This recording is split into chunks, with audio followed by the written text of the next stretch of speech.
In the heart of the Rockies, this elite crew Working on the railway is very dangerous. Every rule that's been written has been written in blood. battles massive avalanches Oh man, that thing is not small. and monster icicles. It's Mother Nature you're dealing with.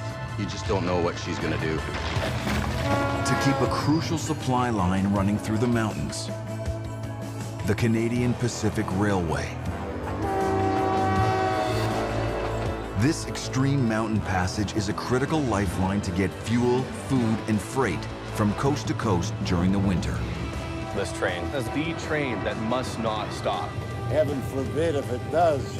If the trains can't roll through this icy hell, In the mountains, it's always a battle. the country will grind to a halt.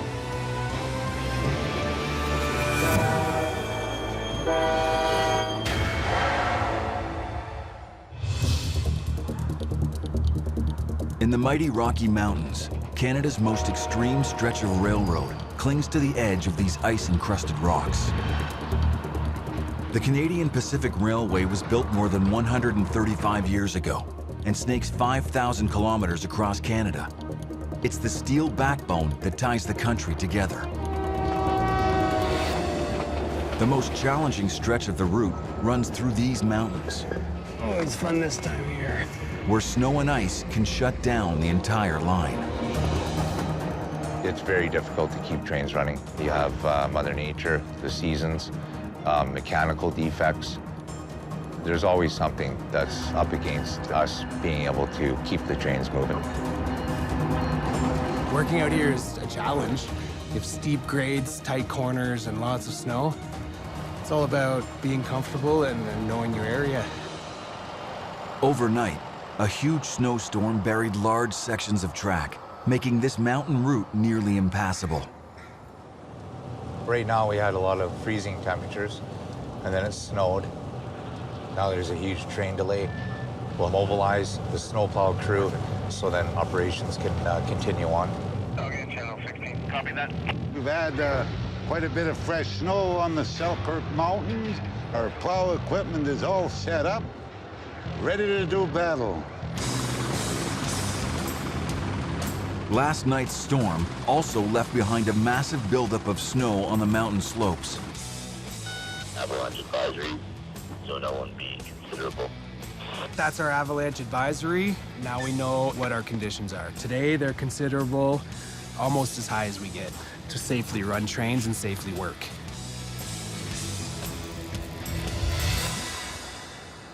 There's a really large snowpack up on the top of these mountains right now that has the potential to release naturally in the next coming few days, bury the tracks, close the railway for 24 to 48 hours while they clean it up.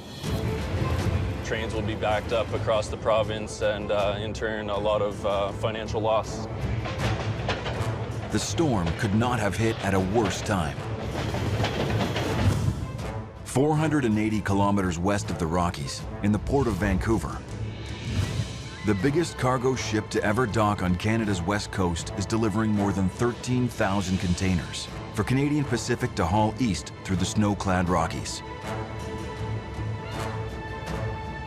These containers are loaded with crucial supplies, from food to clothes, cell phones to computers, essential items for people from coast to coast.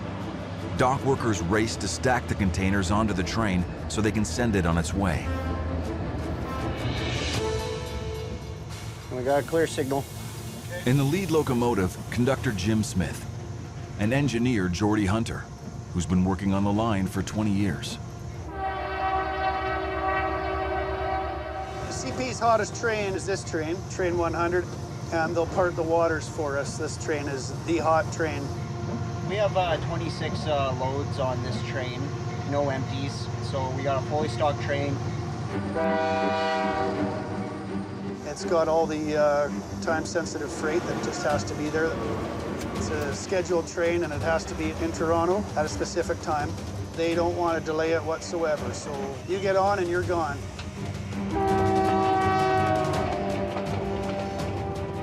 The average train length is 8,400 feet, but potentially these trains could get as long as 13,000 feet. That's over 2 miles of train.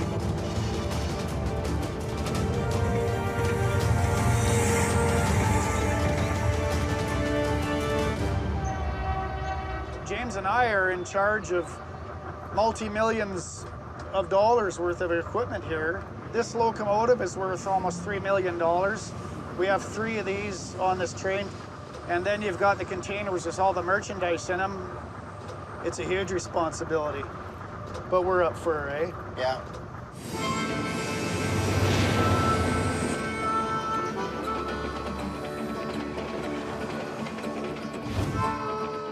The Canadian Pacific crew must haul this important load worth around $50 million, 3,200 kilometers, from Vancouver to a rail yard in Vaughan near Toronto. The most treacherous part of the route is through the Rocky Mountains. First, they must guide their train through the snow-covered Selkirks, then the avalanche zone at Rogers Pass, before hitting the ice-encrusted Rockies. Oh, I got a cold nose. It's cold outside. Every year there's always that one snowstorm, and this year we had massive dumps of snow across the mountain. The threat of an avalanche is always there, especially with the amount of snow we've been getting. Jordy and Jim in Train 100 head east, smack into the heart of the avalanche zone. It's up to avalanche technician Derek Melanson to assess just how serious the risk of a snowslide is right now. We have absolutely humongous mountains that have avalanche paths that directly impact the railway, and if we aren't able to go control these areas, then they have the potential to build up to some of the largest avalanches possible. It was here through the Selkirk Mountains in 1881 that surveyor Major Albert Bowman Rogers discovered a passage to connect the railway from east to west. It took just a year for construction crews to lay the tracks through this zone. But running trains through these mountains came at a cost. In 1910, an avalanche claimed the lives of 62 workers. It was dangerous then, and it's still dangerous now. I'm looking for a protected area of snow so I can dig a snowpack profile, so I can identify weaknesses within the snowpack that might fail. We've had very large avalanches coming down over the railway quite frequently this season. So this is my 3-meter snow probe. Right away off the bat, we have a 200-centimeter snowpack here. A 2-meter deep slab of snow sits directly above the tracks. It's not a question of if it will slide, but when. Avalanches can easily take out mature timber and clear out entire forests if large enough. You can't get complacent while out here. It's Mother Nature, and anything can happen. I'm gonna start digging some of this snow out and start my test. There's been a weakness kind of established itself right in here. Here we have some ice formations. The snow-covered mountain peaks are nurseries for avalanches. Rain and heat from the sun cause freshly fallen snow to melt. As temperatures fall below zero at night, this water freezes to form a layer of ice. As more snow falls, these layers of ice become buried and compacted. The fresh snow building up on top of the slippery ice can become unstable. And when it reaches a critical weight, it will slide off, triggering an avalanche, containing 1 million tons of snow traveling up to 320 kilometers per hour.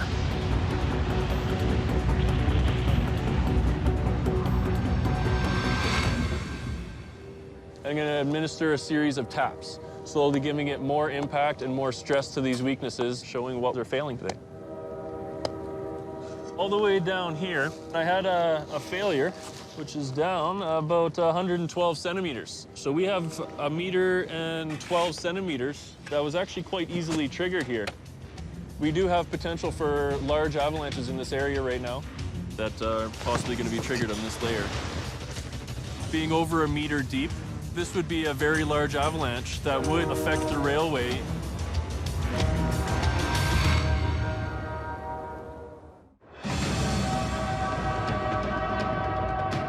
Ahead of Train 100. There we go. 1,000 meters up in Rogers Pass. It is quite a scary test result. Derek Melanson has discovered a massive buildup of snow in the mountains.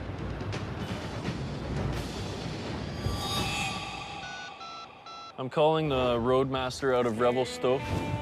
Yeah, hey Chad, Derek here. Roadmaster Chad Deschamps is in charge of the 14-strong crew who clear the snow and repair the rails along this critical mountain stretch. I like to be a leader, get dirty, spend time with the crews, being part of them. Sometimes you guys got to do a little bit of manual labor. I grew up in a railway family. The railway's in my blood. My grandfather, my father, uncles, and here I am now. Chad, we do have potential for large avalanches in this area right now. Right.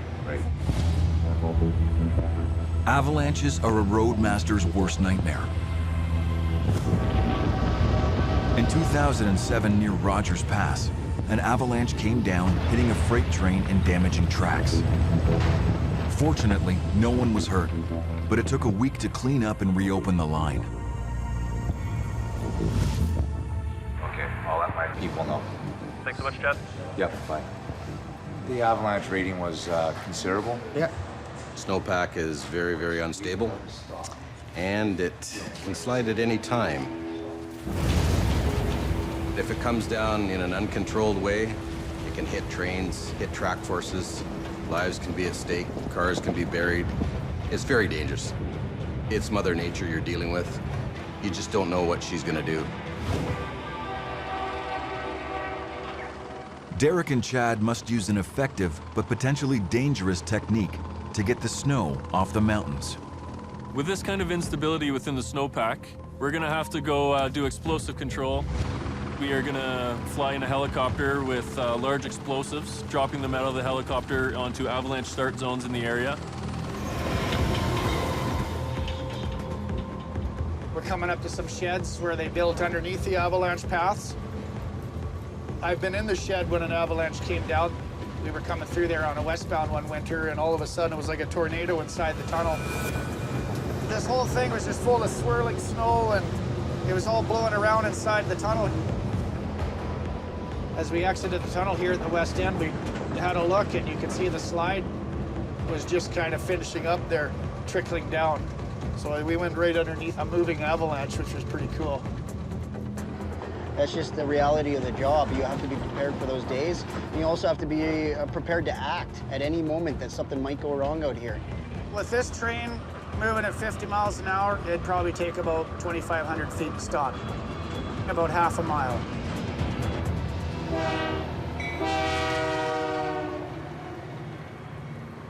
With its fleet of 1,000 locomotives and 38,000 rail cars, the Canadian Pacific Railway is one of the largest railroad networks in the world. But this isn't the only railway that's a crucial lifeline. 2,500 kilometers east of the Rockies, the Ontario Northland Railway shuttles critical supplies to off-gridders and isolated communities that live on the edge of the Arctic. The challenges for this rail crew aren't mountains and avalanches, but subarctic winds that pummel the icy tundra. You gotta have a thicker skin than most people, because minus 50 degrees at 3 o'clock in the morning isn't all that much fun. We're in being Northern Ontario tough, I guess you could say. Conductor Jay Faldine has worked on the line for 15 years. I could live out here for a little bit, but not as long as some of these people do. I love the outdoors, but I like being able to grocery shop too. One more. I have to drop off a few guns. At any point in time along the track, somebody steps out of the bush from a camp or whatever, flags us down, and we stop and pick them up. Everything from guns to groceries to moose. If somebody can carry it out of the bush, we'll put it on the train. A lot of times we're the only option for them. It's a lifeline. Growing up, always loved trains, but never thought of doing this for a job until I was actually doing it. Every day is a little bit different, and doesn't get any more beautiful than this out here. Part of the line runs from Cochrane, Ontario, 312 kilometers north to the remote community of Moosonee. Just ahead of this train is Fraserville. That's where George Ross lives. His family's winter camp sits just 300 meters from the tracks. This is our Ross camp. We call it Rossville. It's me and my family, my brother, my sister. We all come here whenever we can. This was the main camp that started it all about 10 years ago. So that's where I used to stay with my family, with my 6 kids. This one over here is my younger sister and her kids. This thing here was supposed to be something, but it looks like junk. I don't really like it, so I'm gonna rip it down. And then I have my stockpile of wood here. Last year I had close to 40 cords piled up right there. A cord is around 4 meters cubed of well-stacked firewood. The name comes from the cord that was once used to measure it out. I cut this last weekend, a little over a day. Put that one there. Today, George is preparing a load of firewood that he'll send north on the train. It started a few years ago with wood-wise. I cut a lot of wood there back home. I had my shack for wood, and I just kept cutting more and more wood, and people started to see it. As a member of the First Nations, George is allowed to harvest wood from his camp. Come clear those branches there. He's turned it into a thriving business, selling the wood to remote northern communities, like the island of Moose Factory. I've talked to quite a few elders, and some of the wood they've been buying was $180 a cord, and they wouldn't even get their full order. And so they would call me, just asking, what kind of wood can you provide? When can you get it? There's no natural gas in Moose Factory, and electricity costs up to $1,500 a month to heat a home. So residents like Bob Chilton rely on George's firewood to fuel their wood-burning stoves. The coldest I've ever seen it was about minus 42 with a wind chill factor. About 65 to minus 68, and that's cold. Bob's a retired firefighter. Battling smoke for 30 years took a toll on his health. I'm on oxygen 24/7 for the rest of my life. The railway here is major because it's the only way in to bring freight. And if you go shopping and you want to bring your vehicles, skidoos, ATVs, everything up north, the railway brings everything up there. If there's no train, then there's no access. For a fee, Jay and the Ontario Northland crew drop off a gondola car at George's camp. I've used the gondolas to load wood. It's just throw it all in there and they do it all. Just gotta bring it and wait for it. That's when I start. And I won't stop until I'm done. Yeah, the goal is to fill this up as much as I can. If I stack this wall to wall, I can get 40, 45 cords in here. Jay and the team will pick up and transport George's gondola packed with firewood 170 kilometers north to Moosonee. From there, George will need help from his son to load the wood onto sleighs and haul them across the frozen Moose River to Bob's home. I brought quite a bit of wood up for Bob Chilton there this winter. His health isn't the greatest.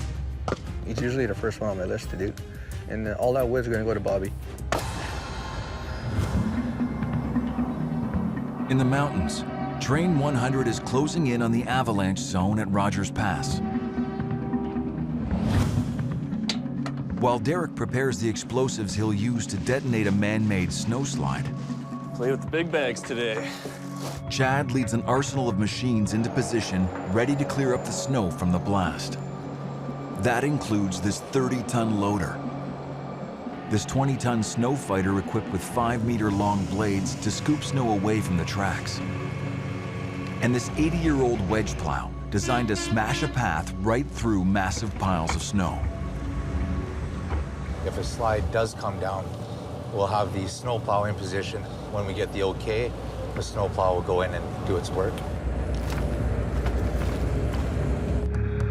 But en route, he spots a new threat. We got a lot of work in here right now. If that came down in front of a locomotive, it'd scare them. We don't want the icicles to fall on their own. Those columns probably at least 14 feet high. by a diameter of about 8 feet, over 1,000 pounds. That coming off the wall on the middle of the track, we don't want that.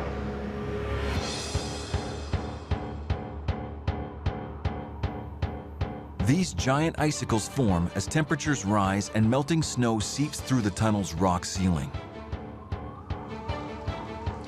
At night, when temperatures fall, this dripping water starts to freeze.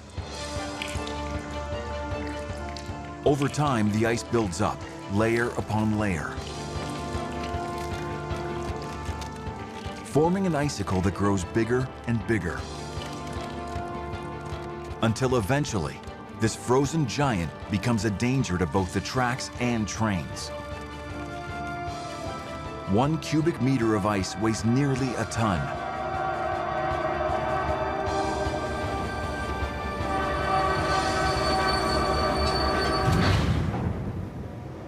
My biggest concern is ice columns falling on top of the fellows. Chad assigns 23-year-old rookie Jimmy Taylor to work under the eyes of experienced foreman Ben Pallas. We gotta get going. We're gonna take the excavator with our machine operator. We're gonna head down the track and hopefully knock down some ice. A former professional magician, this is Jimmy's 2nd year learning the railroad ropes. It's a huge career switch that demands commitment. I came into the labor industry from being entertainment and being hospitality, so I was terrified coming here, not knowing what to expect. During my initial orientation, I got this right here tattooed on me, which is my employee number. It's not a job, it's a way of life. I'll be staying with it for a while. Today, we're in charge of switching the tracks. This means the train can't come through the tunnel unless we switch it back to this line. The ice is blocking the passage through the Clan William Tunnel at Eagle Pass. In the 1910s, tunnels were built throughout the mountains to protect trains from avalanches in the winter and mudslides in the spring. Originally, the tunnels were twin-track, but today's freight cars are so big that only a single train can fit through. People used to go in with lining bars and picks and pick it by hand. A lot of people did get, killed and injured in it. We rush it, there could be an accident, there could be, if we leave a chunk of ice, the train could potentially go underground right after us. Could be an injury, there could be God knows what. So an eye on the clock basically to make sure we're not going to hurt anybody. Hey, Ivan? Hello. I'm going to concentrate on knocking that down, okay? Okay. I'll push it away from me. You're gonna push it away? Okay, that sounds good.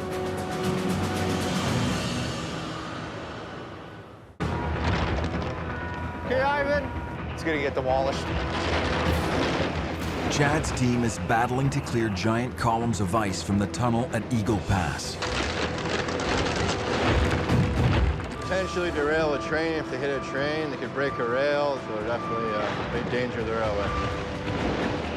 Thanks. I'll just push this out of the way so I can clear it. Okay. Yeah, I'll push it away from me there, yeah. Jordy and Jim's Train 100, carrying its precious cargo to Vaughan, is closing in on Chad's crew. We got 2 hours, okay? Okay. Let's knock these columns down. Okay, copy that.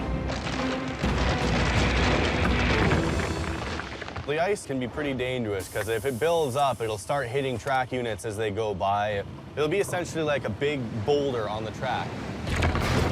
All the material that came down from that ice column, we just want to get it out of the tunnel, obviously, and then get it away from the side of the tracks. I just don't want to hold up any trains right now. We just clean up that little pile. Once we get on the outside of the tunnel, there's an ice column right there. Oh, okay. That's going to come down. Okay. Kate, are you all set up? Okay, go ahead. Nice ice for your whiskey, buddy. That could have came down by itself, and worst case scenario, hit a locomotive and break a rail. We only got about 15 minutes to go here, so I got to get Ivan moving. I'm just going to get Ben and the boys this side of us, okay? Okay, we can get Ben and Jimmy down to the switch. It's all clear. I just got the call there from Chad. He requires you to shut down what you're doing there now. Okay, sounds good, thank you. Copy that. With the line clear, Jimmy gets the okay to switch it back into service. I'm checking the points to make sure there's nothing obstructing the rails. Switches are where most derailments I've personally seen happen. Now you see, I learned all this the hard way. A while back ago, I ended up leaving a switch open. Thankfully, a train didn't go through the limits. I puked everywhere. I thought that was the end point of my career. I lost a lot of pay, I lost a lot of privileges, and especially I lost a lot of respect. Jimmy needs to claw back that respect to prove his worth as a railroader. I'm watching the wheels for smoke or redness in case a brake might be stuck on. I'm watching the knuckles of the train that attaches the cars together. I'm watching those to make sure there's no cracks or chips or dents. I'm also watching the airlines to make sure none of them are flapping around, none of them are leaking at all. This stretch of line may be clear, but Chad's job isn't done. He needs to race his snow-clearing team to Rogers Pass to prepare for the snow slide Derek's about to trigger. This is our explosives magazine. Big box of boom. These are 12.5 kilograms and our big ones are 25 kilograms. We're gonna take down some cornices and hopefully some big slopes. This ammonium nitrate fuel oil, or ANFO, is a relatively stable blasting agent used in mines and quarries, but it needs a big kick to get it going. So here we have just sticks of typical dynamite, which are used to initiate the larger explosives. It's one big chain reaction. 2, 3, 4, 5, yeah. Derek will drop the explosives from a helicopter to release the loose slabs of snow so they don't slide under the railroad on their own. Hey, Chad. Derek? I'm all loaded up and getting ready to head to the heliport there. Okay, sounds good. Bye for now. Bye-bye.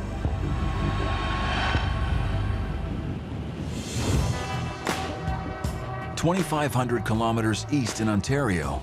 I've been loading a gondola, getting ready to send it up north to Moosonee.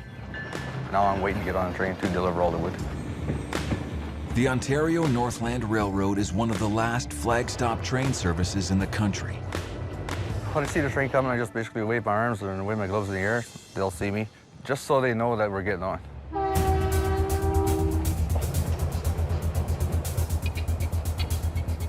Well, I think we got a flag, eh? Is that George up there? Yeah, we got a flag here at George Ross's camp. Anytime on this train, you could step out of the bush, step out of your vehicle, flag the train down, and we'll stop and pick you up, and anything you happen to have with you, too.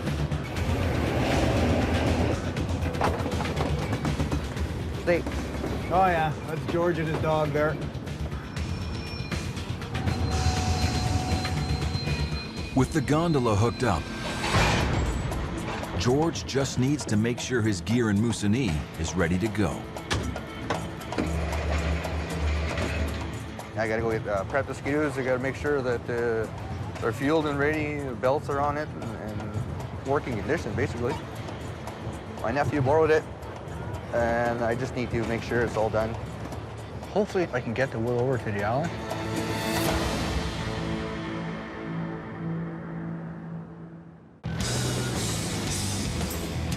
We picked George up at Fraserville, and he's now in Moosonee. Now the work begins again. Moosonee was established in the 1900s as a fur trading port. Located near the tip of James Bay, it's the gateway to extremely remote communities in the Arctic. The wetlands here are frozen solid. George and his 15-year-old son, George Jr., need to use their snowmobiles to transport Bob's wood 2 kilometers across the frozen Moose River. Well, I gotta be able to get close as I can to the ice. It doesn't look too bad, actually, right here. As long as I can get to here, I can go that way. Okay, let's load this sleigh. I just noticed this morning, there's a big crack in the bottom. I'm a little nervous about it breaking. Just need to make it there and back. A big crack and a couple of holes over here, too. Looks okay. I'll find out when I drive it. Just good at it. In the Selkirks, Jordy and Jim's train makes it through the Clan William Tunnel. Being a locomotive engineer is all I've ever wanted. I found my niche in life, and there's nothing I'd rather do but drive a train. Railroading is what it's all about. The train's three 4,400 horsepower locomotives are powering Train 100 right into the avalanche zone at Rogers Pass. Get our bombs out and build them up. We don't need a full stick of dynamite to initiate these larger explosives, so I'm cutting them in half. This is just a hole for the fuse to be inserted into. Let's get in the air. Chad and his team move their machines into place, ready to clear up whatever snow the bombs release. 31-year-old snow fighter Derek Moore gears up for action in the valley below. I've been with CP for 9 years now, snow fighter for 4.5. And this is our KSF 940 snow fighter.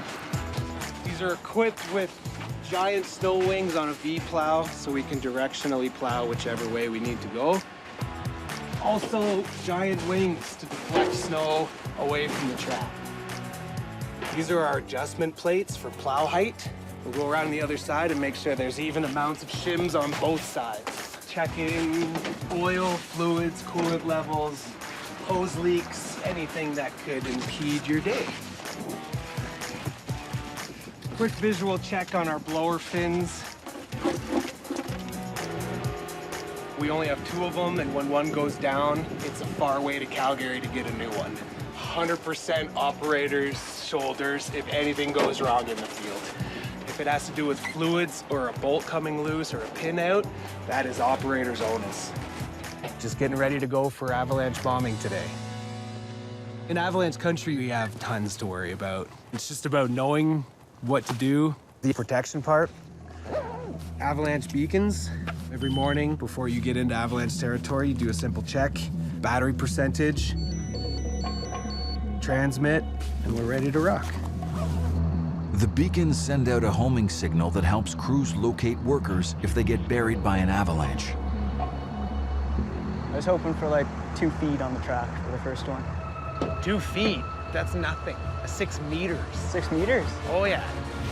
On the other side of the slide zone, Clear signal. veteran snowplow operator John Popplewell and conductor Grant Fiocco also move into position. I've been in snowplow service since November of 1985. Haven't had a winter like this for quite a few years.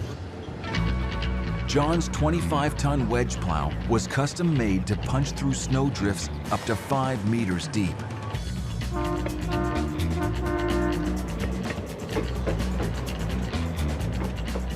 You gotta be on the ball all the time, no goofing around. Hit a bridge with the nose down, and then you wind up with a set of dentures. That is great. It could be very bad.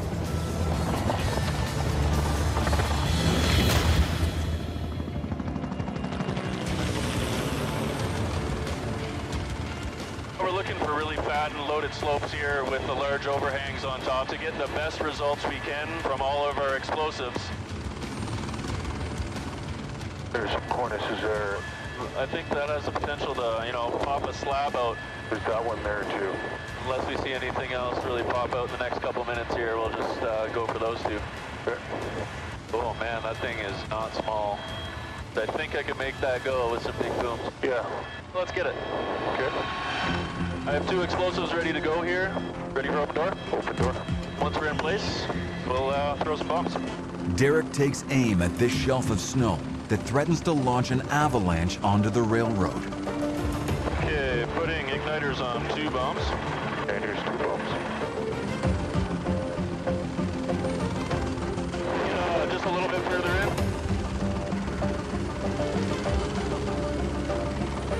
Fuses are lit. Fuses lit. Bombs away.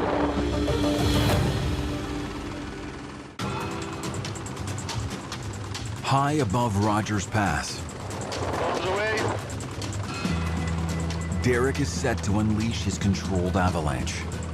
Looks pretty good. Arms away. I've just talked to Chad. He's got large snow plows and snow fighters in place, just in case we hit the rail with avalanche debris today, which I think is quite a possibility.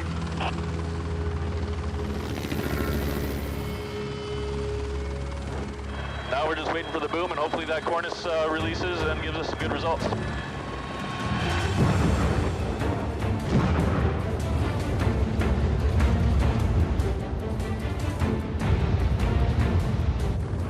That's good results.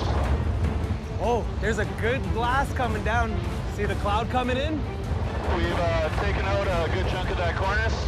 We popped a small slab avalanche here. We've got probably a size 3 avalanche at least here.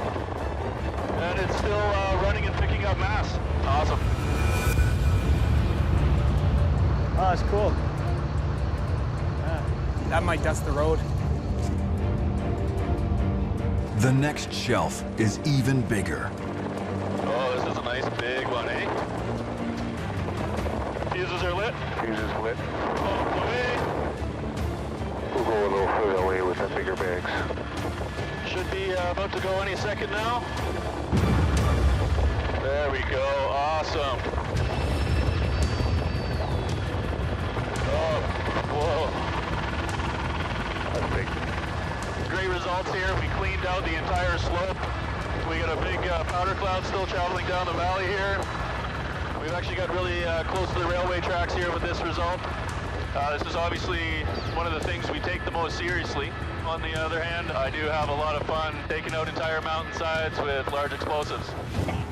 All complete, all explosives are detonated. So we did get something on the tracks.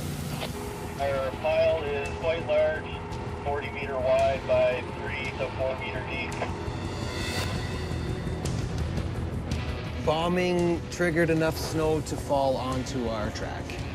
Time to work.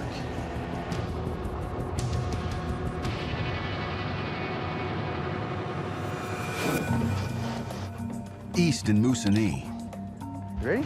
George and his son head down to cross the Moose River with their damaged sleigh. Me and Georgie, we're going to be going over with 2 snow machines. He has enough experience. He pays attention. That's why I don't worry about him as much when we go and do things, because he knows enough. I feel scary going on the ice. I like to do this wood, get the job done. I needed to make sure that when I go and deliver the wood, that the ice is safe enough. I don't want to take any chances. We'll go down here and we'll follow the creek out. Just gotta go pick up some speed, I guess. It looks safe. It may be safe, but it doesn't take much. If I go too slow, I'll get stuck. I don't want to go too fast either.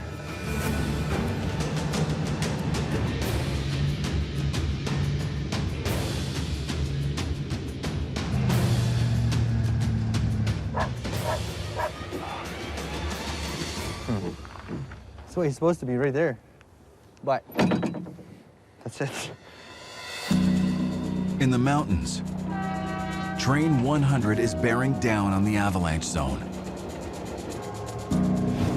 And here we come to the big one. That's more than 3 or 4 meters.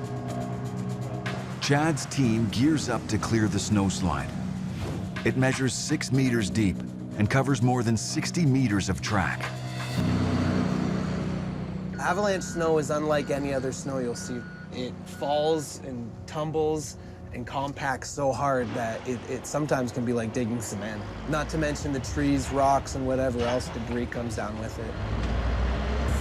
You can see the top of the excavator on the opposite side working back towards us. We'll get as clean as we can, as quick as we can. You gotta have bravery in you to get in that loader, I suppose. Because you're basically riding the edge of a mountain. If he goes too far over, he's going down the bank. In the mountains, it's always a battle. John's plow crew gets set to clear the snow that has come down on their side. Let's bust this slide up there, Engineman Federico. Over.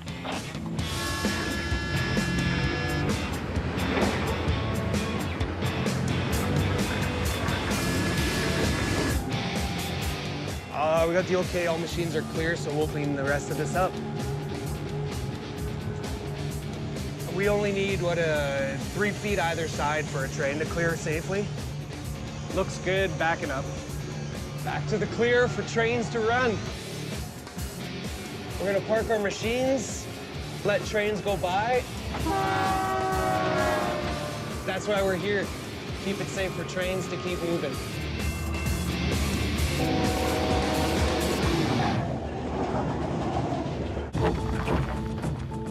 On the Moose River in northern Ontario, See, it popped up. George Ross's sleigh is on its last legs. It's gonna survive.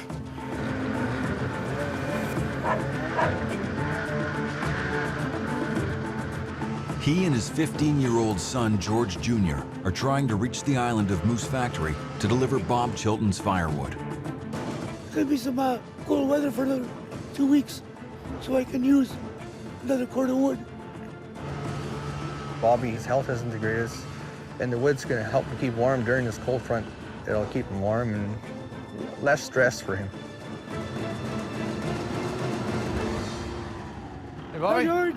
How's it going? How's the crossing? Not bad, actually. That's good. It was actually a pretty smooth crossing. If it was rough, it would have broke off by now. There's always something. Fix it later. For me, doing this type of work is something I've always done. I've always enjoyed being outdoors, and I'll keep doing it as long as I can. It's a little more gratifying knowing that you bring wood to someone, an elder. It's good than knowing that he's getting what he needs. That's it. Done. All right, George. Thank you very much. No problem. Job well done.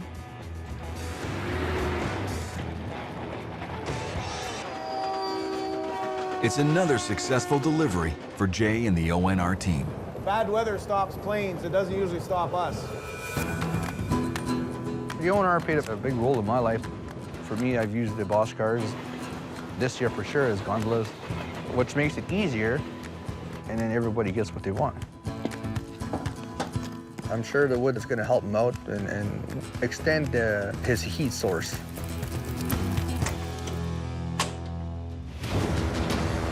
There they are now. With the tracks and Rogers Pass finally clear, Jordy and Jim guide train 100 through the slide zone at a snail's pace. With the mountains behind them, they put the pedal to the metal. Eyeball, that's good. We're on fast track, so I'm gonna get this baby up to 50. We'll be able to hold that right into town pretty much.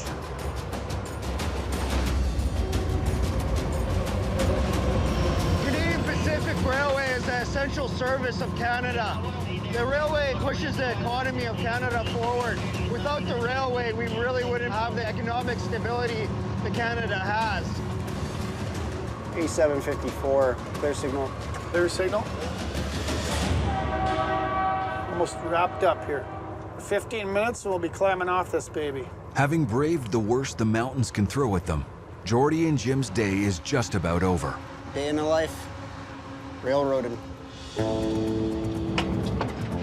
Okay. It takes 3 more days for crews to navigate Train 100, the last 2,700 kilometers of its journey. The precious delivery of food and freight, vital to keeping homes across North America replenished, reaches Vaughan, Ontario, intact and unscathed. Canadian Pacific's Train 100 has done its job. It escaped being pierced by giant daggers of ice and crushed by massive slides of snow. All because of the dedicated crews who battle brutal weather and deadly terrain to keep this crucial mountain railroad running. Railroaders are a different breed. Working all different hours of the night, weather. It takes certain people to endure all that. It's a big family, all the railroaders. We just want to get the job done and see the trains moving.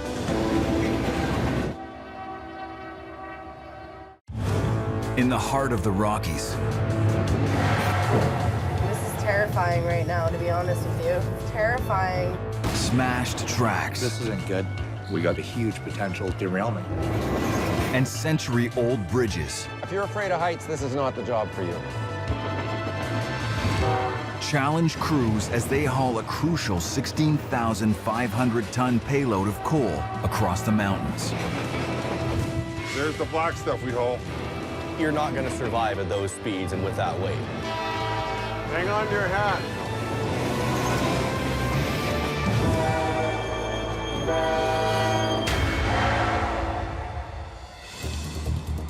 In the towering Rockies, veteran engineer Jeff Mosif and conductor Grant Bay are racing their empty train east to collect a valuable $3 million shipment of coal. I'm driving a 152-car coal empty.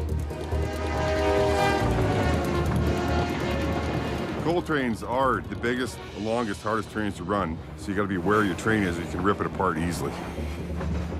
I know how a train feels, what a train should be doing. It takes a while to get that feel. It's night and day, driving a train in the winter and then it's in the summer. A lot more to worry about and think about in the winter.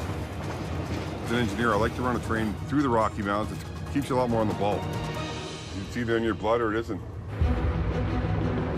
Once loaded, it will take 4 separate locomotives producing more than 17,000 horsepower, as well as great skill, to power this Goliath through the mountains.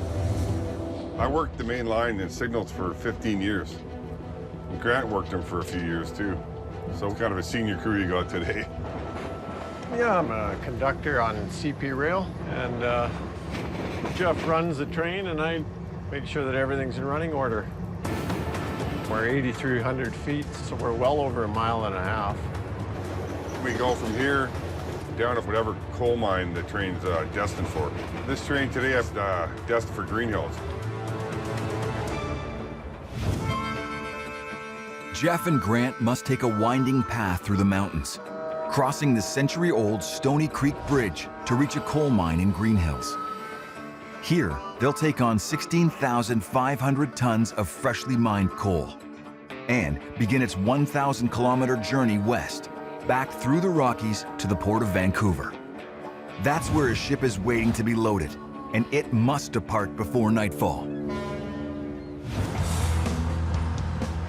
I would say 70% of our work is coal, and it's been since 1970 they started the coal trip.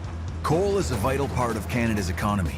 It's used to manufacture the steel needed for buildings, bridges, ships, and railroads.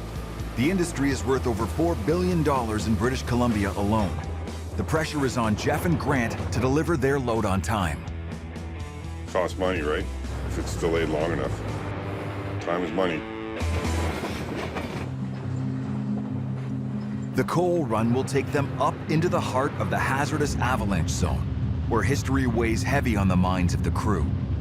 Actually, there was an incident in '95 where 2 of our co-workers got killed over on the mountains into Nelson there, and a slide had come down and they hit it, and there was 3 men on the crew that day, and 1 survived. We all become to know each other on the railroad as a kind of a family, and yeah, one guy was pretty close, yeah. So it was tough for a while.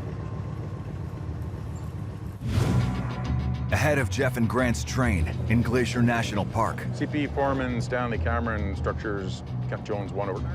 In his modified rail truck, engineer Kent Jones is on call. We take care of bridges, culverts, retaining walls, tunnels. We're on our way down to Stony Creek Bridge, mile 76.19 in the Canola track, and we're going to be performing our bridge inspection.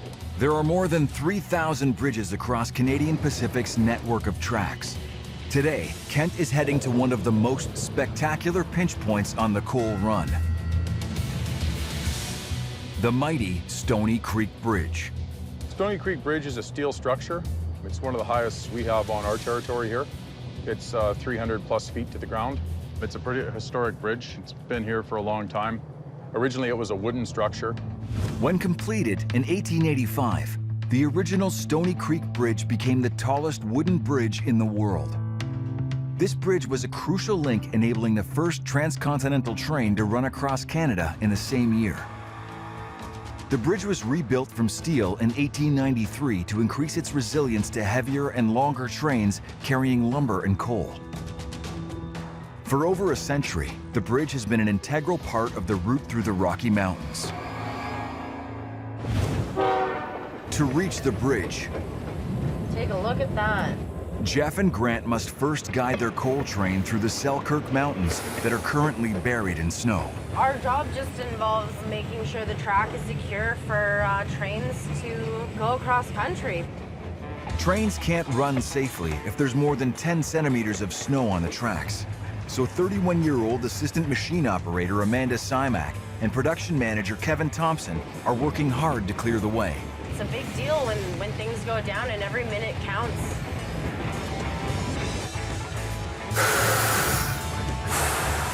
Amanda has been working on the railroad for 3 years. I was a legal assistant before this, and all I really looked at was concrete walls. But out here, I mean, I love it. I love being a railroader. You look around and you remember just where you are and how beautiful it is. I can't imagine what it would have been like way back in the day, having less machinery than what we use out here. In the early days of the railway, crews of men 1,000 strong, armed with little more than shovels, were used to clear the snow off the tracks. It wasn't until the iconic wedge plows were developed in the 1880s that machines took over this grueling task. Unchanged in design since, these powerful machines remain the mountain railroad workhorses to this day. This particular plow, they're ideal for this area because of the avalanches that we get. That's why we get the V shape on them to knock them to both sides. We can clear it off and then the trains can come on behind us. We're getting into the area where there's quite a bit of slide activity. There's tons of trains a day. It's never ending. So we've got to make sure that every bit of it's safe. It's very important. Just as they clear the final stretch of the tracks, Attention, attention, this is the Mountains of RTC with an avalanche hazard change notice. Zone 1, change from considerable to high. Zone 1, change from considerable to high. an avalanche warning forces Amanda and Kent's crews to a halt. Wow, 5875, stop signal, Ross Peak, 10 cars. This is terrifying right now, to be honest with you. Terrifying.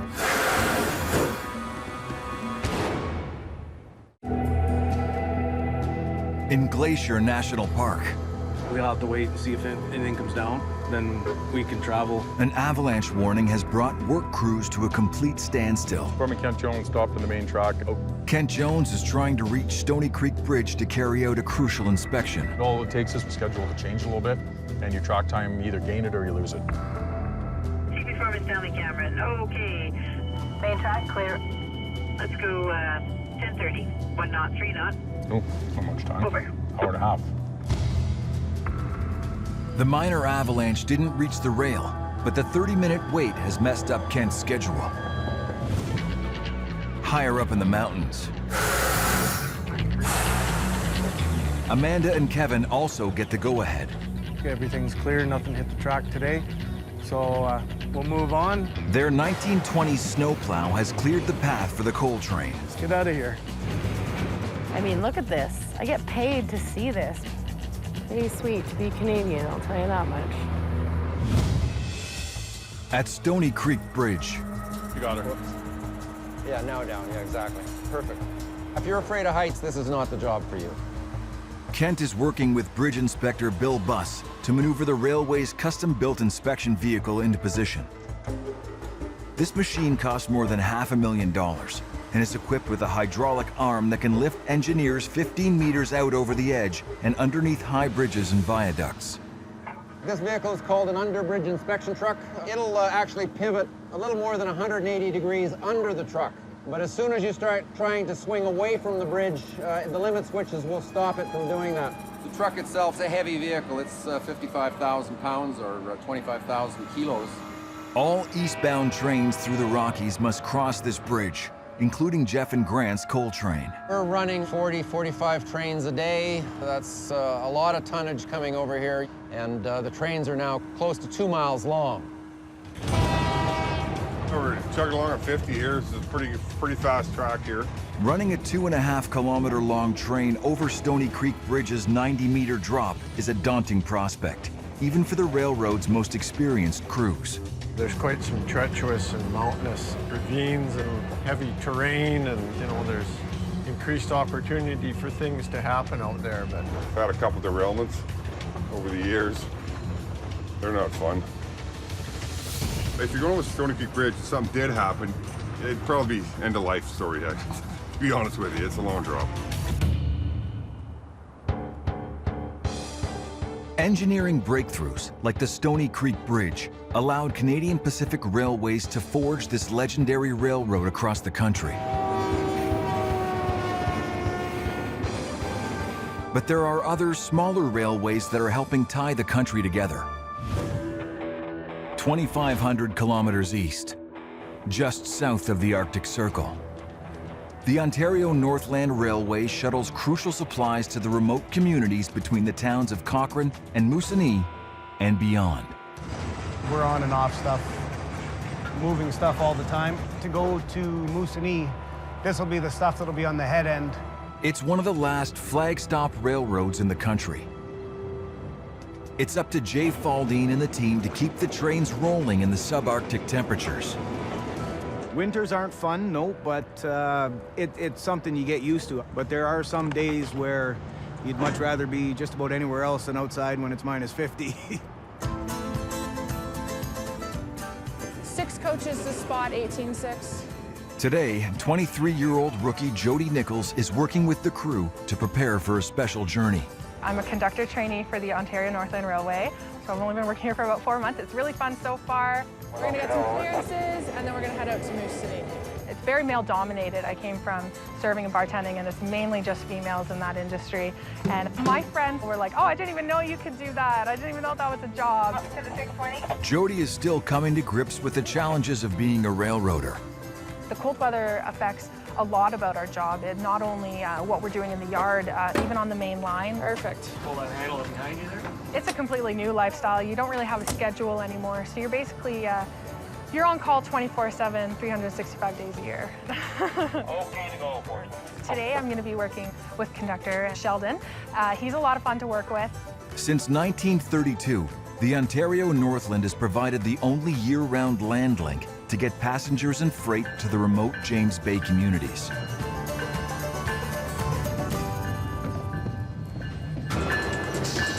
Today we got just a special train. It's a little out of the ordinary for us to run a Saturday to Moosonee, but it's a hockey tournament for the First Nations down in Mississauga, so it's a little different, but it'll be a fun day. Sheldon and Jody need to run the Polar Bear Express 300 kilometers north, through plummeting temperatures, to pick up the group of children waiting at the end of the line in Moosonee. Then transport them back down to Cochrane in time to get to their tournament. Without the special train today, a lot of the coastal communities wouldn't be able to make it. I think about 200 kids and their families are going to go down.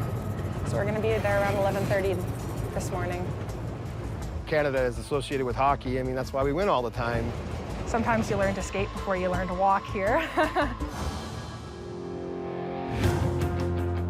North, near the end of the line, hockey coach and dad Jeff Moore wraps up practice before the team catches the train south.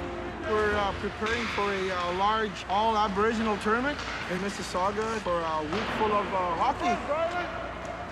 There you go. During the winter seasons, there's not a whole lot for our Aboriginal children to do up here in the north, so hockey, yeah, is a very huge part of our lives. Here we go, Mississauga! Woo! At the Stony Creek Bridge in BC, There, Kent? That's good there, Vern. Kent and Bill are racing to carry out their inspection and get off the tracks so that the coal train can pass through. Okay, hold it, hold it. You're clear of the walkway now. They're hunting for any signs of metal fatigue or loose bolts that could compromise the structure's ability to support heavy trains. Good got a 15-foot extension there that he's just lowering in right now, but we're looking at being able to pretty much wrap right around this bridge. Really, it's the only way we get to inspect the underside of our bridges nowadays. Generally, you get used to heights. I was a little nervous the first year I came out here 25, 30 years ago. Now it's second nature. You don't even think about it. Whether it's 50 feet or 300 feet to the ground, it's still the ground. Looking for cracks, missing bolts, anything that shouldn't be there, bleeding rivets. Bleeding rivet is a rust mark coming down. We call them bleeding rivets. And that indicates that the rivet is moving itself, so it has to be replaced. A century of extreme weather has corroded its steel. Kent has thousands of rivets to inspect. There's a little bit of rust jacking right here between these plates. This shows the separation in the plate there from the rust pushing over the years. The rust still actually, it pushes the plates apart. It just depends on how fast it starts to rust jack. If there's a whole bunch in an area, then obviously we have an issue that we have to address immediately. The steel is corroding in one spot. If this came to the point where it was cracked or broken, you'd break the rivets off here and you would change that out and put a new piece of steel in there. We'll go back up to the deck there. I'm satisfied that I've seen everything I need to see today. With the rust limited to just one area, Kent decides that the bridge can stay open. This bridge is over 100 years old and it stood the test of time. It will probably be here long after I'm gone. But they'll need to keep a close eye on it. Watch a couple trains go over it from down below and up top, see what's happening with the deck and see how things are reacting and moving.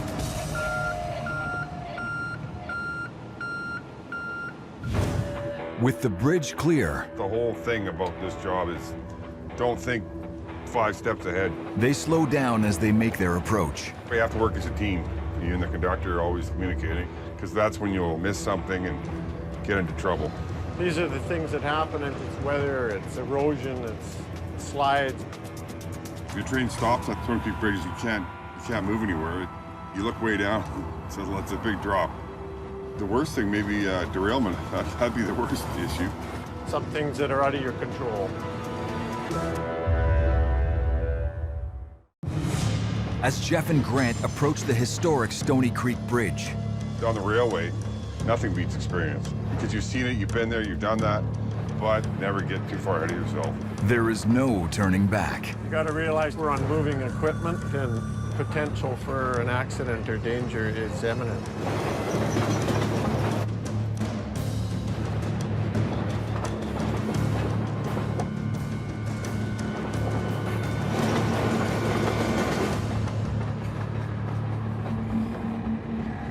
Trust in the structures that you go over and you trust in the rail that the foremen have fixed. But I mean, that's part of the job. Further down the line, Are you coming out here? Yeah, why, what's up? Roadmaster Chad Deschamps is taking his first call of the day on his stretch of line outside Revelstoke. Have you seen this frog at the west end of Greeley? I haven't seen it, no. I think we're going to need to maybe stop trains here. The whole point area is going to crack right through one side, across the top and back down the other. Sakes. You come and have a look then, we'll see what you think. I'll be there in 5. Here, Chad. Okay, 5 for now. Thanks. Bye. A special section of track called a frog is damaged. I got a frog. He's saying it's cracked out really, really bad.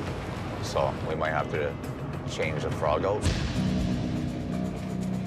A frog is a rail component that allows a train to switch onto another set of tracks. Engineers cast this component from a super hardened stretch of manganese steel to withstand the weight of the millions of tons of rail traffic that run over it each week. But cold weather can make the frog brittle.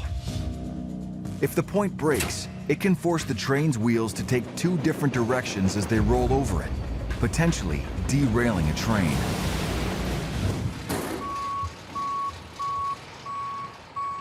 This isn't good. Any movement in here, like if this isn't sitting nice and tight on the ties, it just up and down action, even side to side. This can blow out and essentially have a big hole here. We got a huge potential derailment. Replacing the frog is a time-consuming job, and Chad isn't happy that the crew didn't flag this problem sooner. Did you get the frog? I told her about that the other day. You know what? Start telling me, okay? It's Monday. And she told me, she said, oh, that's fine, don't bother. That's fine. Remember, that's a line outage, so you guys can work till midnight. In frozen northern Ontario, I'm gonna trip it up? Yeah. They're all open. Jody and the Polar Bear Express power north to Moosonee. Today, the Polar Bear is made up of 6 coaches, which is a couple extra than we normally have, a dining car, 2 APUs, so those are the power units that power the coaches and put heat and light towards them. And we have a baggage car for all the hockey bags and all the hockey sticks. But 160 kilometers out of Cochrane, Low oil pressure up there. I wonder if we shut this one right off, did it make a difference? Or do we won't get running again? they run into trouble. You can shut it off, it'll start again. So we're in the AP right now. The power's off, I can't really see anything. It's really cold in here. Half the coaches have lost power and heat. Currently, we're just looking at it, just trying to see what we can do without the electrician. One power unit is still up and running, but it's not heating the whole train. That's a big problem out here, with temperatures at minus 35. Hopefully, we'll be able to get it fixed. We've lost all our power. If we don't get it back on, I don't know what's going to happen. Is it on now? No, not now. West. Some of our tracks up to 45, 50 miles an hour in places, so we're moving pretty heavy. Jeff and Grant's mammoth coal train is hurtling towards the mine. It can be costly if the mine's expecting a coal train by a certain time, and then it's delayed, you know what I mean? Time is money. There's the black stuff we haul. Green Hills Mine in East Kootenay has produced more than 130 million tons of steelmaking coal since 1983, with the CP Railway transporting it from the start of operations. Back then, it didn't have the technology to run all that many cars. Canadian Pacific was a pioneer in transporting coal by rail. In 1970, they introduced coal trains that could pull 88 steel rail cars. Back then, the trains could only haul 9,000 tons of coal. But by switching to lighter aluminum cars, both loads and profits grew. With the newer power and the newer cars, lighter cars, aluminum cars, we're able to transport quite a bit more coal. That's important as the coal industry employs more than 40,000 people across Canada. We bring the trains up to the entrance and the mines take over. It rests on the shoulders of Fred Plessy to load the train. We produce about 9,000 clean tons of coal every 12 hours, so it'd be about 18,000 a day. We now run the train through the silo and load it, so we're running the train and loading it at the same time. A remote control system guides the 152 empty cars through the loading plant. But just as the coal starts flowing, Tear scales aren't working on, Freddie. they hit a problem. Problem is the empty cars that come from the port are still full of some coal in the bottom, so we need to weigh that. And right now the scales aren't working, so we need to send the train back out and try to reweigh it. It's possible right now I'm gonna have to stop this train.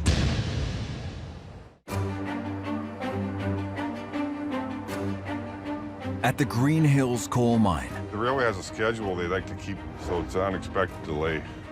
faulty scales threaten to hold up Grant and Jeff's train.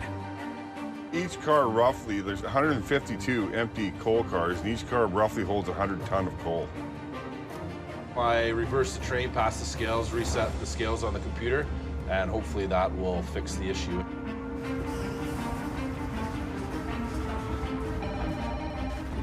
Hello.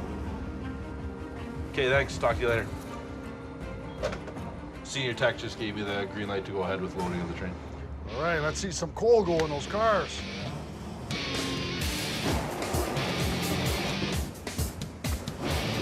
This train here roughly works out to about 16,500 tons of coal for the whole train.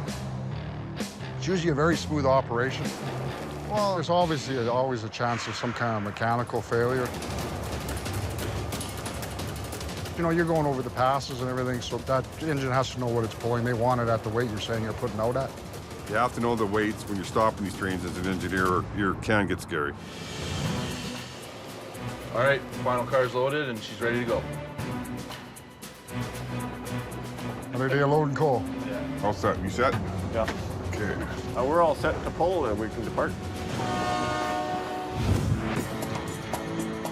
In Revelstoke, ahead of the coal train, Okay, perfect. Thanks. Chad is assessing the damage to a crucial section of track used to route trains, called a frog. The biggest thing is this crack right here. Like, the welder could come here and cut this out and rebuild this whole point. But I think if you took a ball peen hammer and just kind of tapped it, it'd probably be hollow underneath. This piece could break out, which is the most important, vital part of a frog. On this side, it's even worse. A train hits that at 35 miles an hour, and this whole piece could break out. It's so badly cracked that Chad has no option but to replace the whole thing. 23-year-old rookie Jimmy Taylor joins the reinforcements. The best bit of the job would probably be you're always out, you're always doing something, rain or shine. It's never really a boring day, honestly. Working on the railway is very dangerous. You always have to be alert.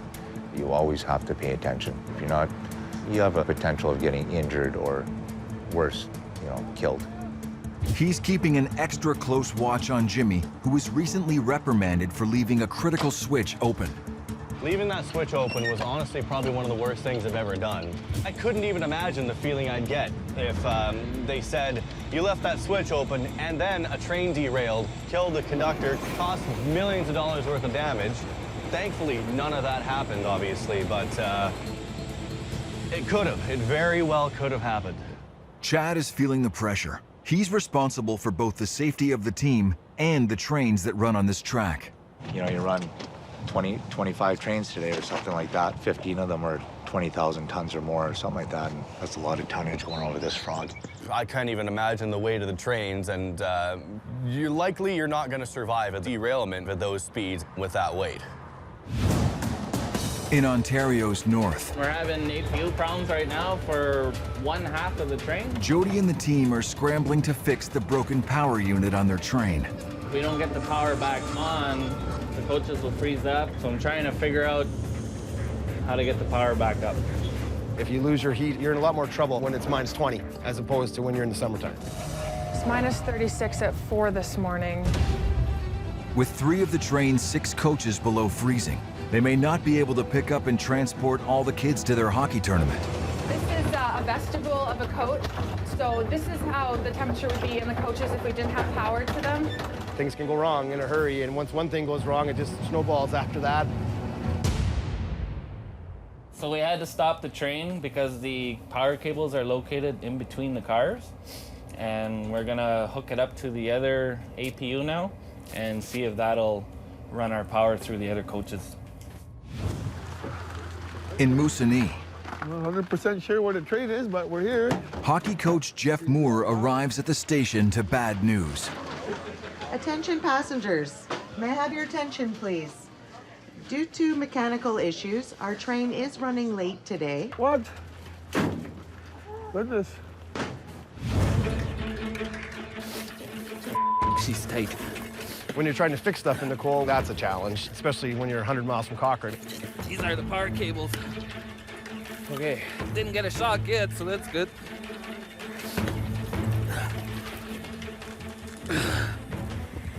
Holy. With the cables hooked up to the one working power unit, the big test.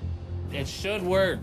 After we put the power back on to the coaches, it should power the whole train now.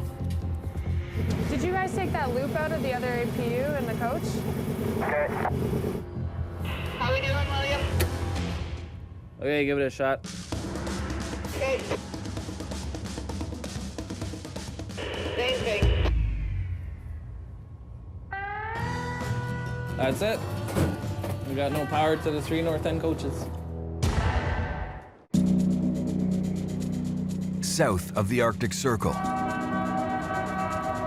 Jody and the crew are limping into Moosonee, with power still out on 3 of their 6 passenger cars. In this generator car, we have 2 engines, and neither one of them is, we can't get them to run at a high idle that we need to produce the amps to power the 3 coaches on this end. Kind of where we're at. I don't know too much about electrical, so just doing my best.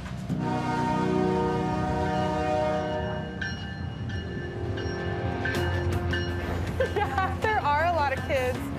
Oh, they look so cute. Train's finally arrived. Everybody's a little impatient, but I think we're all relieved that it's here. There's so many people. Jody squeezes all the kids into the heated coaches, while the crew scrambles to fix the power one last time. I don't know what we're gonna do. Ready to try it? We'll give it one shot there. We're gonna try. So yeah, we're gonna unplug some cables between the coaches and we're gonna try to power these coaches from the APU at the north end of the train. Power's off. Power's off. We're clear and we got the cables done up. Throw the power on. Coming on. Power in there. Sounded like something come on in there. In there, yeah, we got power to the right here, nothing. We'll have to turn on all those breakers in the panel box there, number 4. Oh, there we go.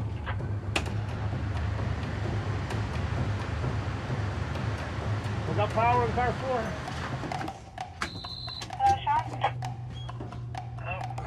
What's our engine number now? We're doing good. We got power in car 5 by the looks of it. Lights working, eh? Holy cow.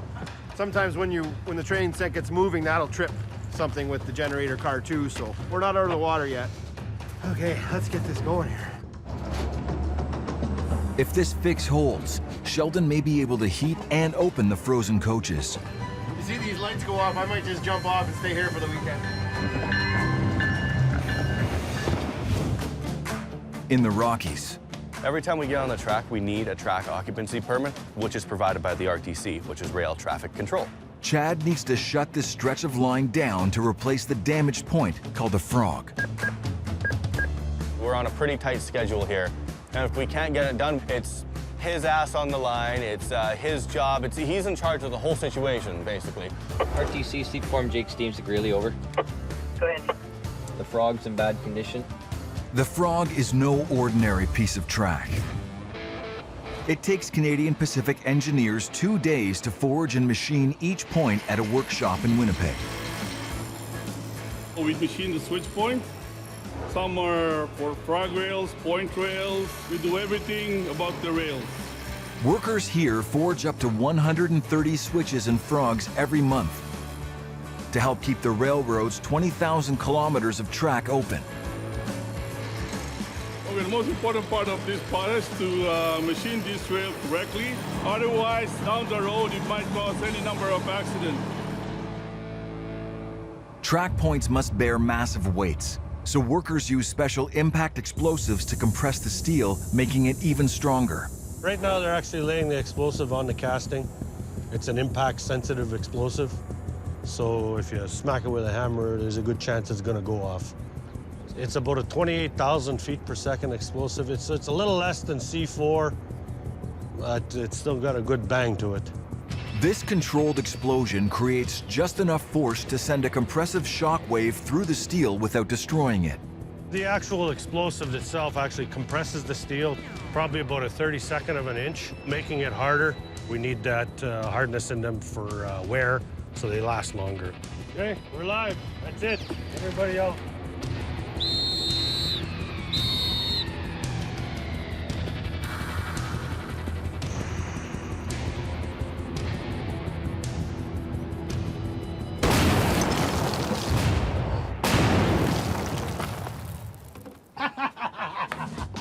Once blasted, workers reassemble the hardened steel. The assembly itself is the most crucial part. I mean, everything has got to be perfect. It's important. You got lives on the line, so you don't ship anything out until you know it's right. And deliver it to the field. My material truck is ready. He can bring out the new frog and we can put it in. East in Ontario, Jody and the crew are navigating the wounded Polar Bear Express south. Originally, when we left Cochrane, we had 2 APUs powering 3 coaches each. But that APU is no longer working for us, so we've hooked the whole train up to to one generator car. And as of now, it seems to be holding the power.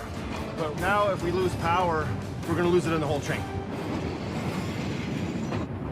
Sheldon checks how well the fix is holding up. We're gonna open up the coach here that we had locked up, and we're gonna see how warm it is.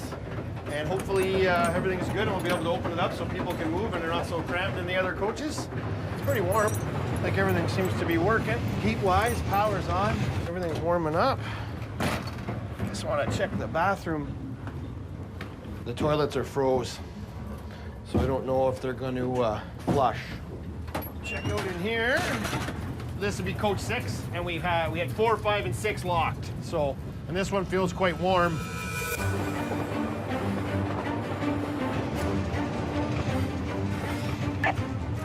The coaches are warm. I don't know if the bathrooms are gonna work, but we should be able to let some people in. Perfect. Thank you so much. We're just doing this just for a precautionary measure that no one tries to use it and realizes they can't halfway through. With having nothing happen in an hour, I don't want to say, yeah, you know, there's no wood to knock on, but hopefully we're out of the trouble and we're going to make it home.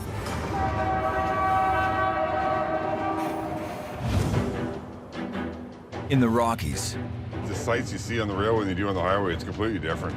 The country's beautiful, I think, in the Rockies. Jeff and Grant are powering their fully loaded coal train through the mountain wilderness. I'm not one for sitting in an office, so I enjoy the outdoors. You know, the job's great when you're out here and enjoying it. As long as everything's working together, it's fine. I think Jeff would agree. Oh yeah, definitely. Ahead of the train, I'm gonna put it right here. Watch that tail. Chad's team is running out of time to slot the new rail frog seamlessly into place. The frog isn't sitting as well as we thought it should. It just doesn't want to go.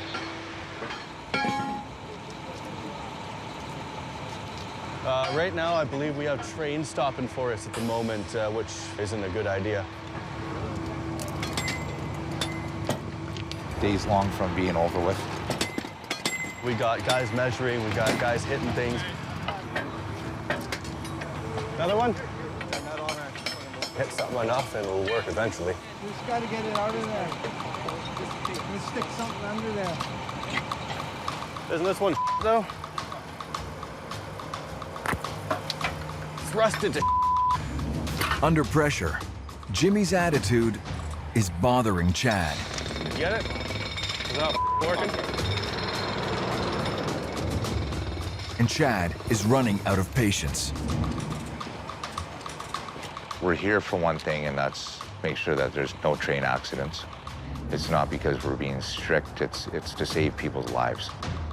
I don't know if we're making any leadway here, but we work in a lot of situations where it's urgency, lots of moving equipment, pinch points, you know, it's fast, and you just gotta really, you know, keep your head in the game, work safe. I might be hard on guys, but I'm hard on for one reason. When there's a lack of communication or a breakdown, that's when an accident or a tragedy happens. In the last, 6 months, it's just been a challenge. I do really love it here. Yeah, no, I know you do it, but we have rules, and unfortunately, a lot of the rules were written with blood. Like every rule that is that we go by, someone either got injured or killed. So that's why my goal here is to be injury-free and make sure everybody goes home every day safe. You know, I have a lot of young fellas working. If they don't want to work safe, then they're not going to be welcome here.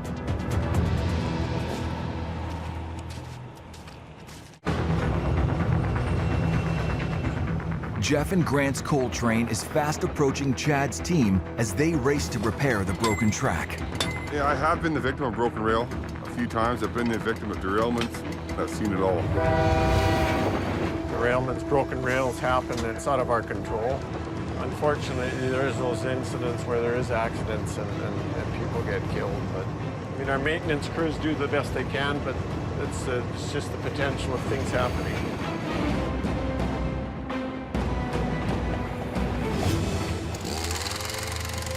Following a strong word from Chad, I know a lot of people have their doubts about me, and I need to prove these people wrong. Jimmy's focus is back on the job at hand. Should we use the old spikes? Do you have new spikes on board? Yeah, use them. Good. The team uses spikes to secure the new point onto the wooden ties. It takes a lot out of you spiking, especially being me. I'm asthmatic, I'm an ex-smoker, I'm obviously a little on the overweight side.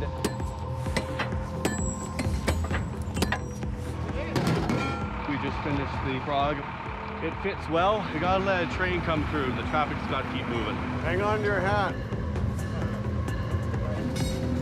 The team keeps a close eye on the repair as Jeff's coal train rolls through.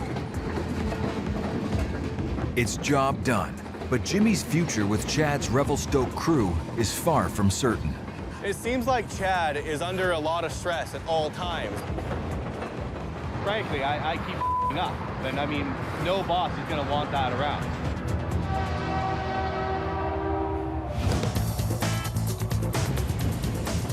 We're at about mile 6 miles out of town. After taking a beating from the cold weather, Jody and the team are closing in on Cochrane. Everybody kind of pulled it together, and I mean, now the kids can get on their way and go to the little NHL, and they can have a good week, and we can have a good Saturday night. Nice weekend for everybody. It's a huge part of our lives up here. The train, getting in and out of town, bringing in freight, bringing in groceries, bringing in fuel. It's more of our lifeline than anything else for a lot of us back home. We got the coaches working again, so it's all under control, and everyone's happy to be back in Cochrane pretty soon. Jody's almost finished her first little NHL scary trip.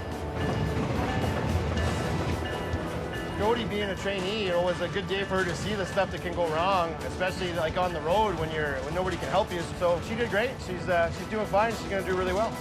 And you got through it. I told you, you get through this day, you get through everything. So We did it! Did I? All right, folks, here we are. Welcome to Cochrane. Hope you enjoy your stay. Finally made it here, guys, after a good 5-hour ride. Nice little nap. We're all rested up. Yeah, should be a good one. Against all odds, the Polar Bear Express got Jeff's hockey team to Cochrane. That's it.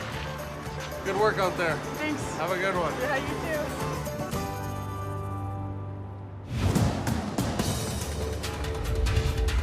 This coal train's coming to a stop in about a mile and a half. The coal train is now gunning towards Neptune Terminal in Vancouver to offload the coal into this massive 77,000-ton cargo ship.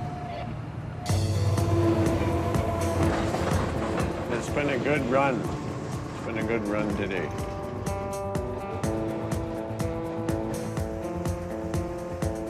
Our part's done for the day.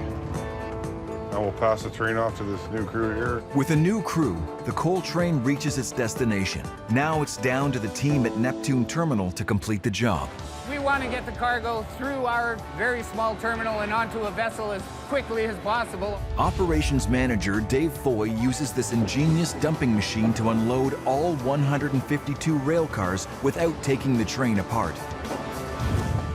As the train moves through the dumper, special clamps lock each car onto the tracks and turn it upside down.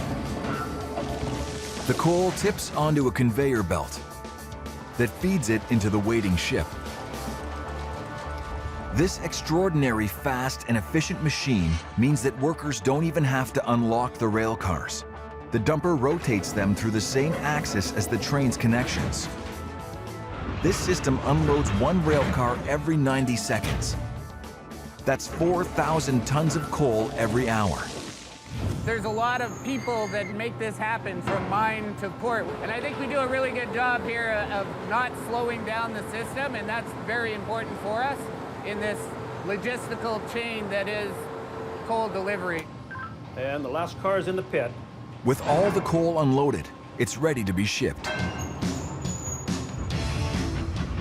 It's the end of the line. I mean, once it passes over those last few conveyors on those two ship loaders, that's it. We're not touching it anymore. So it's all about turning this one, getting the next vessel in, and keep the trains coming. Canadian Pacific's coal train has done its job, navigating smashed rails and antique bridges to deliver its 16,500-ton payload of coal. Its way cleared by the crews who battle brutal weather and terrain to ensure this crucial mountain railroad keeps on running. That's just a ton of snow. High in the Rocky Mountains, intense blizzards have been hammering Canadian Pacific's railroad crews for 3 days non-stop. It's nature. You can't predict nature. As snow continues to pound the mountains, the teams fan out to fight back. 250 kilometers east of the snow zone, in the prairies. 1042 east, clear signal to Delmead. Out. We're descending right now. He's in charge of the train. Anything with the locomotives or power is mine. Conductor Sean Davis and veteran engineer Glenn Getz are hauling their 2-kilometer-long train to a grain elevator outside Calgary. We're holding 5,180 tons, and that's all empty grain cars at the moment. They've got 112 empty cars to fill with 15,000 tons of grain. They need to get this precious load 1,000 kilometers west across the country to the Pacific coast. From the pickup point outside Calgary, the crew must guide the heavy train up elevations of 1,600 meters into the heart of the ice-encrusted Rocky Mountains, down steep terrain, through winding mountain passes, to reach a transport ship waiting at the port of Vancouver. Any delay to the ship's departure will cost Canadian grain dealers as much as $25,000 a day in docking fees.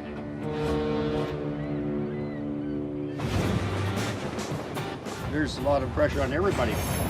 You want to get out there and get it done SAP? It's busy. Grain keeps us going, that's for sure. Yeah. Prairie farmers export around $30 billion worth of grain to over 100 countries every year. More than 95% of it travels across the country by rail, so it's an indispensable service for Canadian grain growers. The wheat is world famous, but so is the journey. No other country on Earth transports its grain as far to get to market.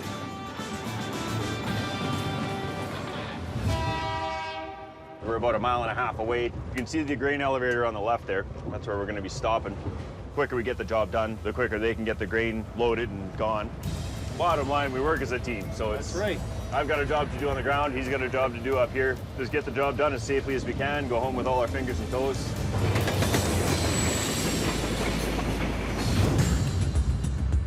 West of the Rockies, high in the Selkirk Mountains, more than 2 feet of snow fell on the tracks last night, right where the grain train is headed.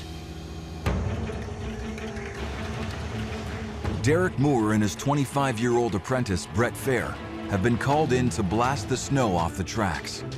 All right, proceeding through Yo-Ho. Their 260 horsepower snow fighter is equipped with 3 blades to push the snow and ice 5 meters away from the tracks. I love operating machinery, and getting to do it on track is just a bonus. It's a challenge. Steep grades, tight corners. You add in the extra snow, you have tons to worry about. I'm from Ontario, came out here in 2008, and I wouldn't change anything. I love the mountains. My stepfather was a railroader for 35 years, and he's the one that got me on. I still have my toy CP train set from when I was a kid. Learning the job is a lot harder than learning the machine. Learning how to move snow, what to do with it, and how to get it where you want it to go is way harder than just pushing a control and moving it forward and backward. What kid can't say no to driving a yellow Tonka truck all the time? It's the most fun I've ever had. As he clears the snow, We'll proceed east. Derek must check the switches that route the trains between different tracks. Right on. We're gonna go out and make sure this switch is looking good. You just want to make sure you're clear of any obstruction. Let's just try to open it. Are you kidding me? A heavy coating of ice has locked it up.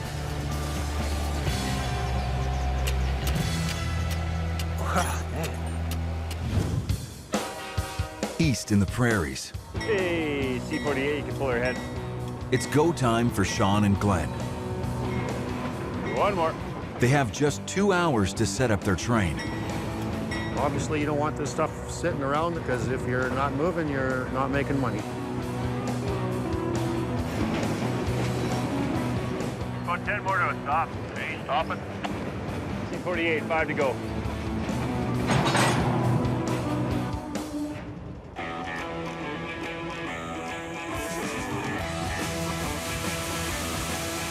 As soon as those cars show up, we're trying to get on top of it as quick as we can and get them loaded. Steel cables drag the empty cars under the loaders that fill them with grain. You're at 2/3. Facility manager Cody Sweer has to keep a close eye on all the moving parts. I'm watching all of our drags and belts and motors and making sure nothing's overloaded and just oversee all the guys and make sure that everything's going right.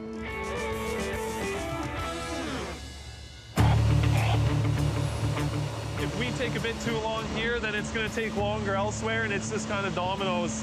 It just kind of falls apart everywhere else and makes everything else delayed. This is Amber Durham. This is what we're shipping right now. It's going to be tight, but I think we'll get it done on time. So far, nothing's gone wrong. Every year, more than 400,000 cars get loaded here. One car alone is worth $30,000. I've probably done 25 on my track, and he's probably done about the same, almost halfway. Ready to go on one.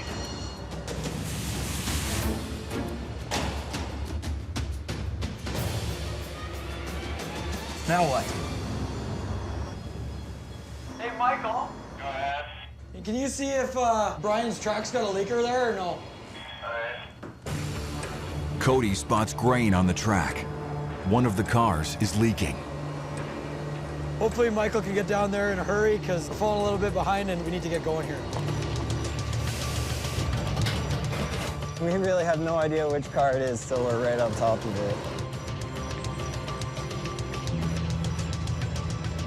A leak can be pretty bad because it's going all the way back to the coast, so we could lose an entire car. And there's a lot of money in these cars.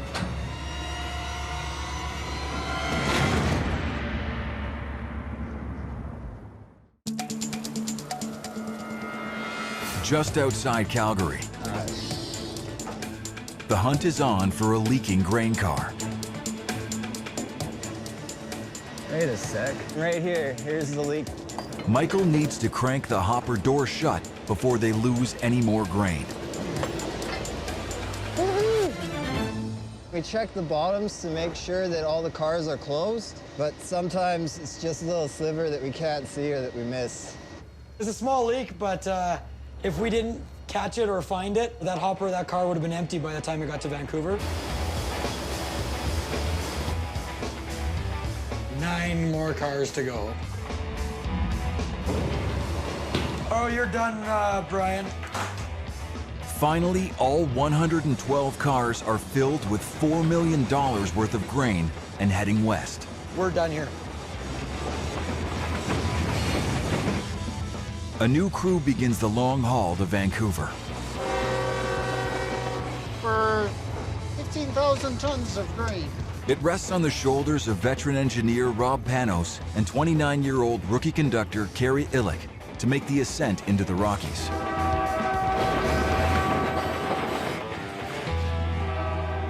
There's snow and ice buildup, so there is a struggle for sure. Just make sure you hang on.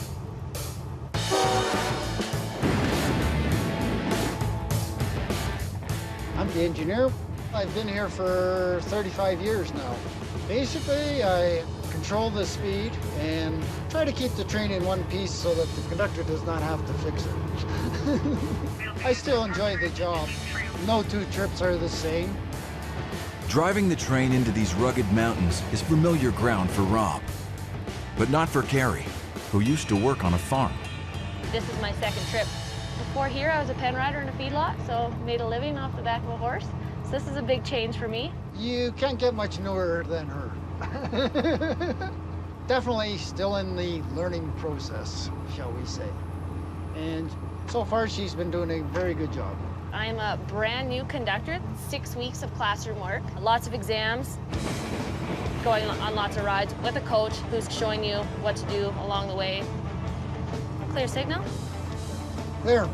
As a conductor, lots of it is calling out your signals to notify my engineer, knowing what the train consists of, if you've got dangerous loads, grain, whatever you are. There's just so many different situations you can get put in on the railroad. There's not a lot of near-miss accidents or small incidents. Things can go wrong very easily in a very short period of time. The deeper they go, the more unpredictable this wilderness becomes. Forget if there are bears. There's a grizzly around mile 103. Usually you see elk, deer, black bears, grizzly bears. Almost all the animals are attracted to grain. That's why they try to keep the tracks clean of grain. As they climb higher into the snow zone, Emergency broadcast. Oh, man. Where are we? Mile 170. they rehearse an emergency call. Good to go. Emergency. Emergency test 8708 West is at mile 117. They're a long way from any town. Radio contact here can mean the difference between life and death. Testing the emergency call. Over. Successful test, thanks for help. Successful test, thank you. It is a dangerous job. The equipment we're dealing with, the lightest piece is about 30 tons. You make a mistake around here, you're probably going to lose something. A hand, arm, leg, or your life.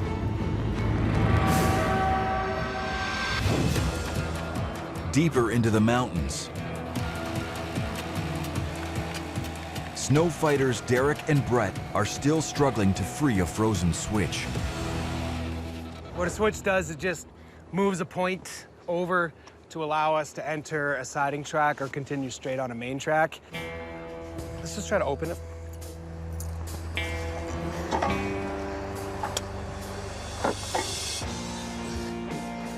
Switch is cleaned, it lines both directions, no problem. It's now set for the oncoming grain train. Time to head for the clear and let trains run.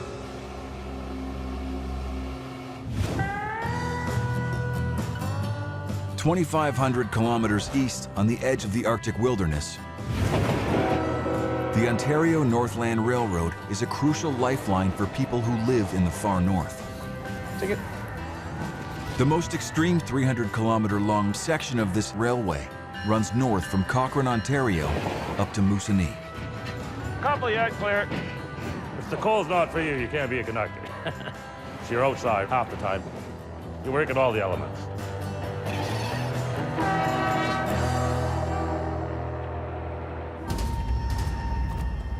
For the indigenous community in Moose Factory, an island beyond the railway's northern endpoint, life can be extremely challenging.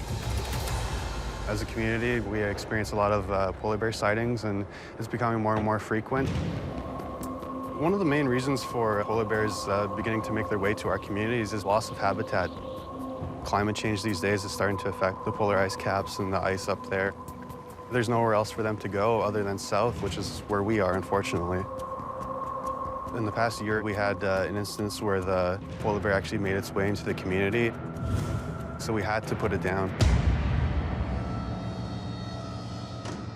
We're kind of at the point where we have to take some action. Just calling the bears over so we can give them their afternoon meal. 300 kilometers south in Cochrane, biologist Dylan McCart works at a unique polar bear sanctuary. Good boy. It helps communities deal humanely with polar bear encounters. It's important to be able to live trap and relocate the bears. A better alternative than actually having to kill them. The sanctuary has designed a special trap to help the residents of Moose Factory. It will gently catch bears so they can be transported and released back into the wild. Do you want to go inside and hook that up? A bucket of bait is connected to a series of pulleys and cables. The bait that we would be using would normally be seal meat, and that will bring the bears right into the trap. So Sydney's gonna be our bear today. Pull on the bucket, it's gonna trigger the door is gonna slam.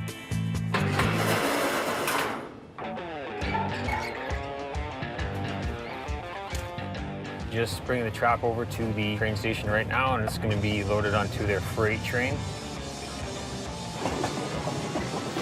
We're switching out the head end of the freight to go to Moosonee. From Cochrane, the rail crew will transport the trap 300 kilometers north, across the frozen Moose River and vast tracts of wilderness to reach the end of the line in Moosonee. From there, a helicopter pilot will airlift the trap across the icy James Bay estuary and deliver it to the island of Moose Factory. This will be the stuff that'll be on the head end. We'll get the guys to roll ahead. We're probably gonna roll it in backwards. Okay, sounds good. Be the safest method. Yeah. How is it on that side? Good? Yep, swing it up. Right up against the wall will be best. A little more. Good. Right there. All of life's essentials join the trap on board. Snowmobiles, outboard motors, fruits and vegetables, all kinds of products. We get it shipped out on the freight train. The train heads north. The trap can't arrive soon enough for Moose Factory's residents. Polar bears are apex predators. They're not afraid of anything. We have a lot of elders in the community, a lot of children. It's very unsafe for our community members.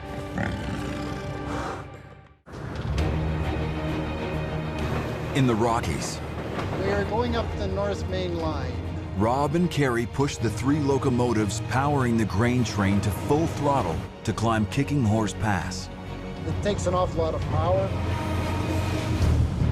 Rising to 1,600 meters, this is the highest point in the journey and one of the most challenging. This is our slide area. Possibility of slides coming down on the mountain. In this zone, the mountains are far too steep for snow to cling onto. It can slide unexpectedly.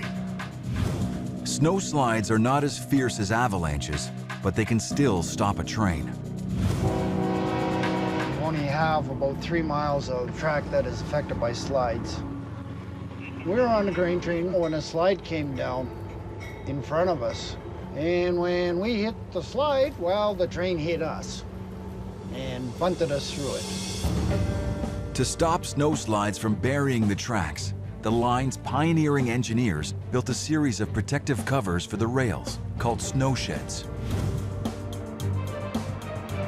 To make them strong, they interlocked heavy timber logs tight against the mountainside to create a sturdy retaining wall. Douglas fir posts formed an open wall on the outer side. They braced the roof with supports and topped it with thick timber planks pitched at the same angle as the mountain slope above it. When the mountains can't hold the snow, it slides downhill across the shed roof, falling well away from trains. In all, there is more than 1 kilometer of these protective sheds along the mountain line. The original snow sheds were built through Rogers Pass in the 1880s. Teams of woodsmen cut massive trees from the mountain. To build the walls, they squared the logs with axes. Using winches, the crews hoisted the hefty timbers one by one before adding the roof with hand-sawn planks. It took a full 2 years to build the initial 31 snow sheds. So far, enjoying the job. The scenery's fantastic. Railroad is the way to go.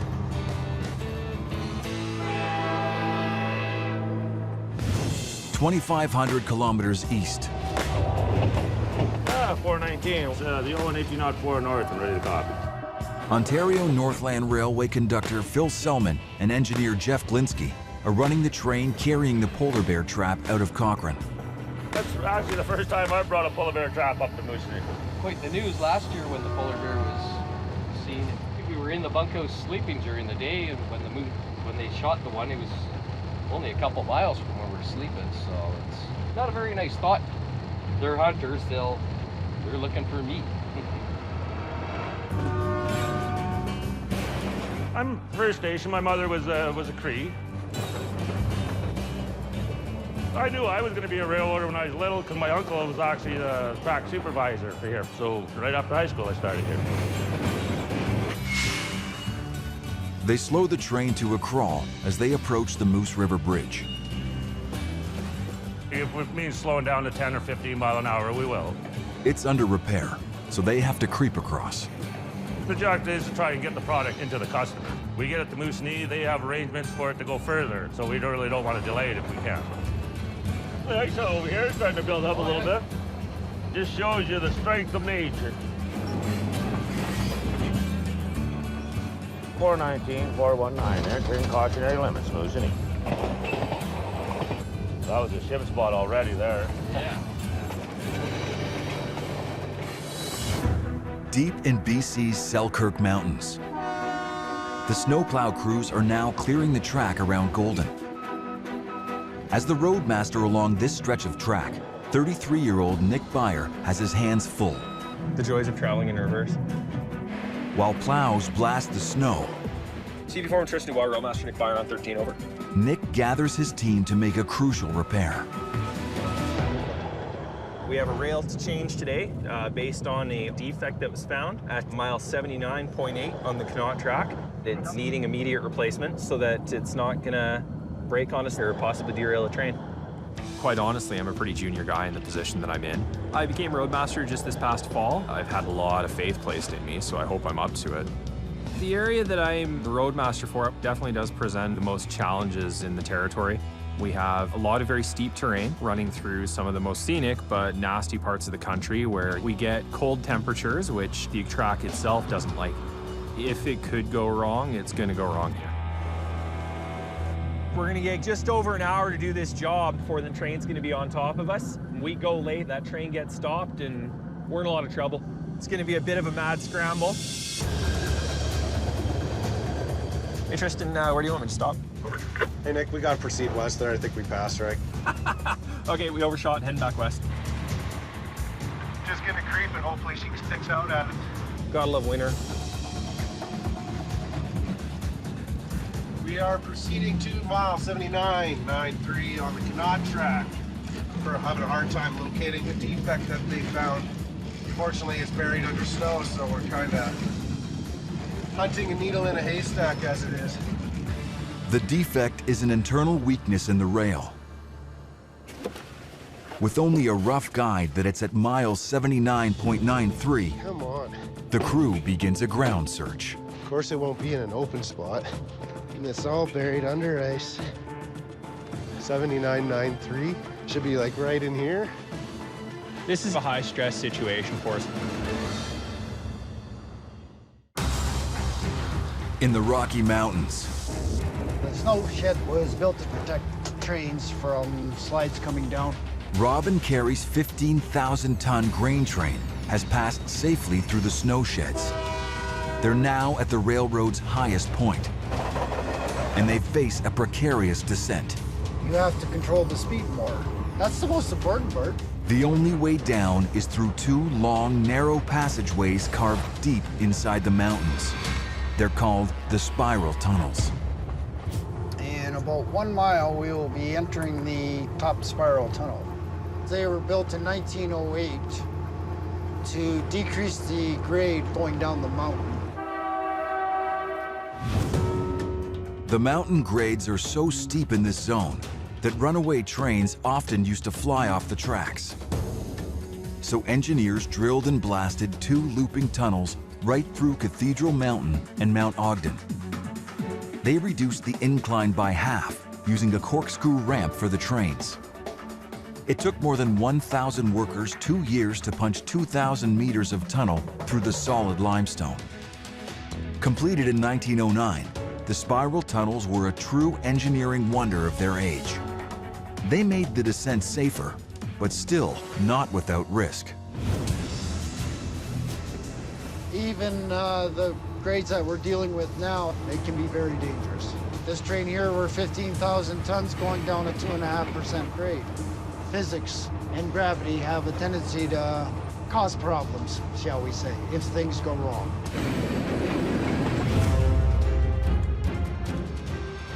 Guiding the 2-kilometer-long train through the spiral tunnels will be no simple task for Rob. He must slow the train down to 30 kilometers an hour to guide it round the first spiral loop that drops 17 meters as it curves down. Along a switchback route, it descends even further before entering the second tunnel. The line drops another 15 meters on the curved track, then doubles back on itself once again as it rolls down into the valley.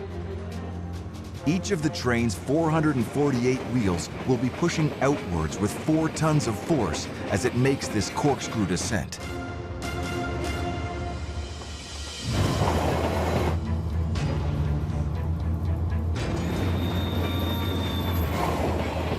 We're going to be going downhill here very shortly.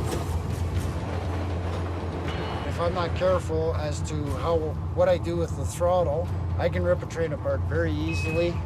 The next thing you got to know, you got a derailment. It can get real messy real fast. The spiral tunnels, especially for someone like me who's just starting to go through them, they're almost kind of scary. Like you could film a horror movie in them. If something goes wrong, it's usually bad. There's not a lot of room for error at all. This is the entrance to the top tunnel.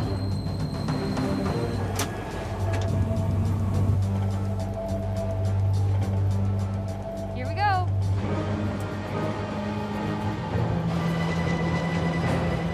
So you're in the top spiral tunnel. This might be tricky. All kinds of ice laying inside the tunnel. If we have problems inside the tunnel, then it becomes a major concern. In 1997, this 11,000-ton grain train entered the tunnel's first spiral curve too fast. 16 cars on the rear of the train flew off the track, remaining stuck inside the tunnel. The front 55 cars detached and kept going, gaining speed down the hill, before crashing off the track beyond the lower tunnel. The crew of 3 escaped unhurt, but 800 meters of track got badly mangled.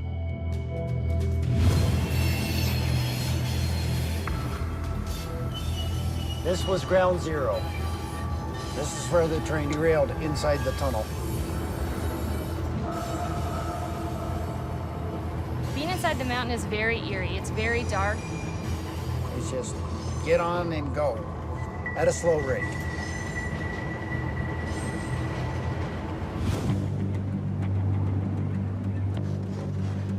How deep's this snow? I have no idea. West of the spiral tunnels, If we have to, we can clear here. Brutal.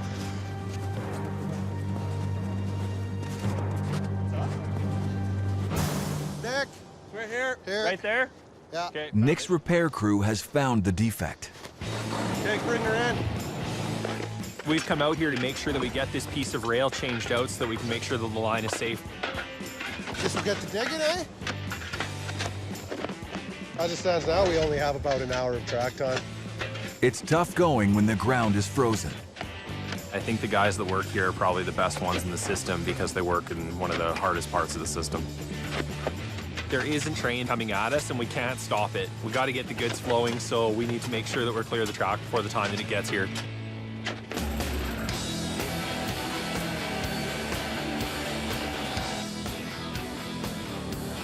Are you between the crib? Yeah. Wicked. What do you got?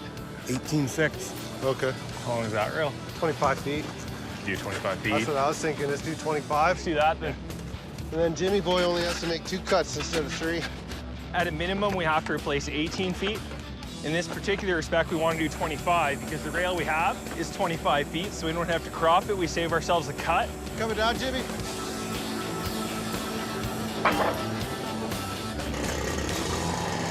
We have to be on point, work fast, and try to get her done so we don't hold up any trains.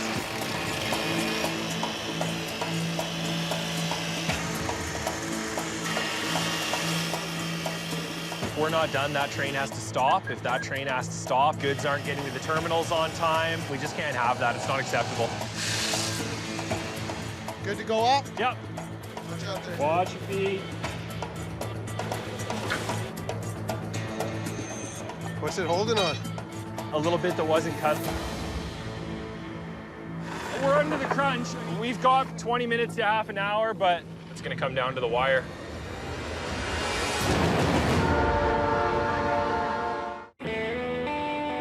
In the snowbound woods of northern Ontario, We're about 10 miles out of Moosonee.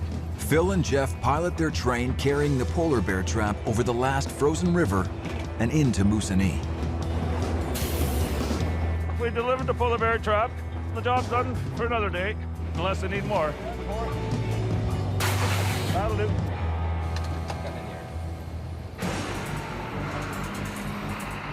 First one I've seen like this. Now it's the job of yard supervisor Steve Ludick to unload the polar bear trap. But as the forklift moves to lift it,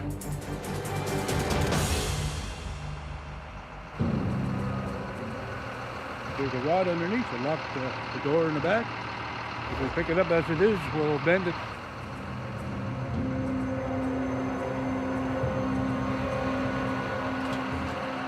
We're gonna block it on the frame so we don't damage it. to protect the mechanism underneath, the crew slides a block under the heavy trap.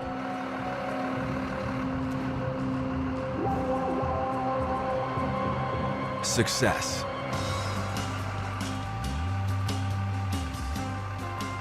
Yeah, that's the rod here. See it under here. Didn't damage it, so success. I don't want polar bears around here, but they're coming.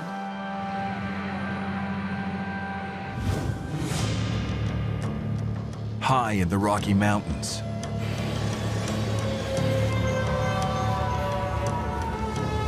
And let there be light.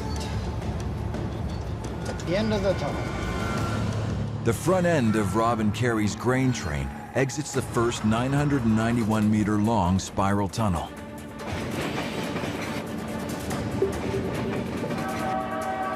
One down, one to go. We're coming up to the entrance to the bottom spiral tunnel. The bottom tunnel is basically half of a figure eight. You go in and you come out right underneath yourself. For a train as long as Rob and Carrie's, they'll see the tail end of their train still going into the 891-meter-long tunnel as their front cab exits. If you look straight down, you'll see a track coming out of the mountain. That's where we're coming out of. Once inside the second spiral tunnel, Rob must slowly guide the 15,000-ton train around a curved ramp that drops 15 meters. The tight curve of the track will put intense pressure on the train's wheels against the rails. Then he faces one final hurdle, a straight but steeper stretch of track that leads down into the Kicking Horse River Valley, known as the Field Hill. This handle here is the automatic brake. It sets up every car on the train except for the locomotives. On trains this big, automatic air brakes limit the speed of every car. It will be set until we get to the bottom. That's when this brake will be released. The bottom tunnel, amazing engineering feat in 1908.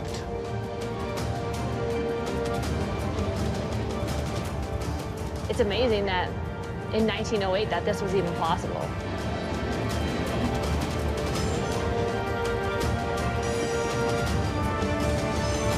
So glad we're through that. 8708 west, clear signal to Cathedral East. Oh, You can see our train up there, right above us. About 4,000 feet back into our train is where those cars are. when you come out one end and see your tail end going in the other, it is really neat to see. This is where the mountain grade going into field starts. We're heading to the big hill.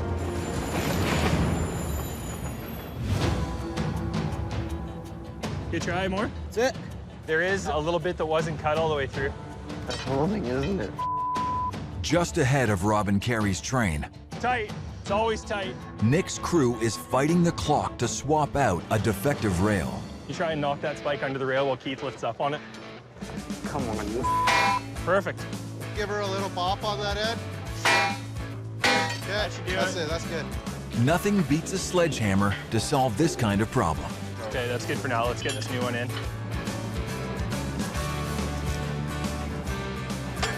Good, Jimmy? Yeah. Okay, going in. Bring her down. All right. To fit the new rail snug into place, they're using an innovative technique. We call them fire snakes. We light them up, let her get hot, and then watch her grow.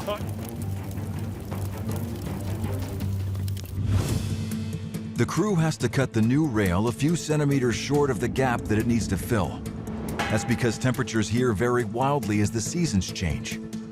If the team cuts the rail to fit the gap precisely during this freezing winter weather, when the summer comes, the new rail would expand under the heat of the sun and cause the track to buckle out of alignment.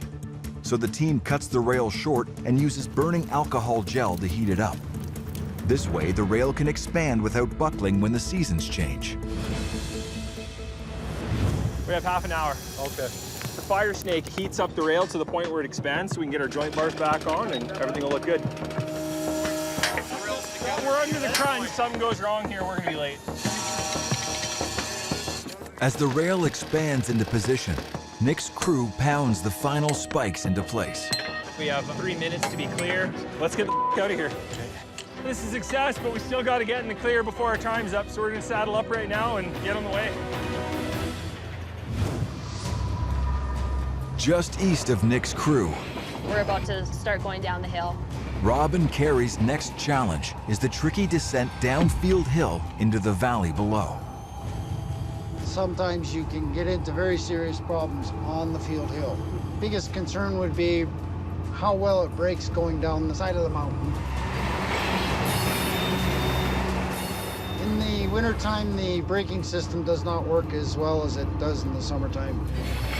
Freezing temperatures can cause parts of the train's braking system to contract, reducing braking efficiency. Right now, I'm just conditioning the brakes, getting them ready to go down the hill.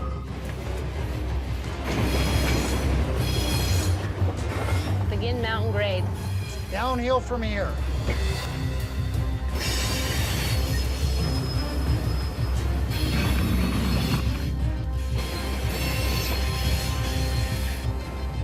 Most of the hill would be 15 miles per hour. Depending on the size of train. As for the subdivision itself, max speed would be 45 miles per hour? 50. 50 miles per hour. I'm not an engineer yet, as you can tell. I've got probably the second fastest speed down this Field Hill. The only one that beat me was the train that derailed. This train's not gonna lose that fight. 35 years experience gives Rob an innate feel for how far he can push his train. You gotta be cautious. That's where the other half of the train went over the side of the mountain. Where it went over the edge. Is it named after the conductor or the engineer? Named after the conductor. It's now known as Gilbert's Gulch. You don't want to have an accident on the railway because they'll name it after you. Well, that's a fair statement. Definitely is. We are arriving in beautiful downtown Field. Every time I come on a train, the engineers have so much knowledge about the subdivision they work on, and they have their own way of getting their train down the hill safely. It's actually quite amazing.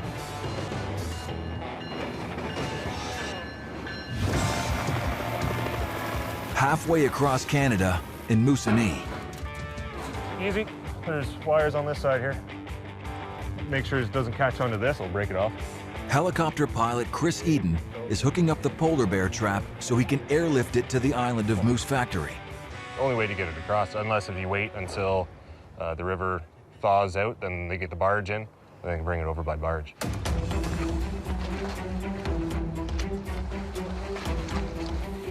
You want to just make sure that it's all equal and level so it flies nice. Because it gets pretty hairy at times when things can get spinning. It's rocking, swinging back and forth, so you feel all of that. But just as they gear up for takeoff, clouds threaten to obscure visibility. To see where he's going, Chris would need to fly beneath them at a level of just 200 feet. We have to be within gliding distance of shore if our engine fails. And if we're only 200 feet off the ground, you lose your engine, you might not make it, and that river's cold and it's moving pretty quick.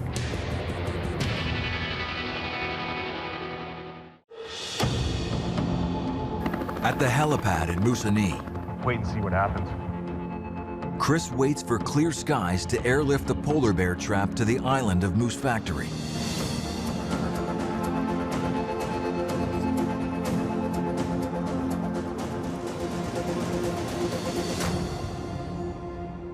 Right now it's looking better.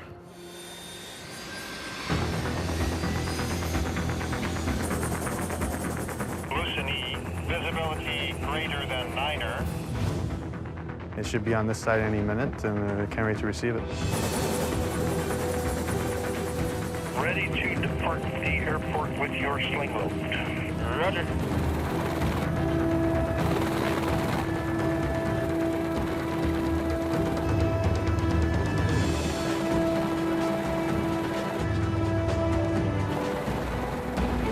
Simmons, Oscar Delta India is off expedition. Chris needs to keep the load steady. If it spins out of control over the icy river, it could bring the helicopter down.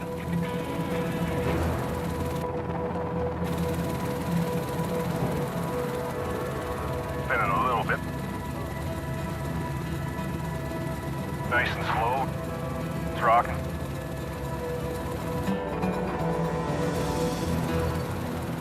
Hey, Moose Factory, I'm on my way with the load.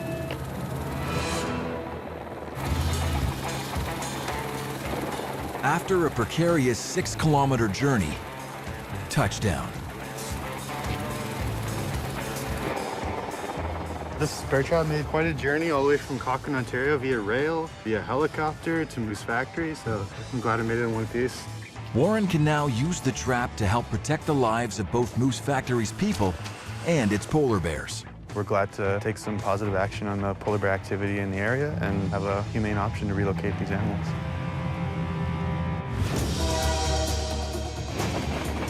3,000 kilometers west, The scenery is very good out here. Rob and Carrie are through the Rocky Mountains and across Nick's new track.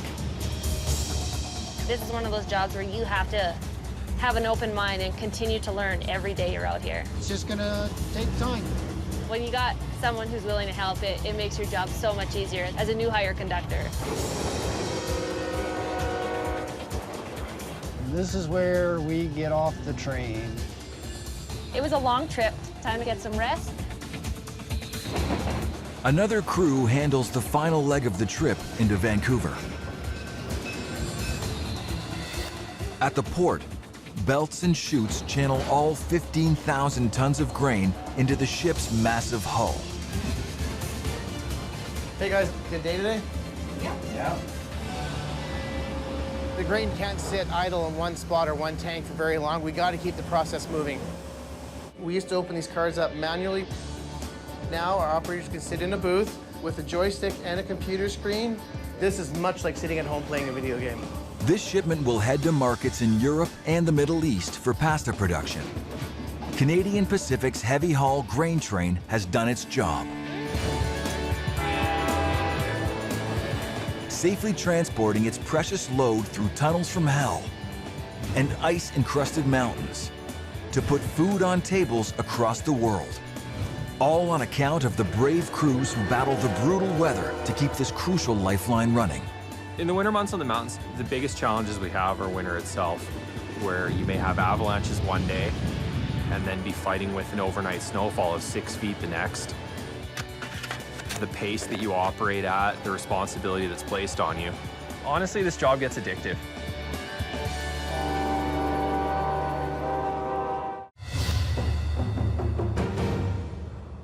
Carved into the rugged passes and deep canyons of British Columbia lies the backbone of a country. The people who laid this track fought for every mile, some paying with their lives. The Canadian Pacific Railway built this country, and I'm proud to be part of this. If this railway hadn't been built, there's a good chance that this country wouldn't look the way it does on the maps. But right now, a snap warm spell has triggered thunderstorms that threaten this treacherous stretch of railroad. The pounding rain melted the snow on top of the mountain, creating massive mudslides throughout the Rockies. For engineer Jordy Hunter, today's delivery will be no ordinary journey. I've punched slides with the trains. We've hit rocks. I've had close calls, but being an engineer is the pinnacle of my life. I'm gonna give notice here, Jordy. Yeah, okay. Jordy and conductor Jim Smith are transporting 6 high-priority 540-ton cars of red shale to a cement plant in Alberta. Shale, a hardened form of clay, is a crucial ingredient for making the cement that's used to build hospitals, schools, sidewalks, and skyscrapers across the country. The cars of shale are being shipped alongside containers crammed with household goods, including pop and beer, as part of a mixed merchandise or manifest train. I've been accused of using the word sexy and manifest in the same sentence.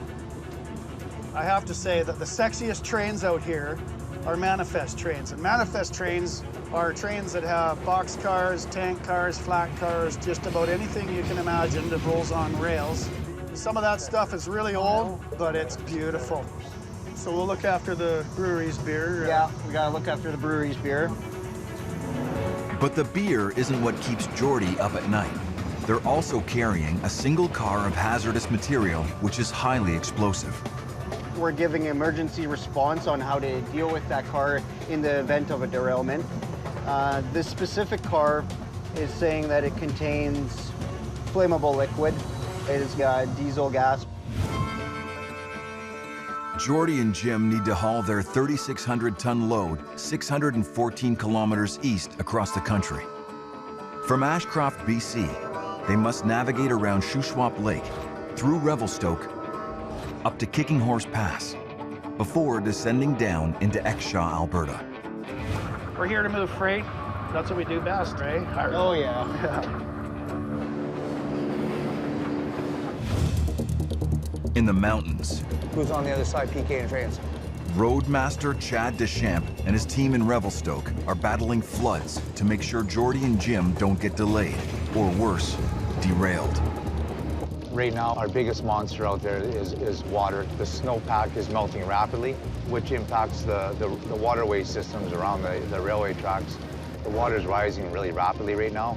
That causes washouts. Might not seem like much, but you can see the mud holes starting to start too. With this condition right now, we're fearing drastic mudslides and rock slides impacting the tracks. Mother Nature, if we don't stay on top of her, she's gonna take advantage of us when we got her guard down. Holy yeah, see that? I gotta check the water level on that. If that water level rises rapidly tonight, we could have a flood and a washout because it wasn't that high yesterday, so. Foreman Travis Clark, Chad Deschamps on 11 over. We're just gonna head over to this bridge at 25.8. Chad needs to investigate the rising water under the bridge at Eagle River. You gotta come down here, right? Holy, that water raised 9 inches overnight. If we get too much water with this rain, we could face a situation where it could wash out our tracks. Oh, yeah. We gotta get prepared for a possible flood. The Rockies make their own weather. The air at the bottom of the mountains is warm and wet. At the top, cold and dry. As these two systems collide, all hell breaks loose. Roadmaster Shane Goodyear saw it happen here just last night, 160 kilometers up the line at Shuswap Lake. On Saturday night, about 11 p.m., a train reported hitting a rock slide. It turned out that higher up the mountain, water came down, and it washed all the rock and debris from the ravine here, plugged up the culvert, and then went over top of the track in front of the train. You can actually hear the rocks tumbling for about 1 to 2 minutes before they would hit the lake. Shane captured this video of the washout. So in the video, it shows just how quickly this can happen within a few minutes of the water creasing over the track. As you can see here, it took away the whole shoulder of the track, washed it down right from below the rail out the lakeside. So now that side of the track, see the end of the ties, they're all unsupported.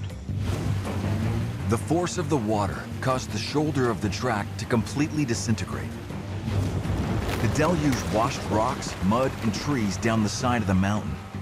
This debris blocked the special drain called a culvert that runs under the railroad and forced the floodwater to rise over the tracks. The water washed away the soil underneath the wooden ties, leaving the rails suspended in the air. By the looks of the mud right here on this, you can see it's about 8-9 feet down to the creek, so it shows you how much momentum that energy had when it came down. And you can say these things can happen in a blink of an eye. So you could go by 1 minute and it happens right there in front of you or right behind you, or worse yet, it catches you. Shane's crew has been working through the night to clear the debris away from the culvert to allow the water to drain. We had to come in with a lot of riprap rock and reshore up the whole structure and build it back up to the track grade. So far we've dealt with 9 of these locations. We're expecting another 3 days of heavy rain coming, so we're having to be on standby. Out of 55 hours, I had maybe 5 hours of sleep because it was just one after the other after the other. So you're just constantly going, you get it going, and another one would hit, and then another one, and it keeps you on your toes. Hey, Wolf, train is going to be coming by. Shane is under tremendous pressure to get this track back in service so Jordy and Jim's train can roll through this zone. This is a valuable expedited freight that has priority shipments. So they can't delay this train because it's got all the expedited and time-sensitive freight. It's a scheduled train and it has to arrive just on time. Time is money. The train can run between $500 to $1,000 a minute to hold up. I always think of us as the waistline of the hourglass, and we're that pinch point of how much flow can get through.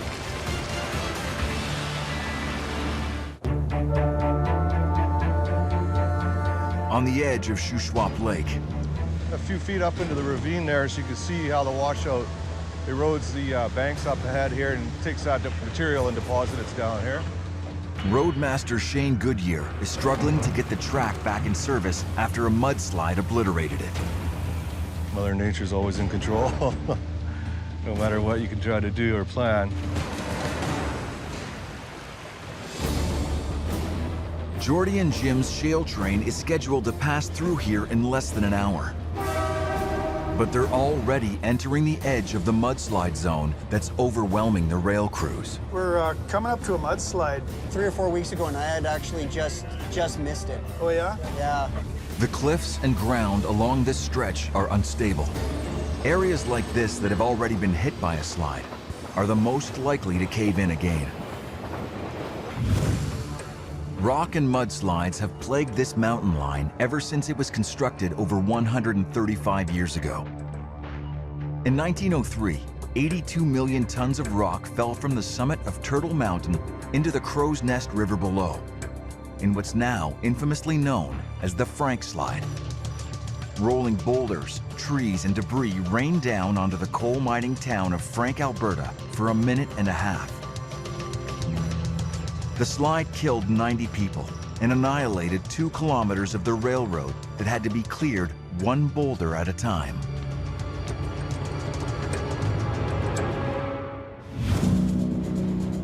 Around the next curve there, close to the intermediate, it'll be up there.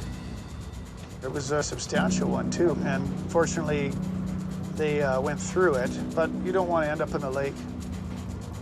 Quite a mess. I had to put it down a bit more extra ballast. Look at that, eh? Yeah. You don't really have time to be scared. What you do is you just react, and sometimes they're big slides. You don't know what's in it. It could be boulders, it could be trees. You don't want to pull the air and then end up in emergency stopped in the middle of a slide. That's bad, because now you're stuck. I'm not going to stop. I'm punching it. I'm going through it. Hopefully we're going to stay on the track. Whenever I hear something about trains from Jordy, I'm almost always learning something new. You got to absorb that information because it might just save your life. Keep calm and carry on.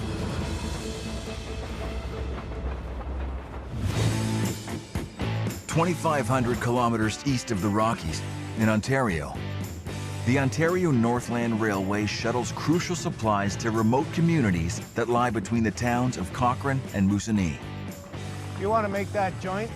Just make sure MJ's still clear. Yard foreman Jay Faldine and his crew are battling bone-chilling temperatures to load up a critical shipment of prefabricated houses to send north. Whereabouts are you, Taylor? I'll go down for the cut here and shed one. Winters aren't fun, but it's something you get used to. Temperature-wise, probably the worst I've dealt with was in Moosonee, and it was minus 53. That was pretty extreme, though. I'd say average in the wintertime, minus 30 is, you can pretty much expect that every day. As long as you're working, you're nice and warm, you stay warm. As long as you keep moving around. The houses are headed to Attawapiskat, a remote First Nations village which is just south of the Arctic Circle. New construction is nearly impossible in this extreme environment.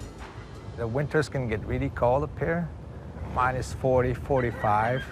It can get extremely cold. That's when we have trouble with our equipment. Wheels won't turn, everything freezes, truck won't start, you know.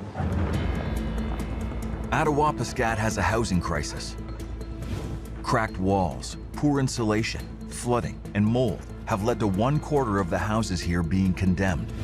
But families haven't left them yet. There's nowhere else to live. The old houses around here, they get extremely cold, you know, they're not built for this kind of weather, you know, poor houses. But new homes that we bring up here, they're well built. They're super insulated. Today's shipment contains 4 new prefab homes.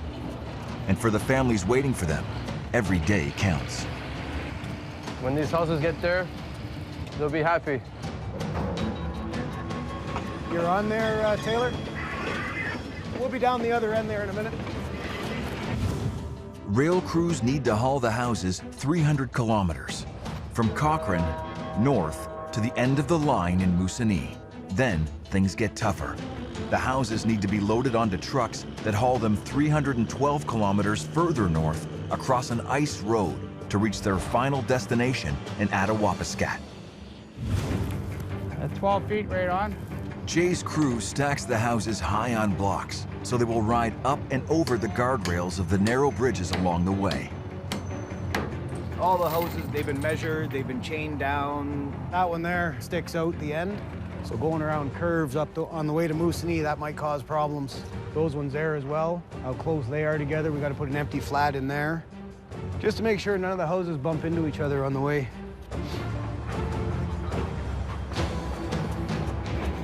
When we get going at good speed, they'll rock back and forth, and they got to keep an eye, make sure nothing gets a little cockeyed on the flats, because that would be one heck of a mess if one of these fell off. We're just putting the last one on there now. Then all of them will have the right spacing in between them. Locked and loaded, the houses head north.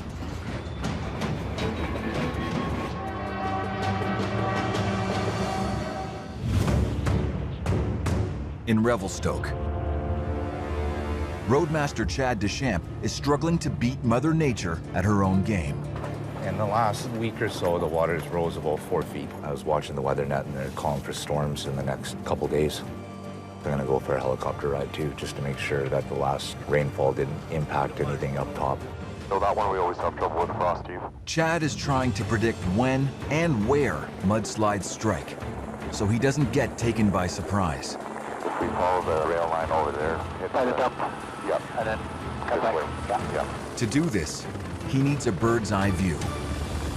When we do our aerial surveys, what we'll do is we'll find these drainages and then we'll follow them all the way up to see if there's any kind of a blockage that's starting. Maybe some tree debris came down roots. You can see the water pooling. Then you'll know that it's going to come down to hit us. You ever get some rock falls there from that west there, Chad? Yeah, up at mile 4.9. Oh, yeah. Looks like there's a pool down there, too. We could probably clean up. Yeah, you betcha. How's the beaver in this pond here? He's been moving back and forth from the north side to the south side.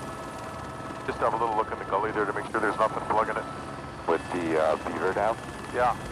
They've spotted a beaver dam that could cause problems. Beavers use mud and branches to create flooded areas that protect them from predators such as wolves. But if this dam grows too big, it could block the river and cause the tracks nearby to flood. We go in there with that high tracker, and if we can disrupt its beaver dam, we're gonna have to get a hole in there. That would be good. Yeah.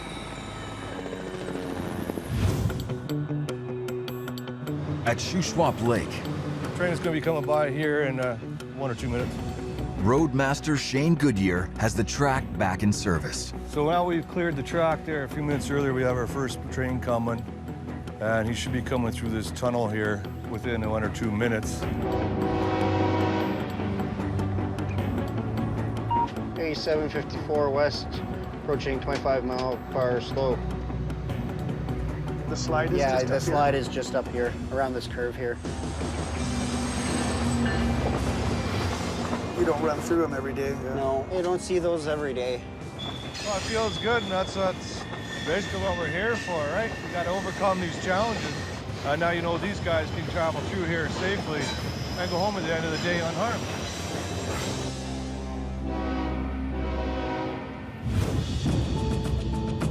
"200 kilometers east ahead of the train, and 2,600 feet up, the mountain temperature is still far below zero. We're at mile 19 right here, and we're about to get on track to change the rail.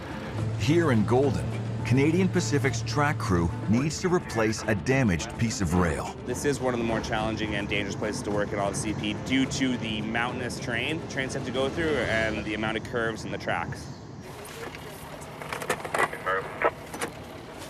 All right, ready to go. 24-year-old Jesse Dahlberg is a rookie. He hasn't earned his stripes yet. Or in this case, he hasn't earned the right to wear orange yet. Yes, they refer to me as the green vest. Supposed to have it on for 1 year, and then I graduate to the CP orange vest. I'm very eager to get out of this green vest, get a little bit more respect from the guys, maybe. To earn that respect, Jesse has to do the toughest jobs, good old-fashioned manual labor.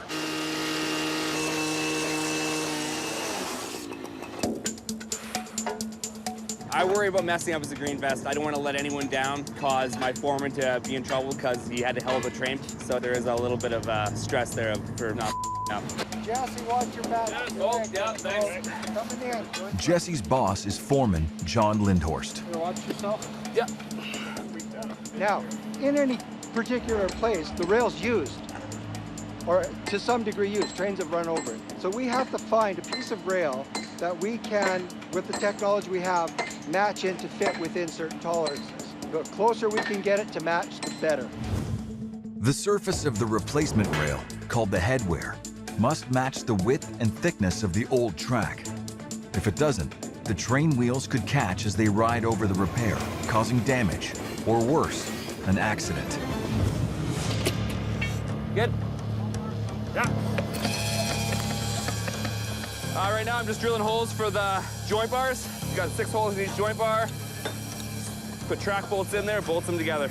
For bigger jobs, a welder would be on hand to fuse the track together. But for single track replacements like this, they connect the pieces using a metal bar called a joint bar. Give it a little love tap maybe. There we go. The joint bar must sit flush to the new piece of track to hold it securely. So on the other side, let's hit this one here. We gotta hit this part down a little bit. But there's something wrong. I'm just trying to get the joint bar on properly. It's not sitting quite right. Oh, never seen that like that before. I'm not 100% of what the problem is. That's why I'm the rookie. We got 19 minutes. Well, we got a new check. That's a good bar. In Golden, I'm just gonna put the nut on the end. Jesse and the crew are struggling to replace a broken rail. That's it for that one. The steel joint bar that attaches the new section to the existing rail won't fit properly. Take it off, take it off. The rail has been transposed, which means that it's been moved from one side of the track to the other. The wheels have deformed the rail to a degree, and you have to grind that deformation off in order to get the bars to seat properly and hold correctly. The replacement track was chosen because the headwear matches the existing rail, but they salvaged the rail from used track. Its outside edge has been worn down by passing trains. The deformation isn't easy to spot, but it's enough to prevent the joint bar from sitting flush under the new rail. So we're gonna take this off. They have no option but to tear the joint bar off and grind down the deformed replacement track. This is something you gotta watch for anytime you get transposed rails. Yeah. Bars.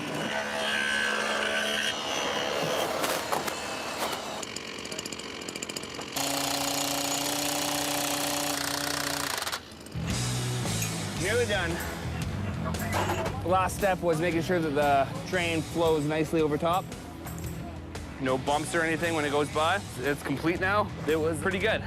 One hiccup, could have gotten a little better, but it wasn't not bad at all.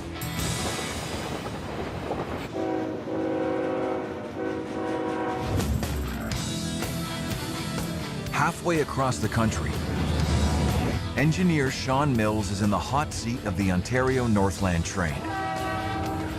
Alongside him, Philip Selman and trainee Thomas Skinner.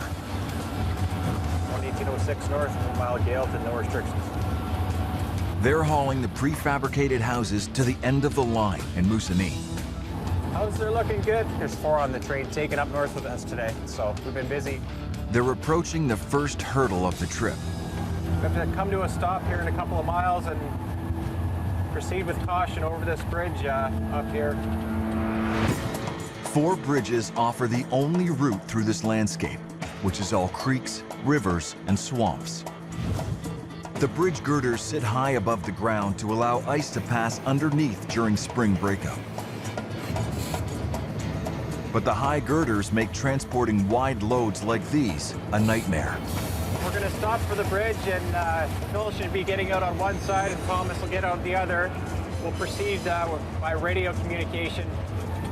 We usually have enough clearance, but I've been on one train where there's been just enough clearance, maybe half an inch.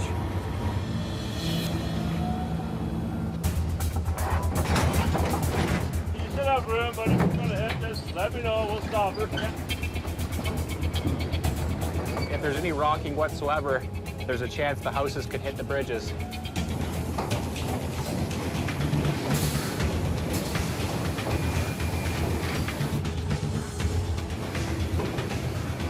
All look good so far?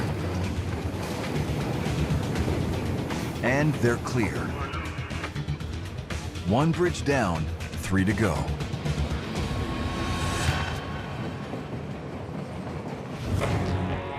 In Revelstoke, Chad has tracked down the beaver dam he spotted from the air. Well, this is the prime suspect here. This was a problem that was causing the stagnant water. A single beaver dam can redirect an entire river, flooding hundreds of acres. Unchecked, this one could grow, blocking the waterway and submerging the nearby tracks. We have had previous floodage. It would wash away the shoulder. So I want to get on it now before it gets to that point. Jeffy, I'll show you over here. I take the grapple and just loosen it up a bit. I gotta watch out for the wires. Chad's called in a 10-ton truck equipped with a grapple to remove the dam. As soon as I get set up, I want you guys to watch for power lines. Somebody's gonna keep an eye out that I don't clip them. It's a big truck on a small road, so lining up the grapple with the dam won't be easy. Cut it hard! To make Chad's task even more difficult, one of his guys is a no-show. Oh. And this isn't the first time. There's an issue? Yeah. Jimmy Taylor is Chad Deschamps's biggest headache. I guess everyone just looks at me as a dumb kid, which is pretty true. In the last 6 months, he's committed the cardinal railroading sin. I ended up leaving a switch open. I lost a lot of pay, I lost a lot of privileges, and especially I lost a lot of respect. We all have bad days, buddy. Being repeatedly late for work. I apologize to Chad for not showing up on time or just being a general smartass. And it's never good when your boss hears you've been bad-mouthing him behind his back. It seems like Chad is under a lot of stress at all times, but the thing is, he relays the stress that he's under onto his employees, and quite a bit too. When everybody has a problem with you, maybe everybody else isn't the problem. Maybe it's yourself that is the problem. But the thing about Jimmy that really gets under Chad's skin You want to see a magic trick? No. is that Jimmy loves magic more than he loves the railroad. If you do this, it feels like you're running an accelerated rate. Thank you. I'd love to just spend my life on magic. You have the fantasy, which is the magician thing, but then you have real life, which is, you know, the CP thing. I think I need to move to a bigger city. Revelstoke's best magician, because I'm Revelstoke's only magician. It's funny, but it doesn't pay the bills. Chad's biggest concern is Jimmy's lack of focus. The operations of the railway is a huge commitment, and you have to have your heart into it. There's that log right there. I'll try and pull it from the bank. Our team here, we try to work safe and comply with all the rules.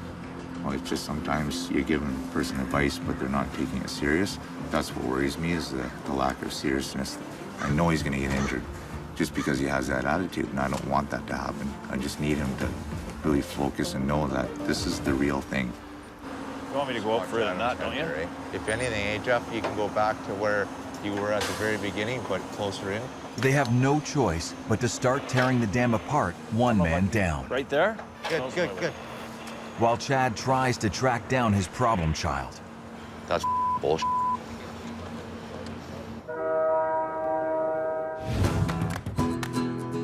"140 kilometers east. Jordy and Jim roll clear of the mudslide zone. Rule A is always wave to the kids. It changed my life. When the engineer or the conductor waved to me, it was like meeting God. We got someone up here, they might wave, let's see. This is the best part of the job. There's an older kid. No, he doesn't care. I love working with Jordy because he loves trains. He's crazy about trains. He loves trains. FDN stands for a frickin' train nut. He's one of them, kind of. No, I'm just, a proper term would be foamer. Foamer, yeah. I'm a foamer. Yeah. Foamer, as in foaming at the mouth for trains. He's a foamer. The thing that attracts me to this job is everything. It's the size of the equipment, it's the power of the equipment, it's just the total assault on the senses of sound and sight, and it's even got its own smell.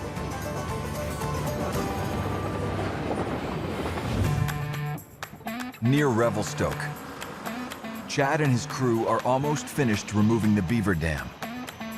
Legs up, move 'em down. Yep. Jimmy finally shows up for his shift, but not in time to save his skin. After the job is done, Chad pulls Jimmy off-site to have a talk. Absentees. Yeah, I've shown up late many times. I believe my running count is 5. Yeah. Which is nowhere near acceptable. I'm not putting up with it. So, you know what I mean? Like, when you come to work, you got to be focused. I'm serious. I'm worried about you.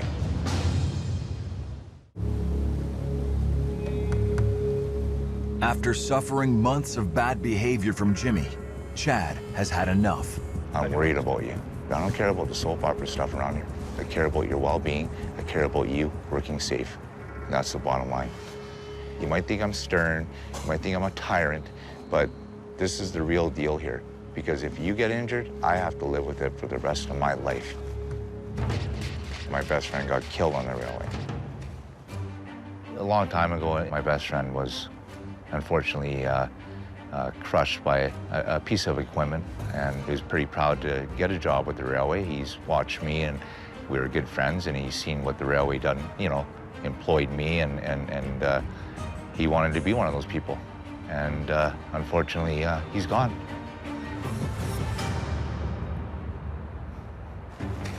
But I think for your best interest is to go try something else.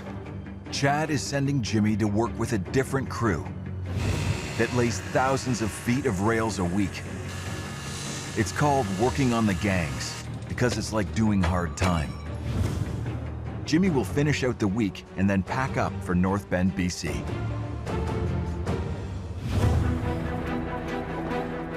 As they pull into Revelstoke, it's the end of the line for Jordy and Jim. While they rest up, a fresh crew will take over to navigate the train through the high mountain passes, perilous even in the best weather.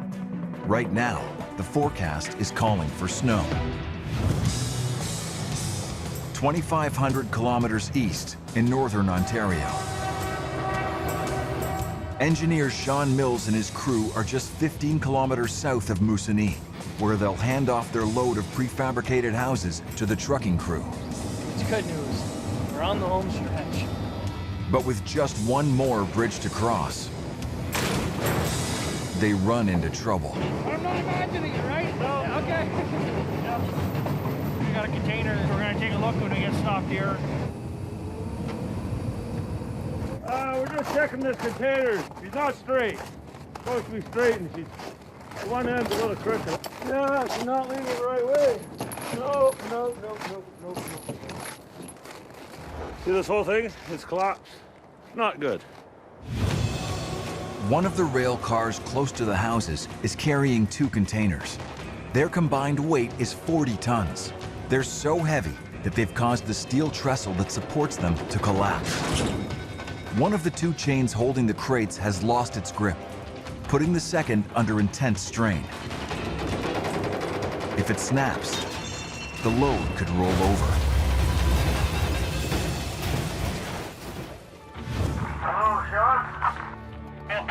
It's got a metal frame collapse on the car. We're going to tighten the chains up on the one side, and we should be able to get it into Moosonee anyway.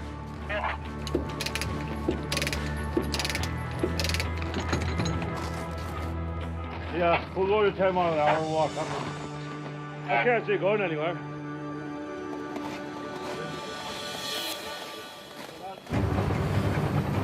This flattened right out. Like if it wasn't for the jacks there for the truck, it would have fell right to the ground, flattened the steel right out. If we didn't have the big dimensional houses on and had the guys go and check at the bridges, we would have never noticed that. If it did fall off, it could have definitely derailed the train. Could have been disastrous. So I think it's a good thing that those houses were on there today and we were checking it out, that's for sure. We have to proceed the rest of the way into Moosonee at restricted speed.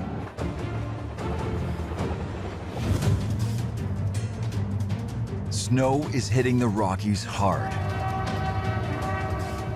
burying the tracks just as the shale train heads into steep terrain. If you get more than 3 inches of snow, it does affect the adhesion to the rail.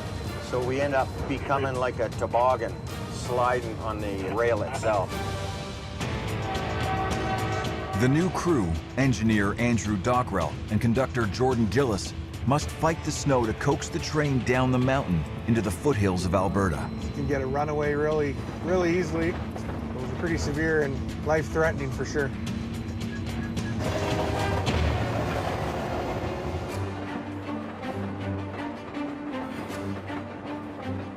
The whole way up leads to this part of your trip right here. The downslope here is 2.5%. It's one of the steepest rail descents on Earth. It's not an ordinary train ride down this hill. You've got to be on your game and expect the worst and pray for the best.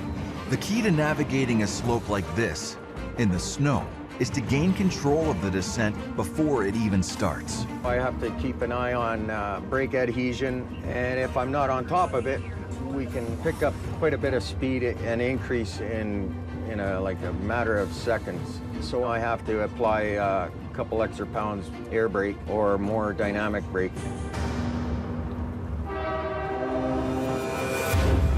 Each locomotive that powers the train is fitted with dynamic brakes. But these aren't enough to stop the fully loaded 3,600-ton train. So each rail car has its own set of air brakes. Air tanks, pressurized to 100 pounds per square inch, power all these air brakes. A pipe distributes the compressed air along the length of the train. Constant air pressure keeps the brakes off. A lever allows the driver to release air from the system, activating the brakes on each car, slowing the train down.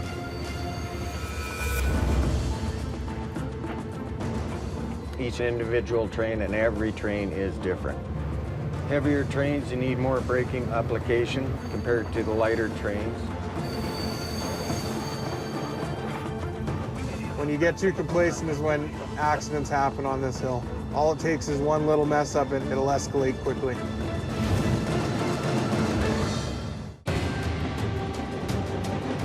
Andrew and Jordan's 3,600-ton train is dipping into a legendary steep descent through a whiteout. It's steep. With our tonnages that we're hauling on long trains, things can get out of hand. It takes great skill knowing how much braking force to apply to keep the train wheels gripping the icy tracks. So we have to be 100% focused going down this hill. If we're not, we could run a ways.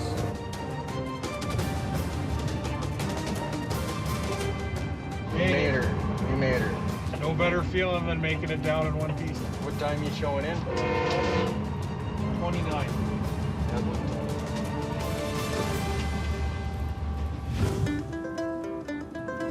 In Revelstoke, I'm heading out to the gangs. Jimmy is packing up to go work on the steel gangs, laying railway track. Honestly, I know where Chad's coming from. He's given me a lot of helpful and useful advice, and I'll take it to heart. He'll be working 8 days on, 6 days off, living out of a hotel. I heard it was a good idea to bring a toaster oven in case there's no microwave, and the entertainment. This right here is my magic box. It doubles as a stage wherever you might be. Never leave home without it, literally. I mean, I'm playing it off like I don't really care, but it's a scary thing, leaving off for the first time like this. I have no idea what the work's gonna be like. Basically, any first job worries you might have, it's all happening right now. You there, buddy? Have a good one. I'll keep my head down, keep my mouth shut. I know that's pretty hard to believe, me keeping my mouth shut. Well, you watch over the place while I'm gone.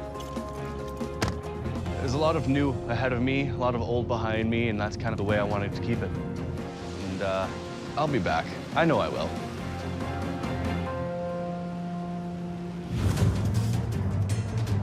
Near Kicking Horse Pass, Andrew and Jordan face the last hurdle. We're about to enter spiral tunnels. There's no ventilation in the tunnels, so if something does happen and the train does come to a stop, there are gas masks for the conductor and engineer to use. Because when you do stop, the exhaust from the locomotives fill the tunnels pretty quickly. Pretty bad position to be in if you don't have a gas mask. The spiral tunnels were completed in 1909 to reduce the grade of the deadly hill leading down into field. It took 2 years for Canadian Pacific crews to blast and drill their way through nearly a mile of solid limestone. Unlike most train tunnels, these ones were bored into the core of the mountains, making ventilation impossible. The solution was to install gas masks and oxygen kits at regular intervals should the train have to stop suddenly midway through. Which is exactly what happened to Andrew. 3 years ago, I was involved in an incident. We were derailed, and I had to do my inspection where I had to go back, check the train out. Within 10 minutes of me being in here, I had to get a gas mask. And thank God there are masks and these oxygen canisters to help with us breathing. I don't think I would have made it if these gas masks weren't here. It's a great feeling, eh, Jordan, when you come down through the upper and the lower tunnel after a long trip, eh? Feels good to make it down. No issues. It's nice to see population again after coming down that hill. Makes you know you made it in one piece.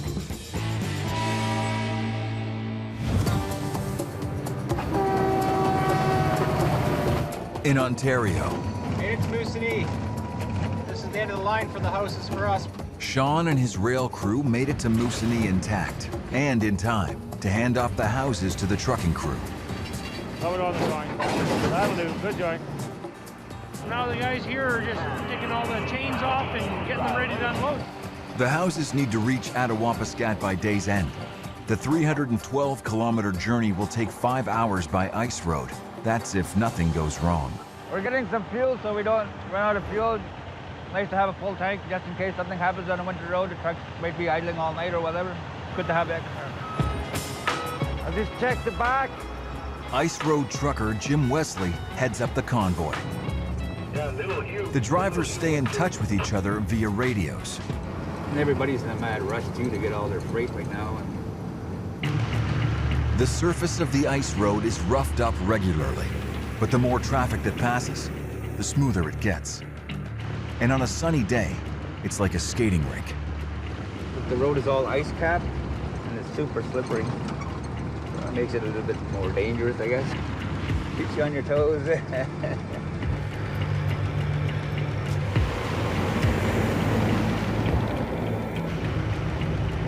There's a pickup truck in the snowbank just up ahead here. He went right on top of the snowbank and he came down on the other side. But that's why it pays to go slow around these corners and just take your time, because you never know what's going to be around the corner. Hitting one of these snowbanks at 50 kilometers an hour is like smashing into a brick wall. There's going to be a sharp right turn coming up. Oh, yeah. That's slippery there, X. Jimmy, watch the corner there. Okay, thanks. Crack there, but it's okay. Take it a little slow here. We gotta go slow. Ooh. Holy. On the ice road to Attawapiskat. I think I should take it a little slow here. We gotta go slow. Pressure crack there, but it's okay. Holy. Oh. Damn. Oh my holy. Did you see that? Must be like about inches. I should have an escort with that guy.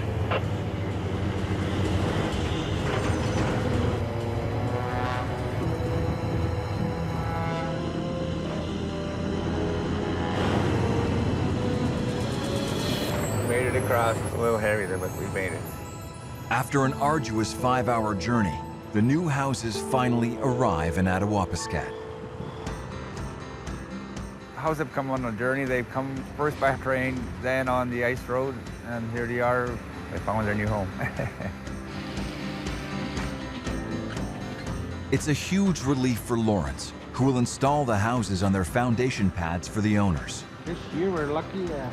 We're very glad that they made it up here on time. Over the next year, Lawrence's team will hook the houses up to services ready for families to move in.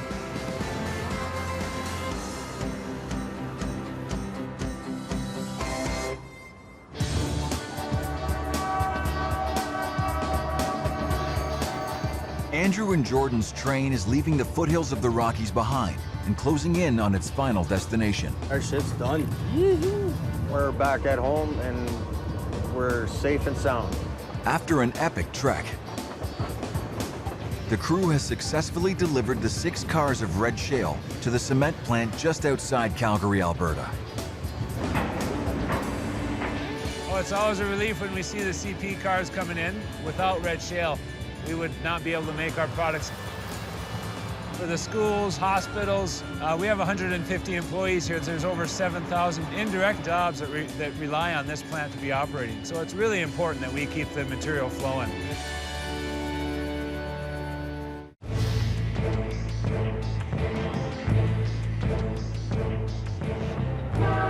It's springtime in the Rocky Mountains. Rising temperatures are melting the ice and snow as winter starts to release its icy grip. Spring, things happen usually a lot more quickly. Things do have a tendency of going from low concern to, oh my God, this is a panic and emergency in 24 hours.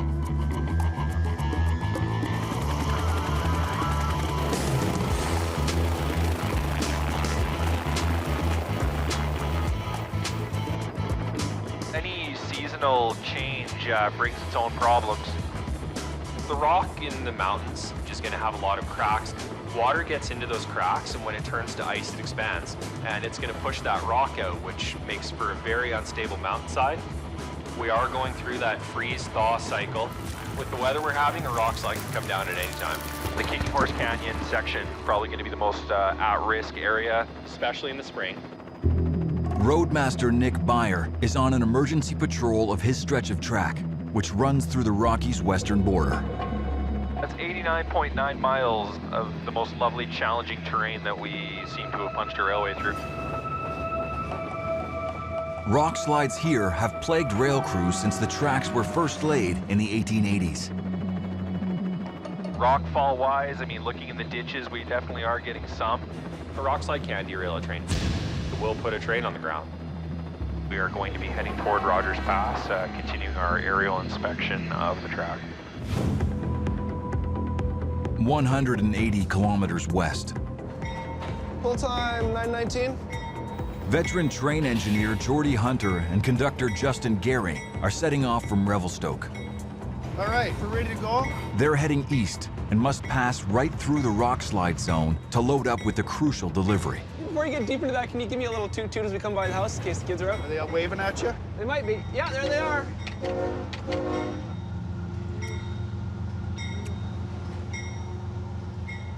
All right, that was my wife and kids and dog. Was the dog waving? No, only wagging her tail. Does that count? Sure.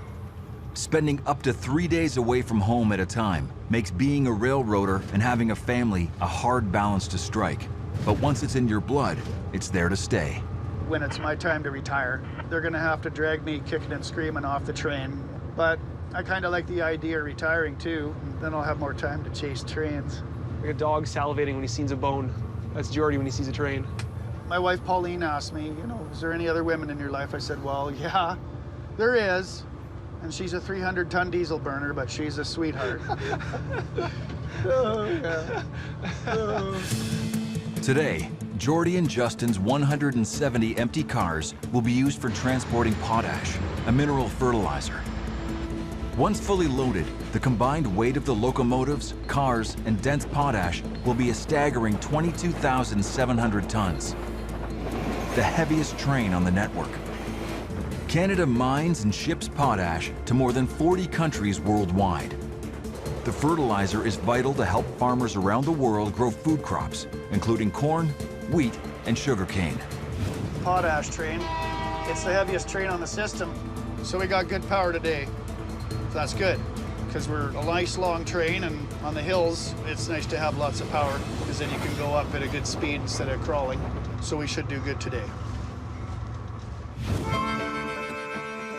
They need to maneuver the empty 3-kilometer-long train through the unstable mountains at Revelstoke to reach the potash mine in Kalonzi, Saskatchewan.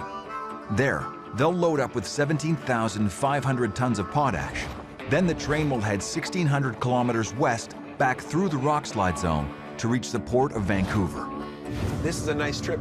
We've got mountains, valleys. There's snow visible all year round up high. Nothing but scenery, bears. Yeah, this is the view from our office window. It's like the best screensaver ever. It may look beautiful. Hey, there's a bighorn sheep on the track. Get off. But 65 kilometers down the line, Nick's flying over a stretch of track through Rogers Pass that sends shivers down railroaders' spines. In 1910, we had an avalanche at the summit of the pass that killed between 50 and 60 Canadian Pacific employees. Because of that, the decision was made to drill the Canola Tunnel. The Canola Tunnel was completed in 1916. The Canola Tunnel took more than 2 years to construct and cost the equivalent of 120 million Canadian dollars in today's money. Able to take trains heading east or west, the 8-kilometer tunnel cuts right through Mount Macdonald. It's an extraordinary feat of engineering. 500 workers removed millions of tons of limestone and quartzite using little more than air-powered drills. It was the longest tunnel in North America when completed, but its length causes problems for trains even today. When we do have the trains pulling their loads through the tunnel, they create a lot of exhaust and a lot of bad air in there. Considering the amount of tonnage that we put through here, it is of a particular concern.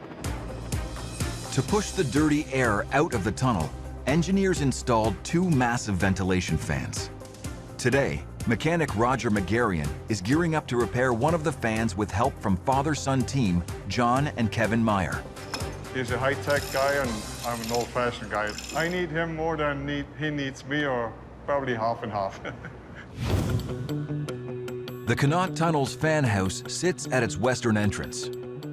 Sensors trigger the 3.6-meter-tall fans into action when they detect a buildup of carbon dioxide in the air. Huge motors connected to the drive shafts power the fans, pushing out the polluted air by channeling 700,000 cubic feet of fresh air a minute through the tunnel. We're gonna bring in the new shaft, get it lined up onto the gearbox and the fan itself. Slide it in place here. The minus 30-degree temperatures have frozen the grease that lubricates one of the fan's drive shafts. That's why we have to replace the parts that wore out. If the fans in the Canola tunnel stopped working, the exhaust gases would be poisonous for any crews or maintenance forces that needed to work in there.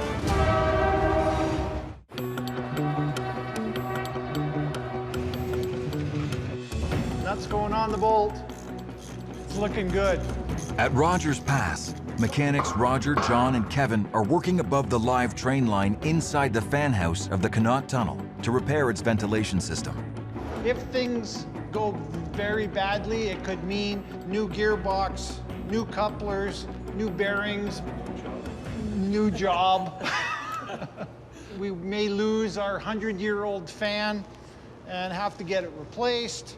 Every job in the railway is important to keep that freight moving. I am using a grease gun to make sure it is full. We need 5 tubes total in there. 5 tubes of grease, and I'm only on tube 3. And I do want to get home for dinner tonight. They want to test the fan before Geordie's train hits the tunnel. You all filled up with grease? I am starting to put the auto lubers onto this gearbox. I set it for 6 months. The grease Roger has pumped inside the shaft will slowly squeeze out over time. Auto lubers top it up. That's why they call it auto luber. But they'll have to wait to run the test. The train is going by, so we have to wait till the train is through the tunnel. That little speck of light down there is about 5 miles away. We cannot test the fan right now because the train will push the air in reverse. It's just like using a plunger. So we'll suck the air through the fan and we'll start rotating it. Right now, you can see it outside, and we have to wait till it stops. That surely is the proverbial light at the end of the tunnel. Yeah. 500 kilometers west of the Canola Tunnel in North Bend, British Columbia. Everybody off the bus. Off the bus. Jimmy Taylor is gearing up for his first day laying rails on the steel gang. So just everyone's here. He's been transferred here following disciplinary action by Revelstoke Roadmaster Chad Deschamps. When you come to work, you got to be focused. I'm f***ing serious. I'm worried about you. But I think for your best interest is to go try something else. Some may say I don't fit the mold of a typical railroader, which is probably one of the reasons why I'm still here, because I really do enjoy proving people wrong, and I do believe I can do this. The steel gang isn't a demotion for Jimmy, but it is the toughest job a railroader can do. Every inch of steel track was laid by hand before modern machinery. It was sweaty, brutal, physical labor. The hard men of the gangs used picks, shovels, and hammers to drive metal spikes from coast to coast. This back-breaking work gave the steel gang the reputation it retains to this day. Nice to meet you. How you doing? Foreman Kyle Hygus runs this 38-strong crew. This is huge compared to what I'm used to. Yeah, so this is our crew over here, Steel Gang. Welcome back. Hopefully everyone had a good weekend. On the first day of the shift back, that's usually the day where things happen. So we all need to get refocused, make sure we don't have any incidents and whatnot. So let's hop in our machines. There's 3 pullers at the front of the crew there. You can hop in one of those. Cool. Awesome. Thanks, Thanks a lot. A little overwhelmed, I'd say. I didn't think it'd be this big. 23-year-old Michaela Buchanan takes Jimmy to today's worksite, where they'll be replacing tracks damaged by snow, ice, and heavy trains. I'm just not familiar with like the etiquette, if there's like anything I'm supposed to or not supposed to do. So it's kind of what I'm worried about so far. You haven't been on Steel Creek I've never been on any crew except for section. Pretty much everything out here is a risk to anyone. Rocks are a risk, slipping's a risk, the rail's a risk, all the machines are the risks. Another person with a hammer's a risk. I heard this is rattlesnake country too. Oh yeah. Great, I hate snakes with a passion. I'm just gonna keep my head down and kind of go with the flow, figure out how everyone else works, and I'll try and work like them. My new best friend. Jimmy and the Steel Gang will need to replace thousands of meters of rail throughout the spring to keep Canadian Pacific's trains rolling.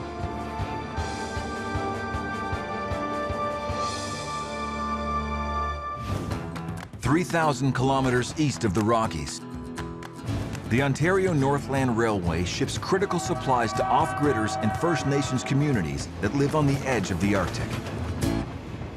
There's pretty much two ways to get supplies or people back and forth, and that's plane and train.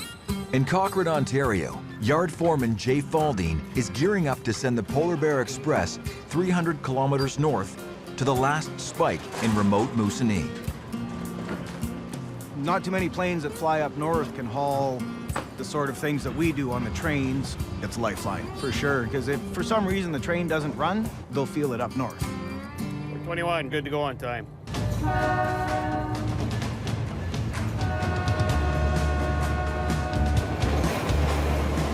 On board today is 26-year-old conductor Mitchell Simmons. Owners, one of the last flag stops in Canada. It's kind of like railroad hitchhiking. We have a lot of camps out here, and people will be flagging us down, waving crazy, and we'll slow down, let the ramp down so they can board, continue on. There's all sorts of people along the line that do live off the grid, and so they have supplies. They usually waiting at the stop that we need to throw the package off at. We just toss her down at them, track speed sometimes if they're used to it. And that's what we call airmail. At the head of the train is locomotive engineer Dale Church. Fraser-Dale, Otter Rapids, Moose River. Today we will have flag stops for anybody that wants to get on the train. This line is very important to everybody. 100 kilometers down the tracks. The early train gets here before 11. I want to make sure I'm over there. George Ross and his 15-year-old son, George Jr., are hoping to flag down the express to travel north. We're rushing to get ready for the train. Some last-minute stuff. Getting ready to take our boat on the train. We're going to go try some river hunting. Part of the spring hunt where we go on the rivers and try to shoot some ducks, some geese, cranes, basically whatever flies and what's edible. Hunting for all First Nations, like everybody up here in Northern Ontario, everybody does it. A lot of people would rather have our own wild meat than going to the grocery store most times. Everything that flies, except for crows and seagulls, I'll eat it. Rabbits, partridge, beavers, muskrats, moose. I don't eat caribou. I never really liked it. Other than that, I'll just about eat everything out there. George plans to load his boat, ATV, and hunting gear aboard the train at Fraser-Dale, then travel 100 kilometers north to Moose River. Here, they'll unload and drag their boat across the ice to reach the hunting grounds. The train makes just one return trip a day, so they must be back trackside in time to catch it, or they could be stranded in the wild. I'm bringing my son with me, Georgie. I've been taking him with me since he was a toddler. I've taken him spring hunting. I used to carry him in a pack sack, bring him in a sleigh. I've taken him on a boat in the fall, spring. He is always with me. George's supply of meat, which he smokes and cures himself, got his family through the winter. Today, he's hoping to stock up with geese. The train should be here soon. Time to go. 21, 1 mile, Fraser-Dale. Hurry up. Above the Rockies, Slower? Yeah, just a little slower. Oh, slower, yep. Roadmaster Nick Beyer is scouting the mountains for rock slides. The issue this time of year is now all that rock that's been frozen up and that ice has expanded is now thawing. Everything that it's broke loose wants to come right down on the track. Rock slides are a significant threat, and because of that, we have measures in place such as slide fences. Canadian Pacific engineers have built more than 450 meters of special barriers called slide fences uphill alongside the rails in areas prone to rock slides. A weak electrical current passes through the fence wires to create a circuit that's monitored by a sensor. Any boulders crashing down from the cliffs hit the fences and snap their wires, breaking the circuit, which triggers an alarm. Any alert is picked up by rail traffic control, and the sensor automatically activates signals along the tracks, warning train crews to slow down or stop. Slide fence is an important safety device because that way we're not running trains at track speed into a possible issue. So we're just on our way back to the airport in Golden now. Finished flying the west section of the territory. A few things to keep an eye on, so we're going to wrap it up. Just east, This tunnel's over 100 years old. Jordy and Justin creep through the Canola Tunnel. The tunnel cuts straight through Mount Macdonald. For the time being, at least, they are safe from rock slides, a hazard that Jordy has experienced firsthand. I hit a boulder the size of a Volkswagen Beetle. Everything worked out. We didn't go off the track. You don't really think about how frightening it is. Their potential for derailment is there. That's just part of the job, I guess. Above Jordy and Justin in the fan house. Confident this is going to work. If it doesn't, then the exit's that way. With the train clear, Roger's team can finally put the ventilation fan through its paces. We got to get this baby moving. Starting fan!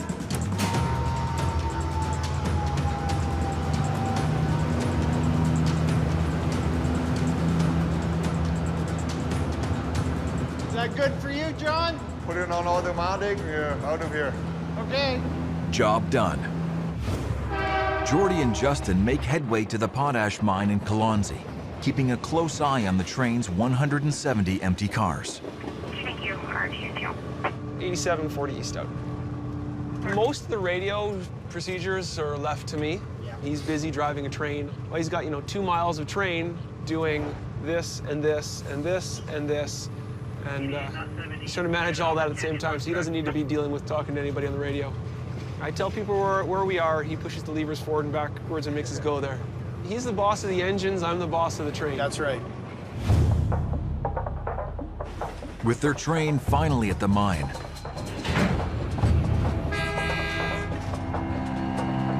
loader Keith Boucher takes over to fill the cars with potash fertilizer as they pass through the plant. Keith's loaders can fill a 113-ton car in only 6 minutes.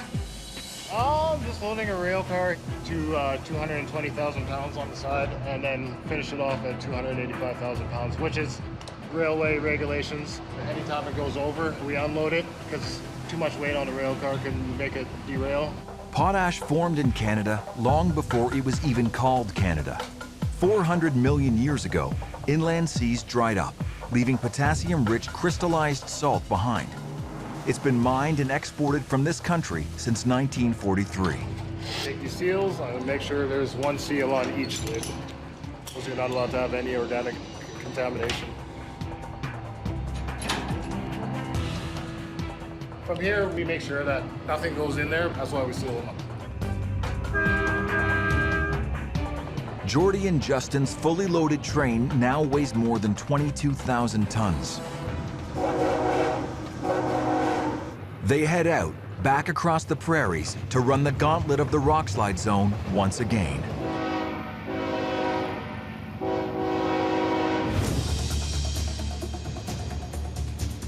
In northern Ontario, the Polar Bear Express closes in on George Ross's camp. We help them out, get the stuff on and off as quick as we can so we don't delay the train, and they're happy, we're happy. I'm hoping to shoot quite a few birds. I don't like holding up the train crew too much. I've done in the past quite a bit. So. Georgie, my boy, to fly your train down. I see George Ross up there. Must be him. See him flagging there? Taking cars.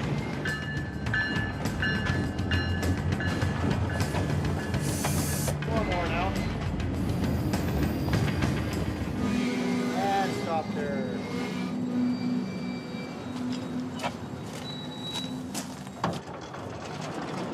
The train here is pretty lenient on what you can put on, and a lot of times they'll give you breaks. If you get to know the crew, like me, I've grown up with most of these guys, and they all know me. You don't worry about having to take stuff on the train with you. Spring may be in the air, but the weather here can change in a heartbeat. We like to keep track of where we let people off and on, and usually when they're coming back and that. So this is where we use the board. We just put it here. So Moose River, and I usually mark down a boat and an ATV. Hunters sometimes stay out in the bush for weeks at a time. Wayne's checklist is a potential lifesaver. If someone fails to show for a pickup, he knows something could have gone wrong. We're gonna stay in the water along the edge. I'm not gonna go in the river yet. I didn't bring my big motor. Oh, yeah. I just want to try it out. After 2 hours, the train pulls to a stop at Moose River. It's an area George knows well. My dad and all my family members worked on the railway, and we grew up along the line from Gardner to Moose River to Moosonee.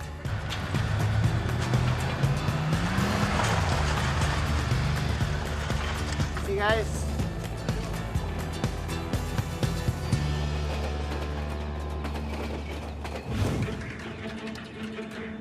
West, in North Bend, BC. Did I get your name? No, Jim. Travis. Nice to meet you, Travis. Call me Wizard if you like. Wizard? Yeah. Why do they call you a wizard? Well, I'm a magician, you see. Oh. Jimmy gets to work on Kyle's steel gang. I'm gonna keep the magic on the down low until everyone gets more comfortable with me, but I'm introducing myself as the Wizard. There's no time for Jimmy to get up to his old tricks. Kyle's team has just 6 hours to replace 150 meters of track so Jordy and Justin's train can pass through here. Curve is where you get the most rail wear because of heavy train traffic. And this curve is 480 feet long. That's how much rail we're going to be putting in here.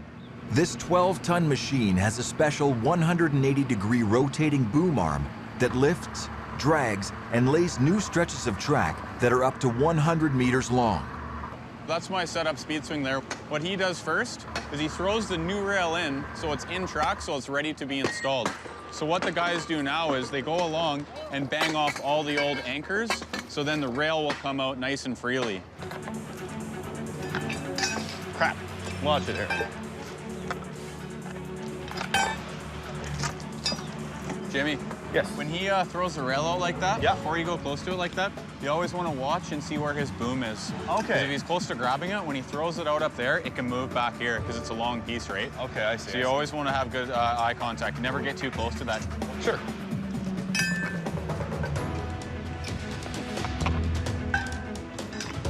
I'm gonna be quite a bit more diligent than I used to be back in Revelstoke. Because out here, one small move, you can cost you your life. If you hear the speed swing and the ads are honk their horn, get off the track. Okay. Because they'll be moving that rail.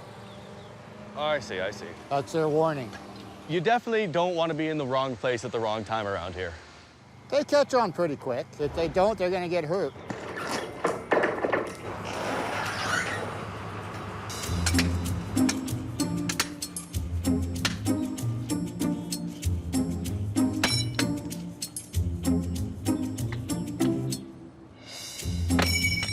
Harder than it looks.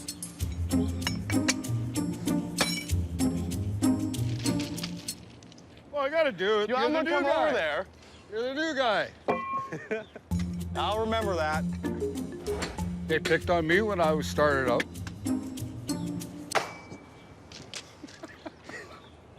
Really? In Golden, Roadmaster Nick Byer has arrived back at base from his aerial survey. But one of the rock slide fences has triggered an alarm. Anytime the slide detector fence comes down, it's a concern. East end of Glenogle, that particular rock face is unstable at the best of times, just based on the geology. Jordy's train needs to pass through Glenogle and Kicking Horse Canyon. It's a high potential to be something big right here. A train could derail.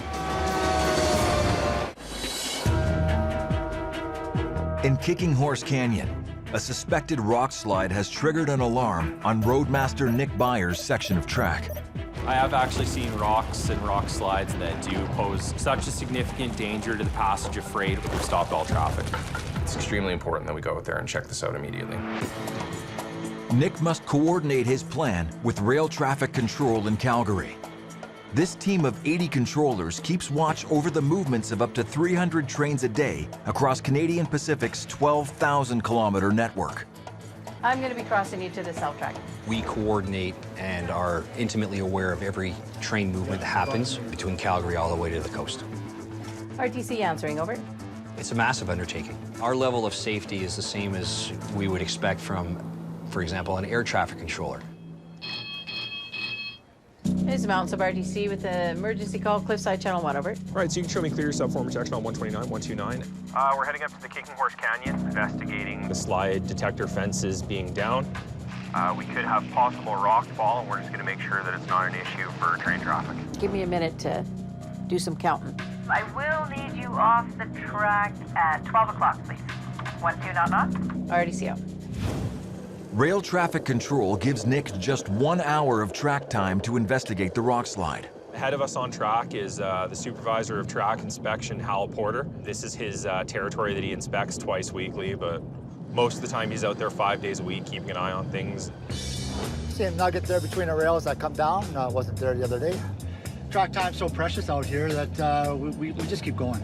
Like sometimes I'll go home, I'll have dinner, and I'll just look at my screen, and if I see a couple hour big gap out there, I'll say, holy smokes, there's 2 hours of track time out there. Well, I'll just come back out and get some of my work done, get some of my inspections done, take advantage of track time whenever I can get it, and that includes weekends as well. I don't know how my wife puts up with me sometimes. Anything to keep the trains rolling. En route to the slide fence, Up our stopped at 20.3 there, Nick. they spot another hazard. This rock probably came from a couple hundred yards above us, and yeah, if that landed on you, it hurt. The freeze-thaw cycle of spring causes ice in the quartzite cliff face to expand and contract, cracking off massive chunks of rock. The side of the mountain here is coming down as we speak. It's pretty active through here as far as rockfall. And on to the next one. Okay, the slide fence we're coming up here too pretty quick. This rock right here is the one that came down, and that's what broke the fence. So that is a pretty good sized boulder. It took out 1, 2, 3 wires, and that would be the reason why the slide fence was tripped. This fine piece of quartzite right here came out of this rock face probably 200-300 yards above our heads, where there's plenty of other rocks that are waiting to come down and smush us. But obviously a rock this size is a major concern, because that on the track, high likelihood of a derailment. And obviously if I had men working here and that landed on them, that'd be game over.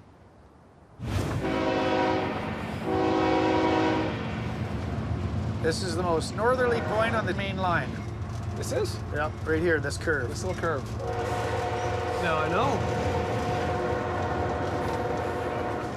And, we got a signal dropped on us here. Restricting. Restricting signal. I gotta slow it down here. The slide fence has triggered a signal alerting Jordy and Justin of a hazard. We had to slow down a fair bit so that we are able to stop quickly should something untoward come up in front of us.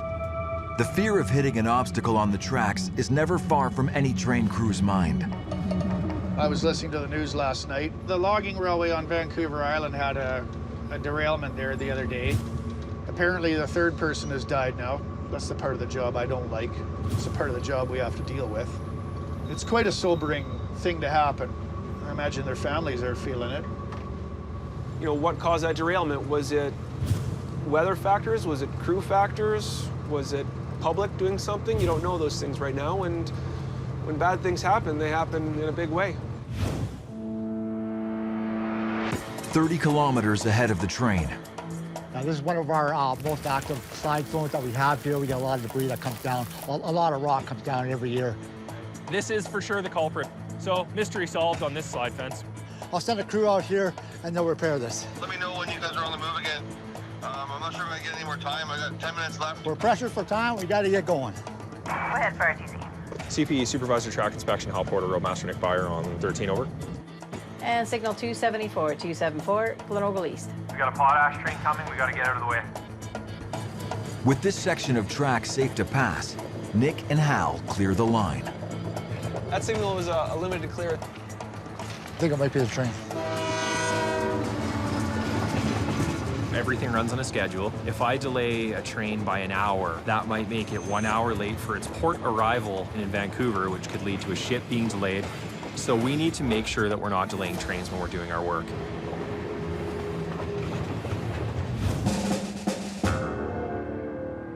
"500 kilometers ahead of the train. We're throwing these ones off?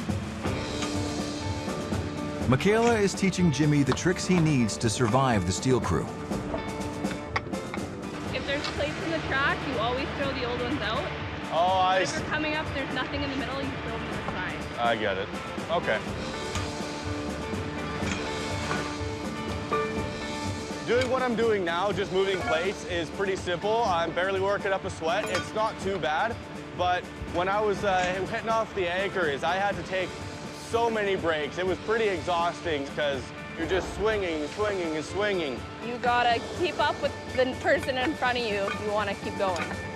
Because if I wouldn't have helped him out and I would have walked away, he'd been there for a while. He'll need to pick it up if he wants to stay around, that's for sure.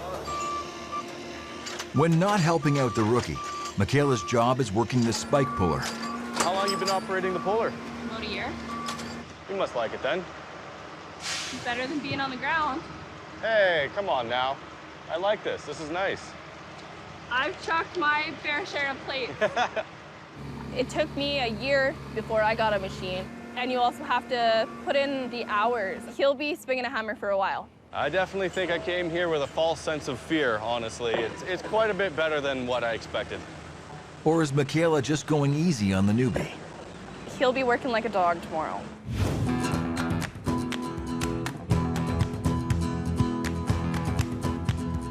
East at Moose River, Time to go for a walk. George Ross and George Jr. start their goose hunt. The section guys, they were just saying that there was a whack load of geese that were over here. They took off before they came in.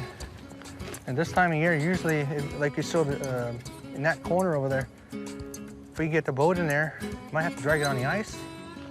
Either way, that's where I'm going.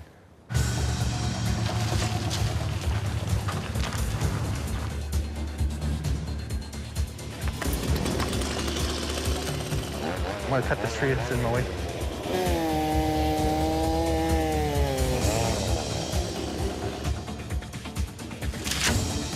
We'll push it down.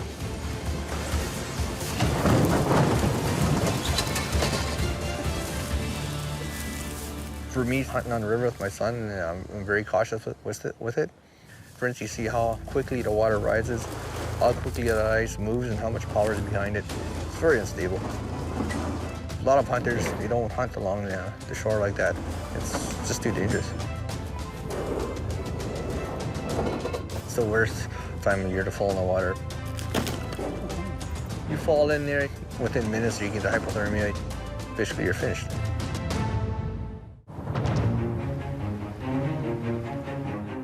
In northern Ontario, Look at all the water we have. George and his son fight the ice to set decoy geese to lure in their prey. A number of instances where I was in the water like this, and you don't realize how much power is in the ice. It'll push your boat, no problem. It'll flip you over if you try to fight it. These plastic birds should trick the geese into thinking that this is a safe spot to land. So I'm gonna try to make it as decent as possible so I can pull the boat right in here.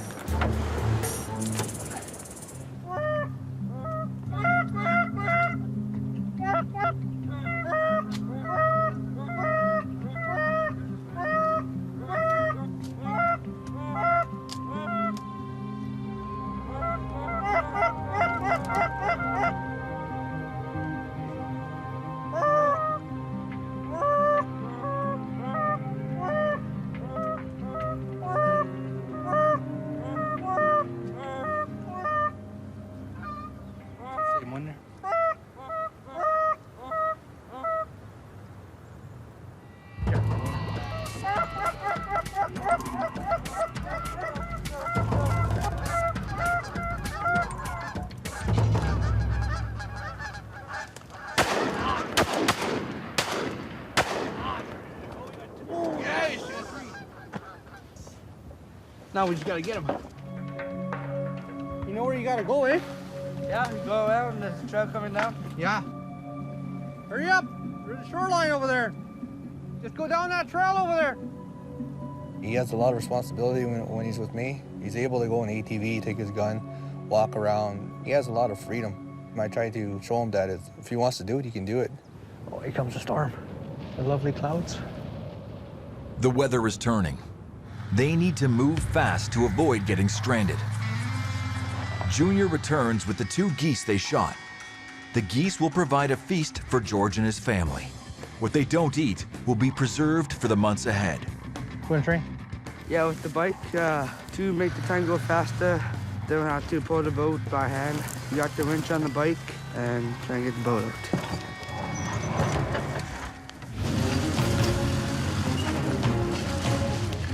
Feels like November. It's April, end of April. Yeah, springtime's really odd, yeah. The weather changes so fast. You gotta put everything away, reorganize, wait for that train.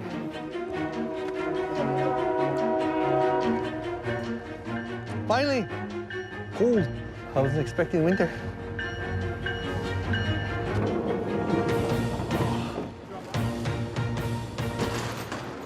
The weather changes so fast. You try to be prepared for everything. I got lucky this time when I was prepared enough. It sucks sometimes, but it's just the way it is. Come on, Georgie.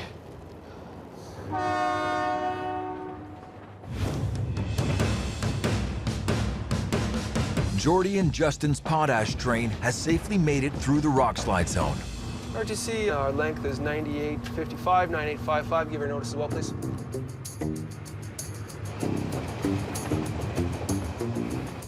Did you happen to cobble your fuel levels? 3771 on this one. We got 3771 on the leader here. We did not get fuel levels in the rest of the train. We'll probably have to get you to stop somewhere and the rest of them. Before the final 500-kilometer trek to the coast, they need to make a pit stop to check that the train's 3 4,400 horsepower locomotives have enough gas. Yeah, you bet. We'll figure that out when we can for you. Thanks, 8740 eastbound. I am going to go back to the second unit. So let's go check it out. The locomotives are spread along the length of the train to even out the pushing and braking power. We're on the pusher unit. I checked the fuel level, 3,480 gallons. So that's good. Doors are locked. Keeps the hobos off the trains. Fuel checks done, they need to restart the 22,700-ton train on a hill. No simple task. So there's a bit of a different train handling procedures on the mountain. I always like to make sure all my locomotives are loading before I release anything like brakes or anything. This is where bad things can happen. Jordy's head-end locomotive remotely controls the 2 other engines along his 3-kilometer-long train. Radio frequencies send his commands to the support engines instantly. Jordy needs all 3 engines to work in unison to successfully start the train in the mountains. If the head-end locomotive pulls while the rear engines still have their brakes on, the car's connecting knuckles will snap. I'll let the train come to me. That way I know the brakes are releasing, because if I start to power up too quickly, I can rip the train apart, and we don't want that. We want Jordy to drive it as well as he can, because knuckles break, then I get to carry a 80-pound chunk of metal from quite a distance usually back to go fix the broken part.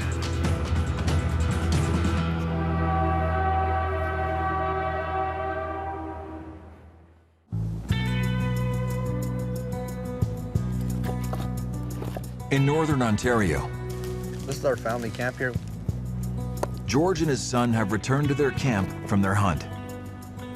We're gonna smoke some geese. I already got some up there.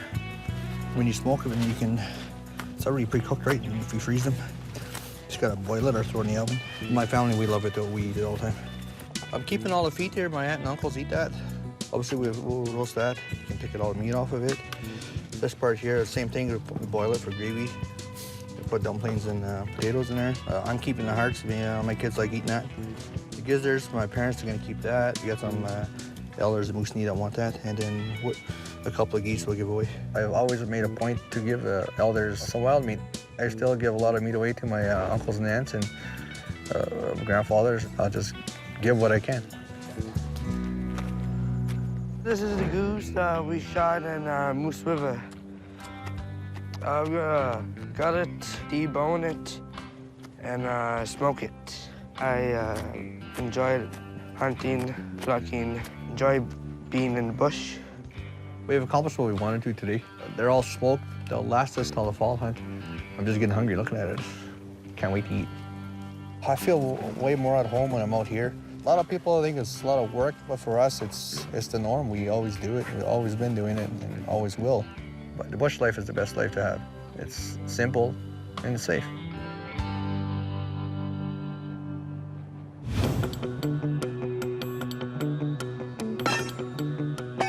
Ahead of Jordy and Justin's potash train in North Bend, BC.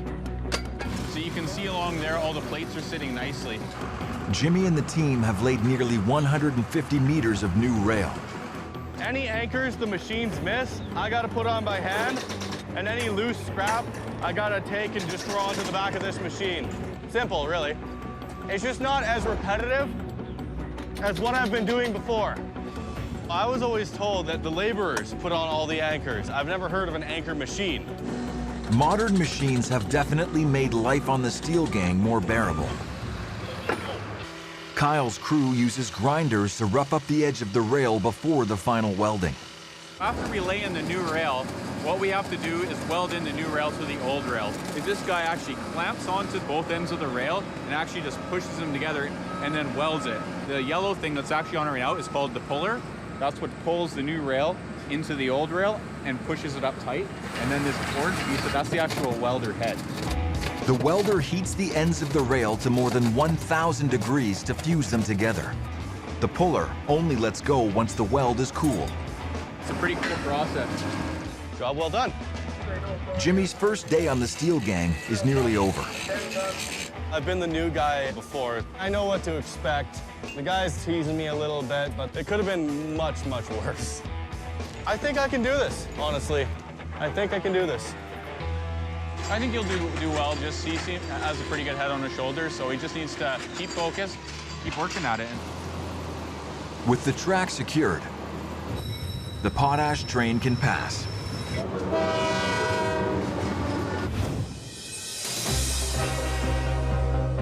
Jordy and Justin have successfully hauled their 22,700-ton train back through the unstable mountains.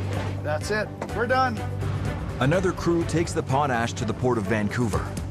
From there, ships will transport it to China and Brazil, where it will be used to help farmers grow essential food crops. The team has taken on tunnels and rock slides This is for sure the culprit. to make their delivery on time. It's important that we ship potash because it's just part of the integrated supply chain for Canada. Saskatchewan mines the potash, we ship it across Alberta, we ship it across British Columbia, we put it on ships at the port and it goes to its destination. It just keeps all of Western Canada moving.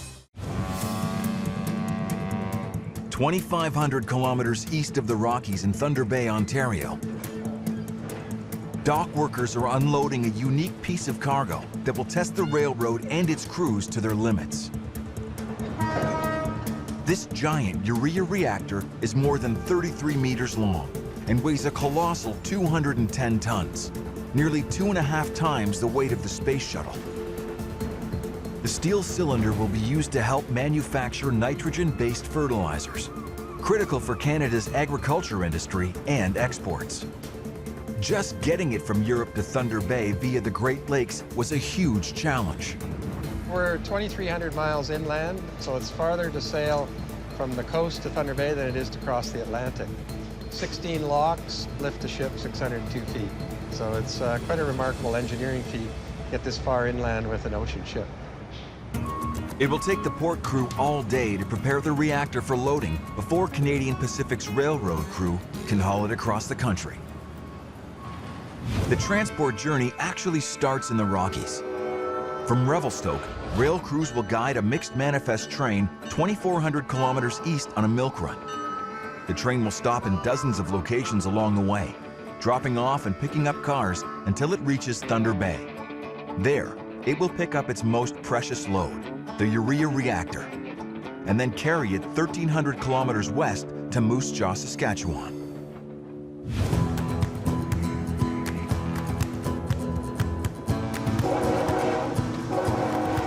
The first of several crews that will take on this cross-country challenge heads east out of Revelstoke.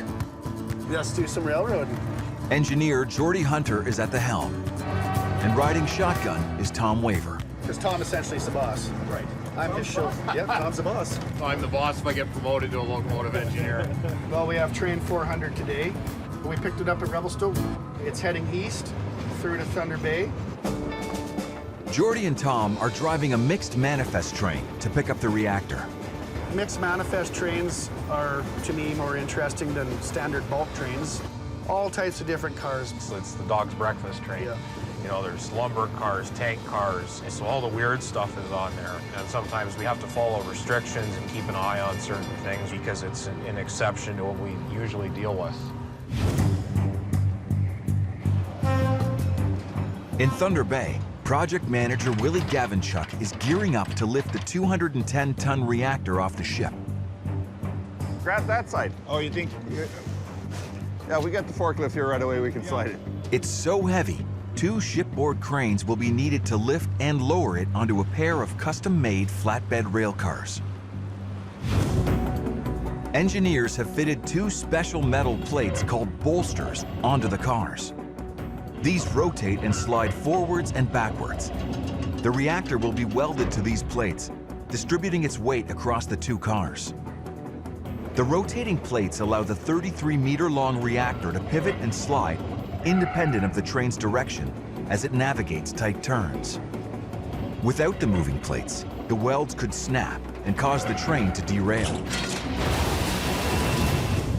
This assembly here, the large plate on the bottom and the narrower plate on top is a bolster assembly. This plate slides, has 14 inches of travel, so that when it travels down the railway tracks, that slot allows it to go around curves on the tracks. What I want to do is I want to get it centered before we put a load on it. We're very close on that. No, I think he's got to go a little bit. Just open up this fork. He's pretty good. Yeah, I can see both lines anyways. Yeah, we're good. Okay. It's looking good. In the Rockies, Geordie is settling back into the controls for the long trip ahead. He's been off exploring his railroading roots. Geordie's great-great-great-uncle, George Stephenson, is known as the father of railroading. Well, I took a month's vacation and I went to the United Kingdom. George Stephenson designed a locomotive in 1829 and they called it the Rocket. I wanted to see the actual locomotive because that's what started it all. I saw the Rocket and that was in the London Museum of Sciences, so to me that was something special.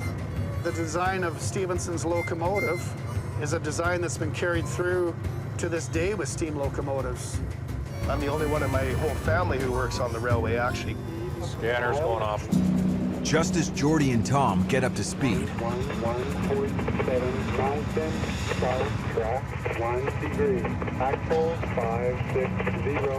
they run into trouble. 560? 560, 1218. A trackside sensor called a hotbox has detected something wrong with an axle in one of their wheels. And we have a clear signal. They're only 150 kilometers into the journey, but have no option but to pull over into the rail yard at Golden for an emergency inspection. 86.3, clear to stop. Oh, I guess we are stopping. Perfect. Okay. The locomotive maintenance team gets to work, trying to find the source of the problem. We're looking for missing brake shoes, burnt off brake shoes, missing broken parts. Diesel service attendant Tom Broder prepares the train for inspection. I need to put the train in emergency so that we can work on it, and also to ensure that it doesn't roll away anywhere. And that is now locked. Nobody can drive this train. We're lock flag disabled. Train's in emergency on the south end, over. Copy that, we're line locked. Blue flag up on the north end of I-track, over.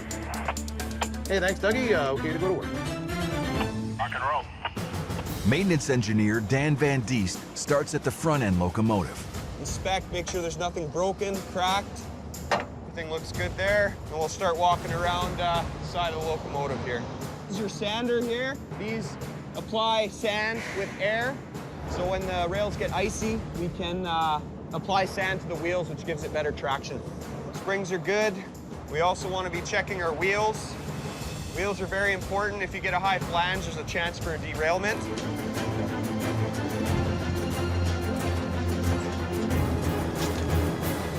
Okay. Railcar mechanic Greg Polipchuk thinks that he's found the defect that set off the hotbox alarm. Center wheel here. One of the wheels has a dangerously worn flange and needs to be replaced. So just gauge the wheel with this gauge. It's a bad order wheel for a high flange. So Kate's gonna call it in as a bad order, and this car's gonna get set off. Got a wheel for you here? For now, Jordy's train isn't going anywhere. Let's go.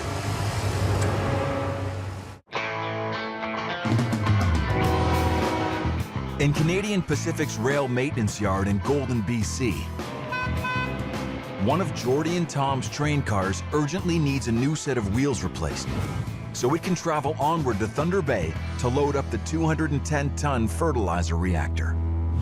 Back up and we'll take her in the shop. It rests on the shoulders of mechanic Ken Sutter A little more. and his new rookie, Caitlin Rayon, Okay. to swap out the colossal wheel set fast. The train runs on 200 pairs of solid steel wheels called a set. Each wheel set weighs more than 1,300 kilograms. Every wheel has a rim on its inside edge called a flange. These keep the wheels safely locked between the rails. But after billions of revolutions, carrying millions of tons, the wheels wear down.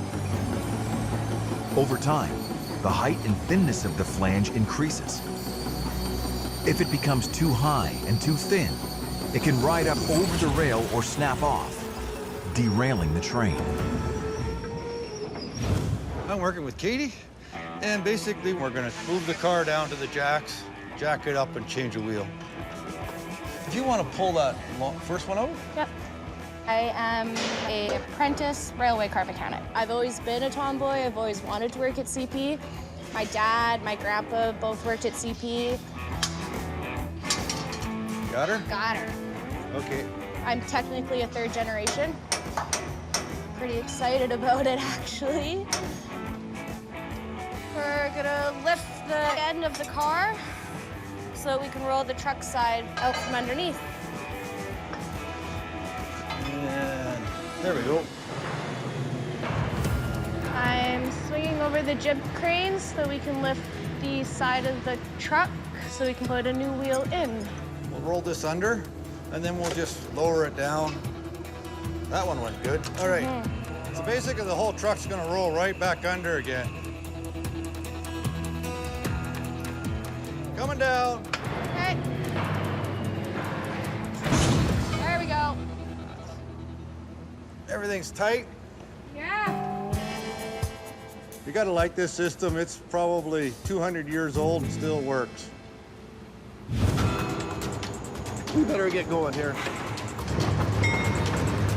With the new wheel set fitted, Jordy and Tom can continue on.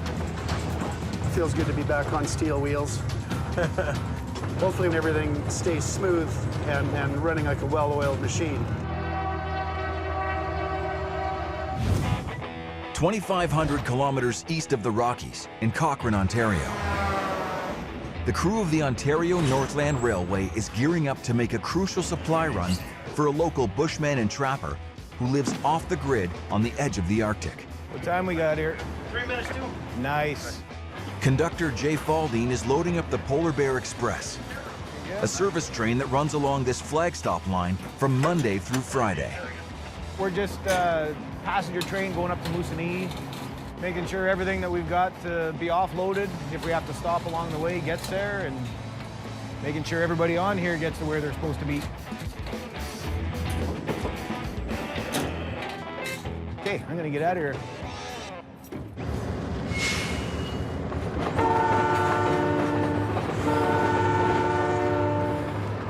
Okay, basically the two engineers up in the head end. They're in charge of the engines and all the coaches behind that. That's mine and Tom's responsibility.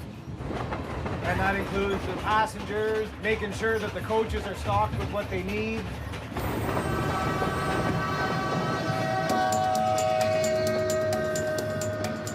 We've got some solar panel batteries to offload at mile 131 for William Tozer's camp. William Tozer.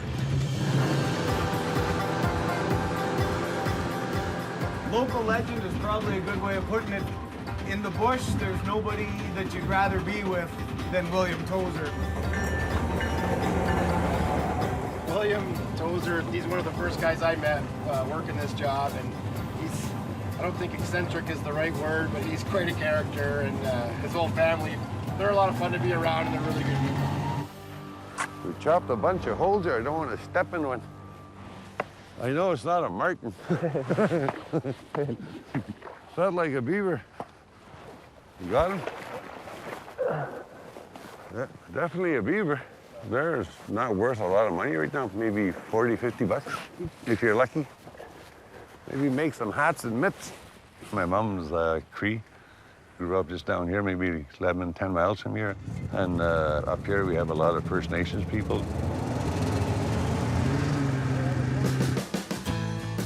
My parents and grandparents, they always ran the summer camps. We've been running the camp for maybe 20, 25 years now. Williams Camp is named Camp Onakawana, but locally it's known as Camp 131 because it's located at mile 131 on the Ontario Northland railway line. We started bringing in school groups, teaching them about trapping, fishing, some traditional stuff from this area. Hopefully we can get everybody to enjoy the outdoors and their culture again. Born and bred in the bush, William wants to pass on his outdoor skills to local youth. He's building an education center where he can do that. The type of activities that they'll be doing in there is feed work, tamarack geese, and moose tanning, that kind of stuff. William aims to fit the center with solar panels to save $1,500 a month in fuel costs. If it works as good as you say it does, should pay for itself in, well, the first year. Right now we're waiting for the batteries. They're going to be coming on the train, and we'll be able to hook everything up and see if it works. In addition to the solar panels batteries, William will need to bring in 8 tons of lumber, plywood, and insulation to build his center. The solar panel batteries and building supplies are coming from different sources. The batteries are coming from Cochrane, so Jay and the team will transport them north to mile 131. The building materials are coming from Moosonee and will head south on an overnight freight train. The freight crew will drop off the boxcar into a siding for William and his team to unload. Then they'll have to haul everything 8 kilometers back to camp using nothing but snowmobiles.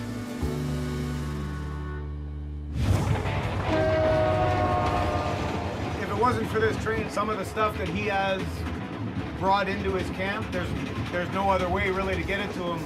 A couple years ago, we pretty much brought up an entire brand new kitchen for him. It'd be kind of tough to haul that up here on a four-wheeler.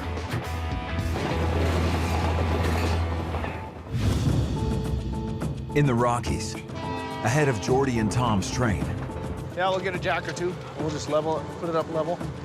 track maintenance foreman Ryan McDonald is getting ready to right winter's wrongs. There's some low-hanging ties every time a train goes over it. Kind of a soft spot. Over time, you get lots of trains over it, and ties settle in the ballast. The unstable track means this section has a speed restriction of 25 miles per hour, something 24-year-old green vest Jesse Dahlberg hopes to change. My job today is digging the holes, putting rock under the ties. I think I can handle it. Jesse's role will be as much manual labor as possible. That's what his green vest is for. Jesse has spent the last 8 months working the rails. I do remember the days of a green vest. When I started, the rate of pay was a lot lower, and it seemed like the work was harder. That's how you learn. If you do something wrong, you get picked at, and you don't do it wrong again. I got a lot more to learn, but I think I'm ready for the orange vest. Jesse needs to raise up and level out this 3/4 of an inch dip in the tracks. We're just trying to get the track level all in one line. Hang on. Good. Yeah, I've done this lots and I feel confident. We're working on the main line now, so there's a little bit more urgency. We need to make sure we get the job done in time so we're not holding up trains.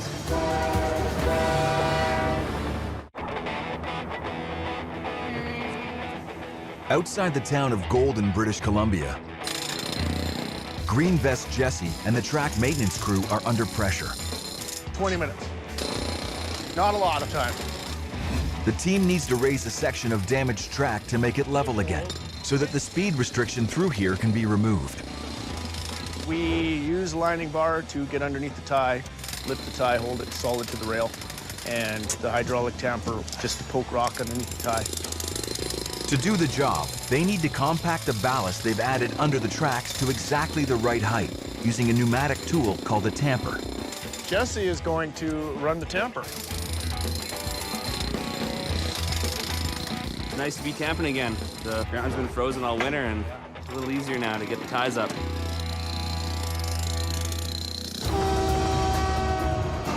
On their journey east to the shores of Lake Superior, Jordy and Tom's mixed manifest train is approaching fast. They're relying on the newly repaired track to help speed them through.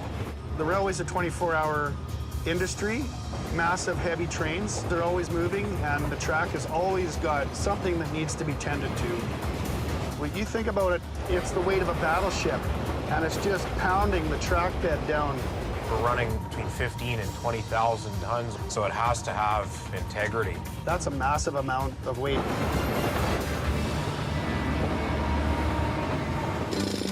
Ahead, the clock is ticking on the tamping team as Jordy and Tom approach. Jesse's got good endurance. He likes to run the tamper, usually till he almost falls over. To hold up the track, the ballast has to be compressed to interlock properly. So it takes focus and force until... Good there. Now we're just waiting for some trains to move over the work that we've done. The weight of Jordy and Tom's heavy train will give Jesse's ballast a final tamp down. The foremans will look at it and say, problem is solved, see if I've done my job properly.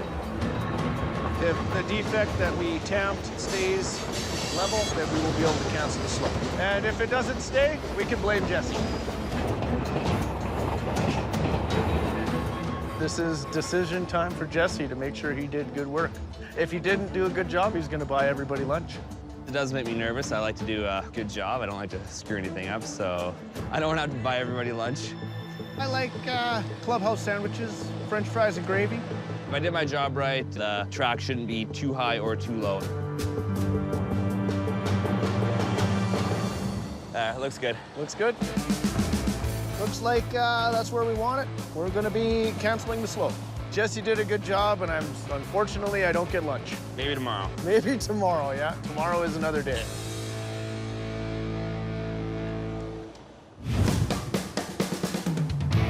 "2,500 kilometers east, Jay Faldine is heading deep into the Ontario wilderness. We're about 3 hours from Cochrane and roughly an hour and a bit from Moosonee. He needs to deliver a critical shipment of batteries to William Tozer. He's not in the middle of nowhere, but he's pretty darn close. Which up here is kind of in the middle of nowhere.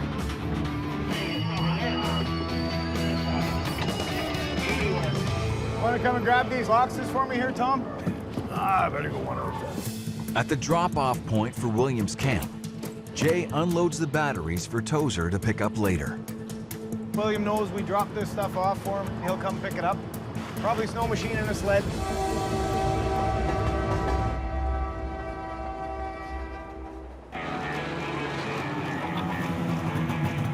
What we got planned is get all the batteries connected, no more generator.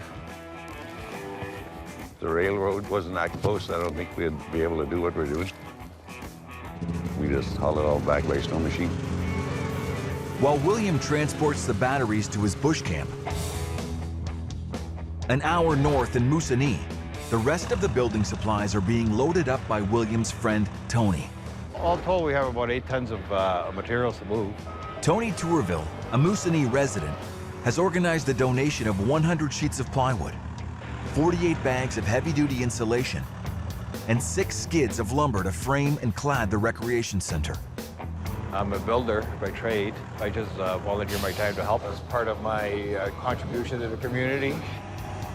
I've worked on many remote communities along the James Bay coast, and I've always used the ONR to ship my materials. The Ontario Northland freight train runs overnight once a week between the towns of Cochrane and Moosonee. That's it now, eh? So I get a lockup? This is it. We've got all the materials that we need for our new recreation center in the boxcar. The boxcar will be leaving 3 o'clock in the morning.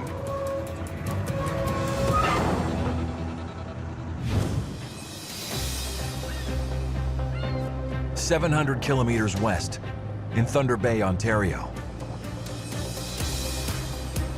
Try to get it down before the weather gets too bad.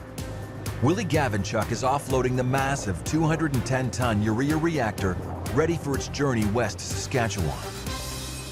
Looking good. The huge steel reactor must be precisely positioned onto the specially adapted train cars so it can be welded down for transport. I'll watch on the front saddle. The reactor's mounting section, known as saddles, needs to be lined up with the rotating bolster plates on the train cars below. What if you go back another 10 feet, Willie? I think we'd still be okay. Everything seems to be lining up. I think we're going to be close enough. But as the reactor is lowered closer to the rail cars, Watch on the saddles.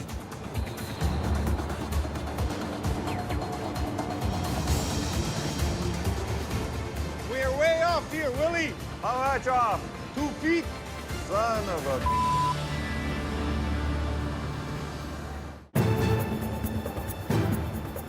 in Thunder Bay, Ontario, Willie Gavinchuk is struggling to load a 210-ton urea reactor onto the rail cars that will haul it halfway across Canada. I've got an issue with the cars, Ron. I'll ask your expertise here. 25.9 on the saddle. That is 85 feet, saddle center to center. And the car is 86, 8 1/4. Saddles are good, rail cars are out.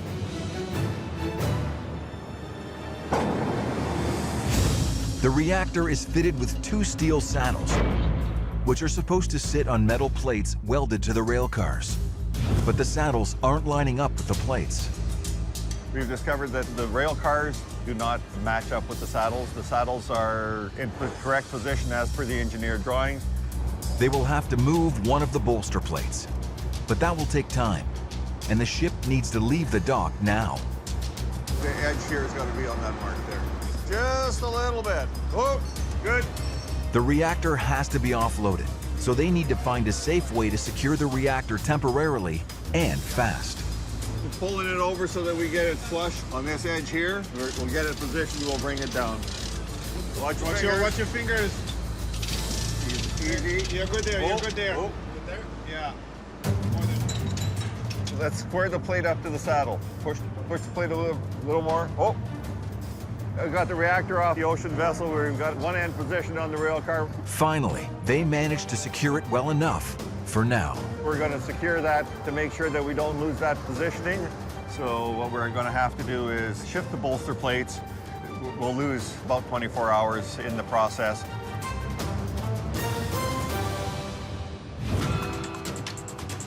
West of the Canadian Rockies in North Bend, BC, amateur magician Jimmy the Wizard Taylor is settling into his new job on the steel gangs. In just a couple of weeks, he's developed a brand new attitude. I try and have this enthusiasm about me because I find that when you're happy and in a good mood, it rubs off on people. No matter how I feel, I always have to be in a good mood. Jimmy now works 500 kilometers from his home in Revelstoke. It's a grueling schedule of 8 days away, 6 days home. I'm missing the girlfriend, and it wasn't until I got into the car is when I teared up, because I bought a greatest hits of the 1980s. They're all breakup songs. The very first song was Don't Forget About Me. Today, Jimmy meets his new boss, Alina Miller. I am the extra gang foreman on BC Rail number 1 in the Pacific region. If something out here happens, it does fall on my shoulders. Her reputation is tough but fair, with an emphasis on tough. So we're gonna do a head cut here. There's your buddy, Who? James. The wizard? That's his name, the wizard. Well, I don't know, so you tell people. And just like Alina, Jimmy's reputation has preceded him. So I'm gonna make him work, see if he cries at the end of the spot, and if he doesn't, then he's okay in my books. I just got to keep thinking each day that I can do it. I can come here. Every day I try and shove a smile on my face. Jimmy will need more than a winning smile to win over Alina Miller. Get the wizard on it. Jim, your name's Jim?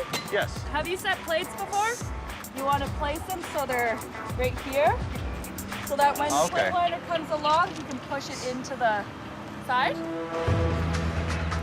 The steel gang's main job is to replace large sections of worn rail. Once the worn rail has been removed, the steel plates that fasten the new rail to the ties must be repositioned. And to speed up the process, they use an automated machine called the plate liner to make sure the plates all line up. Curtis, can you show him how to run the plate liner? I am throwing Jimmy, the wizard, on the plate liner. So it basically keeps the gauge for when the steel's laid.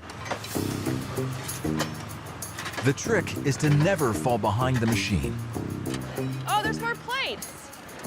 which is nearly impossible when the plates are upside down. Leave it, leave it.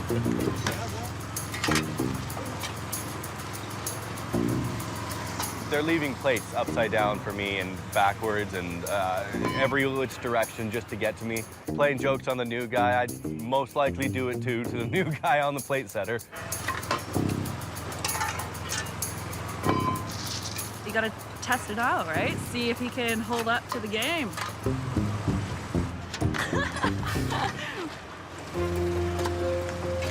After 90 meters on the plate liner, Jimmy's test for the day is over.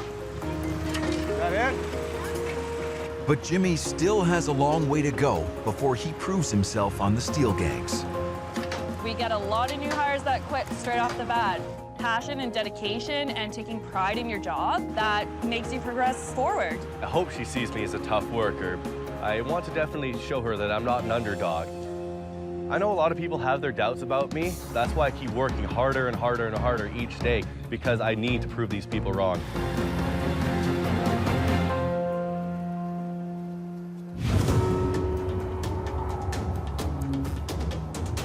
Having almost spent the maximum time allowed at the train controls, Jordy and Tom are nearing the town of Field, British Columbia.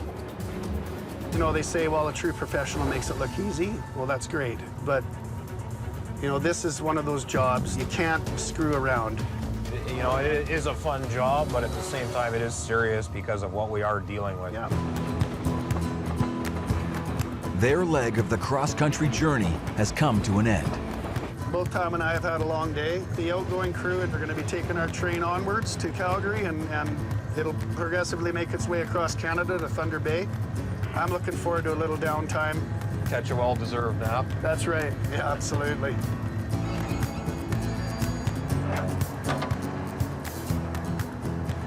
All right, well, that's that. Another successful trip. Job well done. After you. No, thank you very much. In Moosonee, Northern Ontario, 5 more, 18095. 5. it's 2:50 a.m. The Ontario Northland crew is securing William Tozer's 8-ton lumber delivery on the southbound overnight freight train.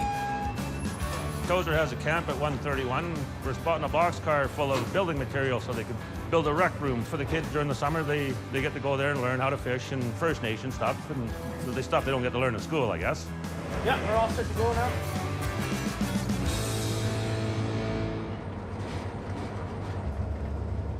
I'm First Nation. My mother was a Cree. She's from up north, about a mile down the track there. My job is a conductor on the railway. I'm conductor on freight from Moosonee to Cochrane. And I basically just in charge of the train, getting the clearances and make sure we run safely. ONR detector. Just as they get going, Hot wheel east side axle 4-5. Total defects 2. Well, we got a hot wheel on the detector, and I'm just going to get off and check the 10th car.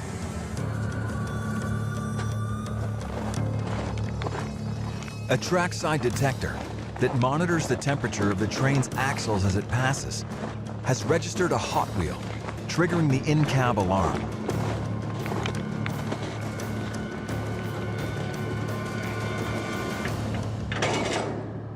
A snug handbrake. That was loose. And that's the problem. Just a snug handbrake that we missed on our initial inspection. The parking brake wasn't fully disengaged, so the friction against the wheel caused it to heat up. Luckily for Phil, he caught it before any serious damage was done. Almost there. You can get the cut, Thomas, so I'll get the switch. One last 09. We'll put the car in the siding where we think he can get it the best. The crew will leave the building supplies in the boxcar overnight so that William can pick them up in the morning. And that's it. We're gonna head back in the cock and we're done with the box. And like I say, we won't touch it again until William empties it out. In Thunder Bay, Ontario, Willie and the team have worked through the night to move the bolster plate to its correct position. Now, they're racing the clock to weld the reactor to the rail cars for its 1,300-kilometer journey west to Moose Jaw. We've got the welders securing down the saddles to the bolster plates.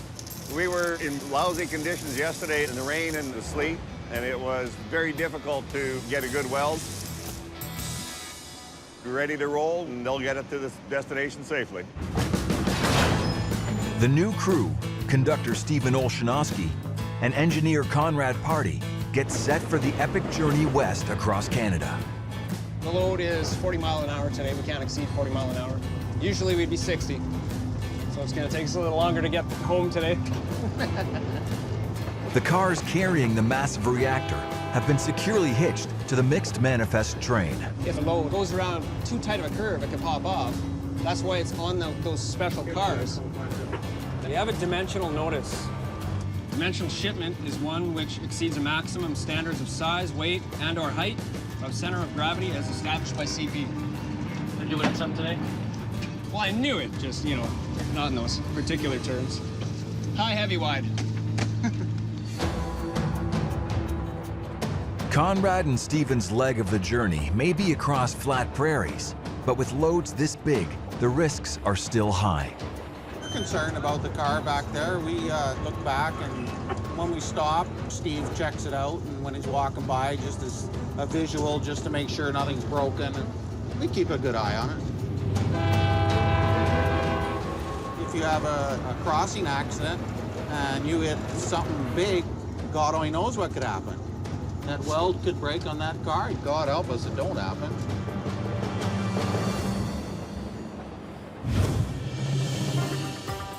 "700 kilometers to the east, Ontario Northland Railway's crew have successfully delivered William Tozer's boxcar of building materials. But before William picks up the rest of the timber and supplies, he wants to test the solar panels to see if they work. First, he needs to charge up the batteries. But I never really installed one before, but they said they got all the instructions and that, so. His friends from the local community have rallied to help out, including local Evan O'Rourke. Heavy? The batteries store excess electricity generated from the panels for when the weather doesn't play ball.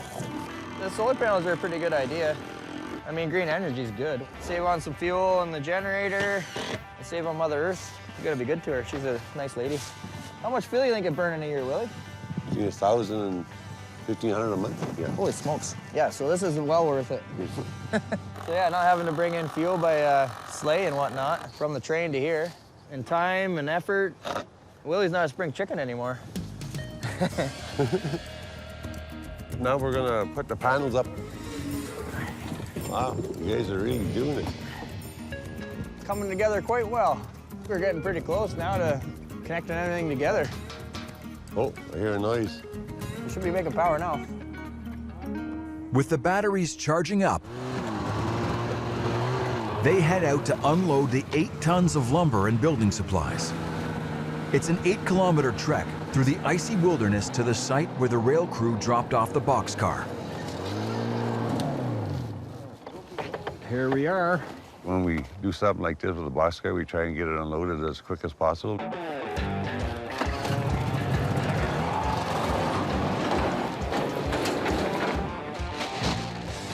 Five miles, we transport everything by snow machine.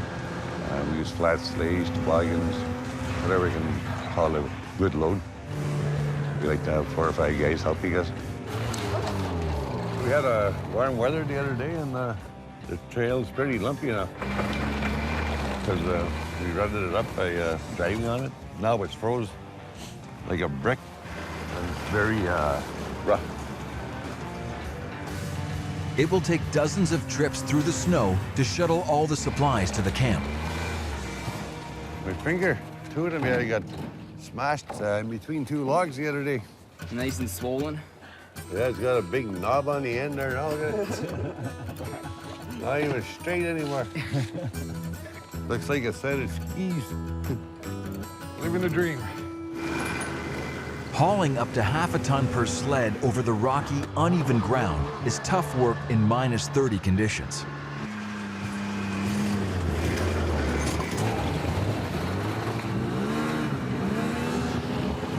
We're gonna leave it here until we're ready.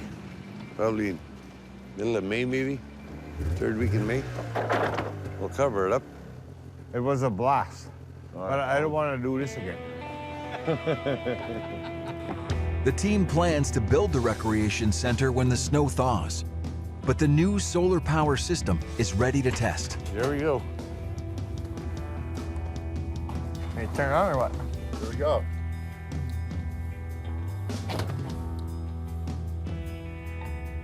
We have power. Solar power. Look at that. Nice. Out west, Conrad and Stephen are hauling the 210-ton reactor across the prairies. Now you pulling through the siding, Deline? That is correct. And their train is about to get a lot shorter. There's a potash mine up there. We're going to deliver about 75 potash cars, empties, so that they can come down and grab them and go and load them. 1041. Loud and clear, 1041. We're about to take the siding, and I got to jump off right now and do some work, set those cars off. Derailing. Lined up for track 3. T-rails off, we're lined up for track 3. When we come in this siding, I got a certain amount of distance to stop this train. Stopping for 11. Ready to go. Breaking up the train like this is called switching. Their first task is to release the link of 75 potash cars. Then Conrad uses his locomotive to shunt the potash cars onto the side tracks where mining crews will pick them up. This maneuver takes precision driving and a steady hand on the throttle to prevent fishtailing the train. I'm trying to watch that load. That load is real heavy. The gigantic reactor, straddling 2 rail cars, makes this task even tougher. I gotta know everything, like I gotta be watching everything. I don't know if it does much to the wells, but you would think some stuff is gonna weaken after a while. This merchandise is pretty expensive stuff. Millions of dollars probably. On the Canadian prairies, in Saskatchewan, train crew Conrad and Stephen are dropping off 75 empty potash cars on a siding for a local potash mine. I'm off CFX 1041. Conrad has to reverse the 1-kilometer-long section of potash cars into the siding without damaging the valuable reactor.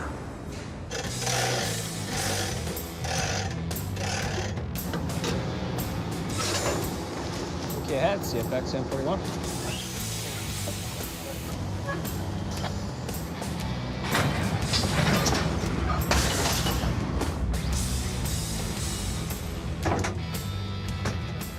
Done. Yeah, we got a medium to clear, we're good to go. Train's a lot lighter now, went very well. Now we'll go over to the moose jaw. The train may be shorter and lighter, but they still have 100 kilometers to travel with the 210-ton reactor. If I look back and I see some smoke back there on that load, we would stop, check it out. Based on what's wrong with it, we would go from there. There's different things you could do, right? If it's a hot wheel, there's certain corrective action we can take, but if it's a hot bearing, then we have to immediately set off the car. It takes 2 hours, keeping one eye on the rails and one on the load, to guide the reactor west. Finally, the town of Moose Jaw rolls into view. It's good that the journey is over and we got to do it safely. This is the end line for us.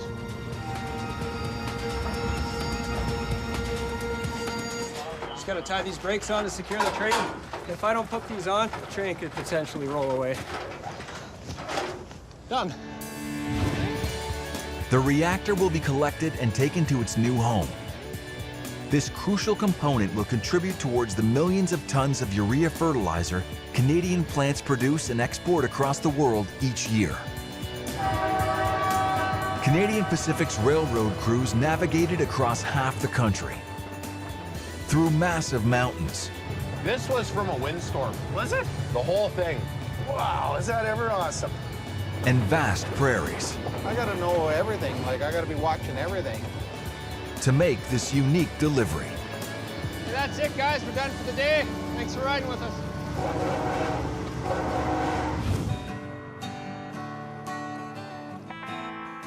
In Northern Ontario, after 5 months of hard work, Williams Camp has a new addition.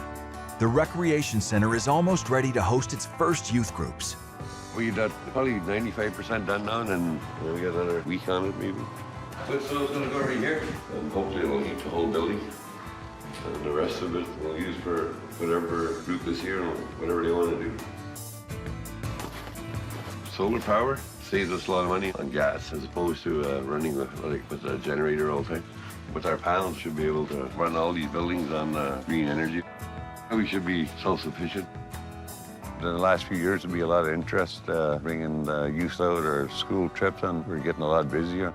So they'll have a place to go and get outside more and, you know, learn part of their culture for years to come, hopefully.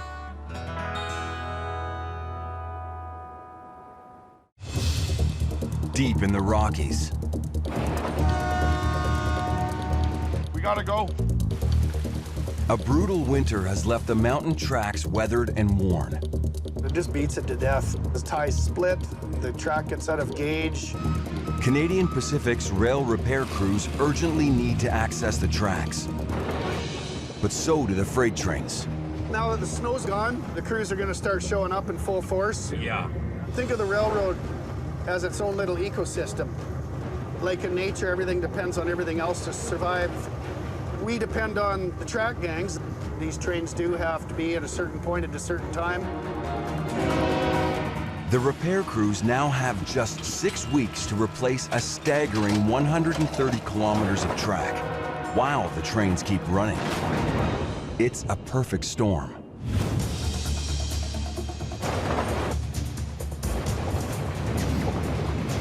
There wasn't any indication from the incoming crew, mechanical issues or not. No, there's not. It says your chair leaks air. Veteran engineer Geordie Hunter and conductor Tom Waver are settling in for a 200-kilometer long journey through the mountains. You make your trip miserable. Yeah, I'll be deflating. You'll see me slowly going up and down. Geordie's chair might be uncomfortable, but their partnership isn't. Geordie and I have been working together for about 2.5 years on and off. Geordie's responsible for running the engines and handling the train, and I'm here to help him with anything he needs. And at the same time, I'm learning stuff from him because he's been here 6 times as long as I have.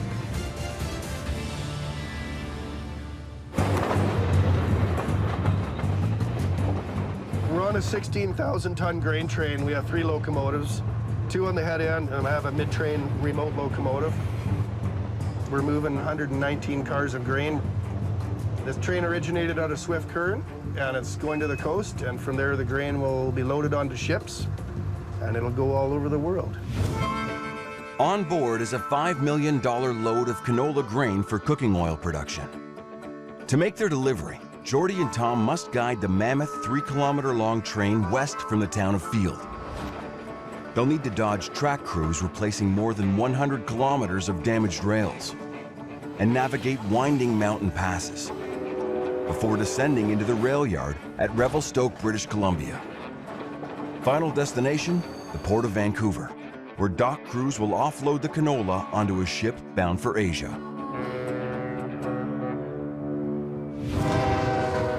Things are starting to warm up. The snow's all melting. But high in the mountains, there's still plenty of it.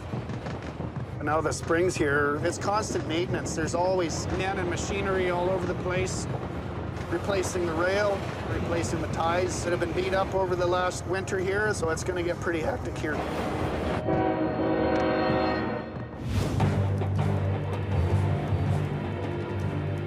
Ahead of the canola train, I'm going to say another 7 or 8. crew boss Bruce Moores and his 6-man team are gearing up to roll out massive new lengths of continuous welded rail. This train, we pull the rails off. This train is 1,850 feet. The rails itself is 1,440 feet. Wherever the rail is worn, they drop new rail for another crew to install across every section or sub in British Columbia. I'm the rail train supervisor for all of BC.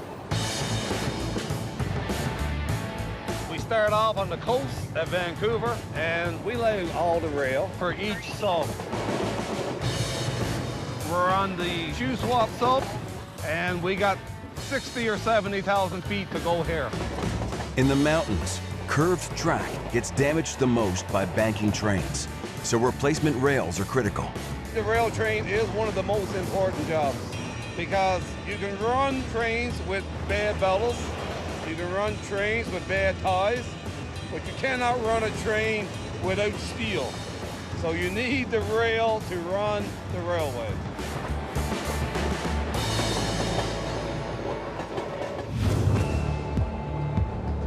To drop the rail along these curves, Bruce's crew needs a heavy-duty winch.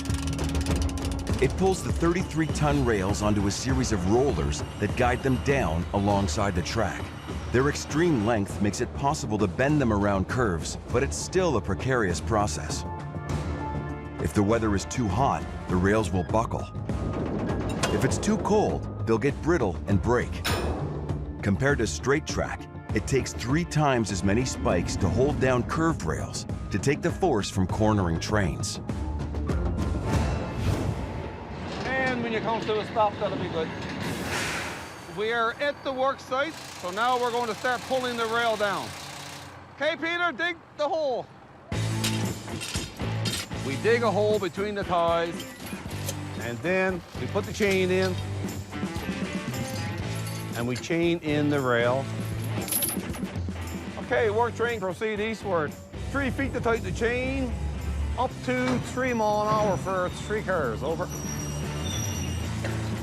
Once the train gets going, the rail will stay with the chain, and the train will pull the rail off on the ground.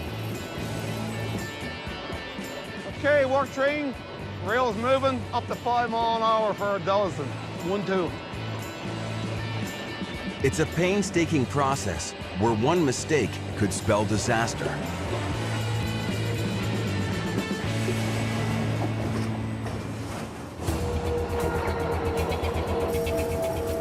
This is one of the most dangerous jobs because when the train is moving and the rail is moving, something jams up while the steel is going to bend. We see rail breaking off and shooting in the ditch. The rail's going to go somewhere because it's steel, and steel don't have mercy on skin and bones.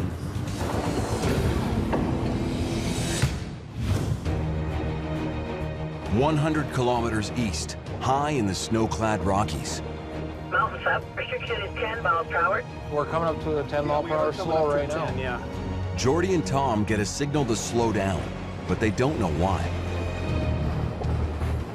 Communication here is very important. We need to know what's going on at all times, so we can make a plan as to how we're going to operate the train. Mile 119.68, north track. Signals may not be in place. A major delay could hold up the canola delivery to the waiting ship, but until they know more, it's a frustrating crawl. I hate driving 5 miles an hour. I don't like driving 5 miles an hour on the highway, but when it comes to slow orders on the tracks, we have to be paying attention to what's going on.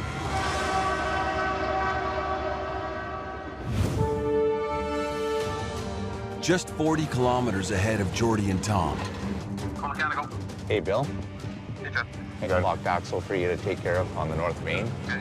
Roadmaster Chad Deschamps races to the source of the slowdown. We have a train with a locked axle, and it's causing congestion on the Shuswap sub. It's a big urgency to get that broken down train put away and fixed. This broken down locomotive is stuck on the tracks. Hey, Bill. How you doing? Not bad. It's up to head mechanic Bill Barterson to figure out how to get this paralyzed 200-ton locomotive off the rails fast. If it's too far gone, we'll get a crane in here and I'll have to lift it up off the ground.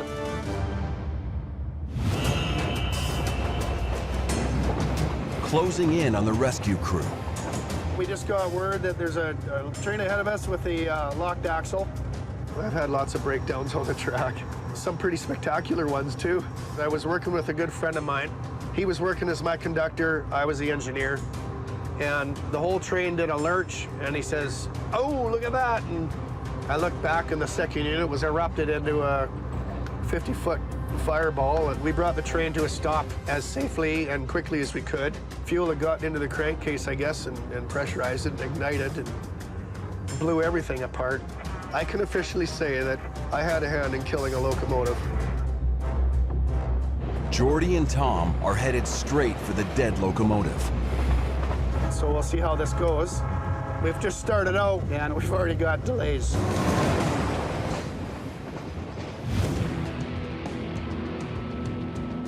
At the breakdown site, Basically like a flat tire. Bill sizes up the problem. The axle locked up, and obviously the wheel wasn't turning. The amount of friction that's created with the wheel not turning will wear out the metal, cause them in a flat spot. Flat spots will damage rail. Every minute that this unit is sitting still is costing thousands of dollars. To fix the flat, Bill taps diesel mechanic Dan Van Diest to help do some heavy lifting. Because it has a flat spot on it, we have to put a new wheel in so it doesn't do any damage to the track. So they're rigging up all the lifting stuff. We're gonna lift the front end of the locomotive, one crane on each side, and then we'll yank this thing out of here. It's go until you get it complete and get out of the way as fast as you can.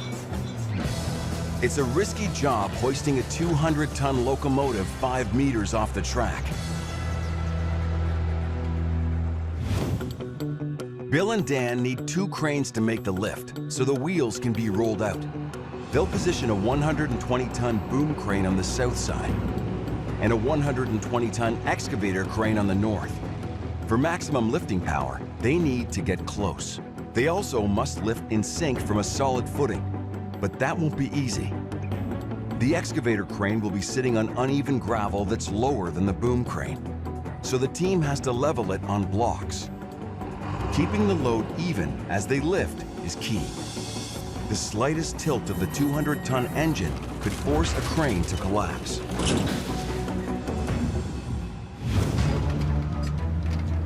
Okay, let's just try this.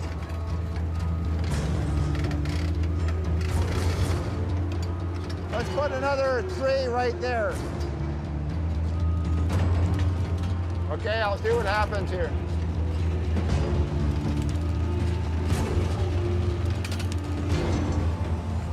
Yeah, looks pretty good, eh? Okay, Jake, right there. We got to get it quite high, and then they'll drop the wheels out and drag them out, and we'll put another set under and lower the train back down.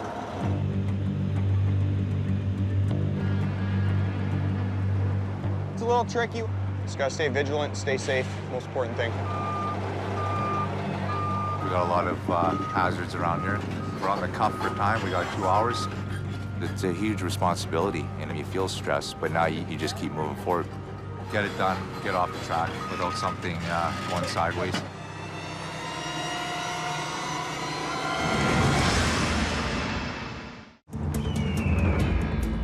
In the Rocky Mountains, How's it look? the hoist crew is under the gun to get a broken down engine off the tracks. Ready? They need to work fast, so Jordy and Tom's Canola train can pass. Stuff that runs 24 hours a day is going to eventually need repair, and sometimes it's a pretty spectacular event. Up we go! The cranes take the 200-ton weight. Level. Okay, there.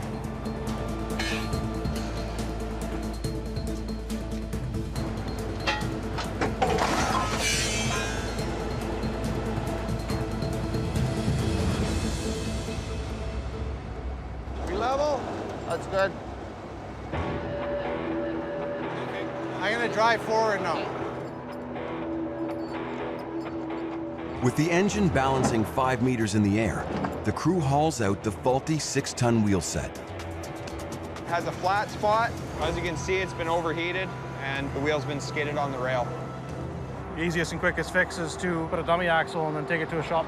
There it is, boys. Next task, drag the temporary wheel set into place. All right, I guess in we go, eh? Let's do it! Yeah! The new dummy wheel's getting put on right now. Probably okay, we can come down. As the cranes lower the engine, That's good. Dan and Bill need to connect the new wheels.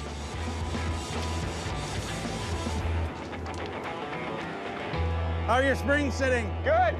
Yeah, I think mine's not quite in there. So you're going up a bit? Yeah, just a hair. I want to make sure the springs line up bottom and top. You take some of the weight off, smack it into position, and it'll tell you when it's in place. Okay. That went really well. It's quite quick, so now we'll get this buttoned up and get out of their way. Unit's okay to move, they'll get set off for repairs. We didn't hold up any trains, and they can have the north track back and continue running trains instead of dodging us. As soon as we cleared, there's already a train coming by. Okay, we got some guys up here. Yeah, no, they're in the clear now. Anyway, track looks clear, eh? Yeah. Waving to anyone trackside that works for the company is an acknowledgement of the fact that they're there and they're doing a job to keep us all moving.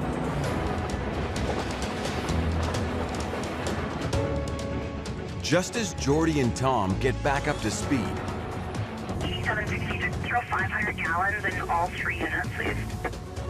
AQ 8766 west out. There's our mid-train fueler. On a clear to stop. There to stop. they're called off the track for a fast fuel up. We call it the splash and dash. We don't quite have enough fuel to make it all the way to the coast, so we're stopping here in Golden. The 3 engines powering this train can carry up to 15,000 gallons of fuel.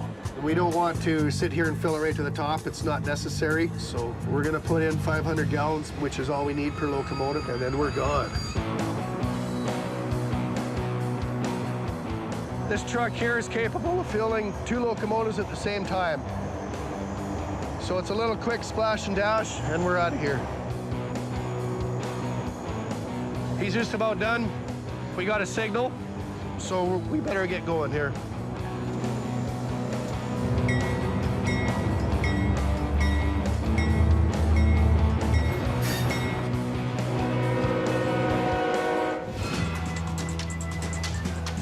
Further down the line from Jordy's train and heading towards it, You guys didn't see the interstate? Bruce and his rail delivery crew are hunting down a marker showing where to lay the next curved rail. Usually we got a stake to go by, but I got to judge myself where I got to take it to Bay Rail. Okay, work train, come to an easy stop and I'll see where we got to tie you.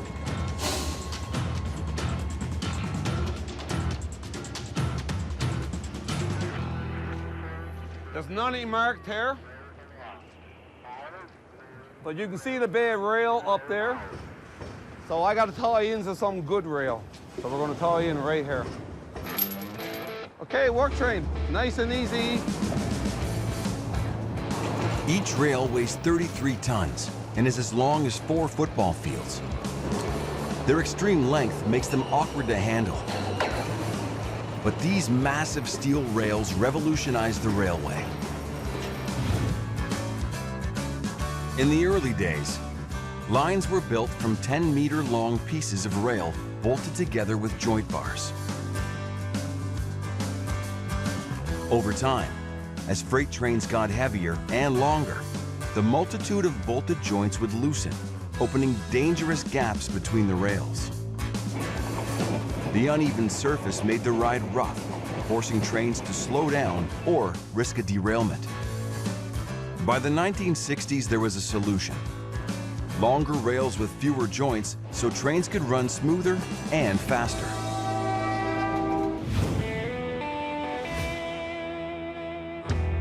The super long rails are assembled here at Canadian Pacific's plant in Winnipeg. These are 80 feet in length. We're going to weld 18 80-foot lengths together. It'll equal 1,440 feet. What we're doing is we're producing continuous welded rail. There's going to be no joints in that rail.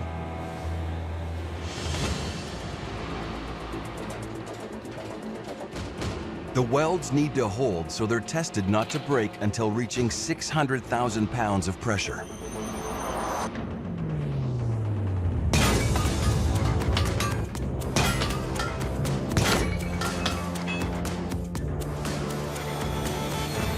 Every one has to be strong, but also smooth. When it comes out of the welder, we're going to make sure that that weld is ground to the proper spec. This is our final quality check. He's going to verify the integrity of that rail, make sure that it's straight. So the rail comes out of our inspection building here. When rail comes out at this length, it's really like a big piece of spaghetti. We could bend that rail into almost a full circle.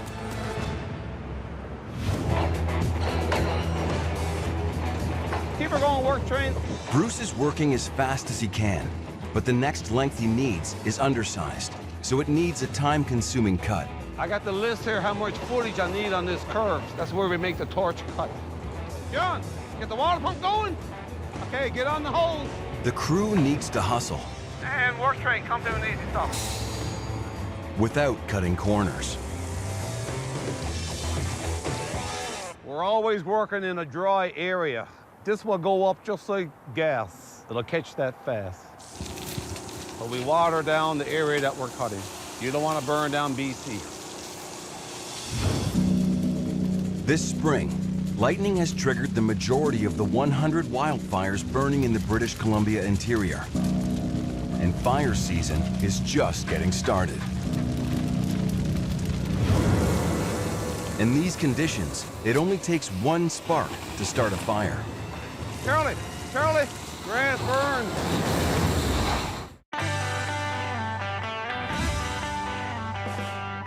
On the edge of the Arctic wilderness, the Ontario Northland Railway is a critical lifeline for people who live in Canada's icy far north. It's important, you know, they're so isolated, all the communities up the coast with the First Nations. The train is the only way to transport essential supplies, equipment, and people back and forth. Another 6 or 7 cars, 18.4. You got to be able to work outside in the elements and not mind doing that. There is a physical aspect to it, especially in the wintertime when things freeze. It kind of challenges every part of you.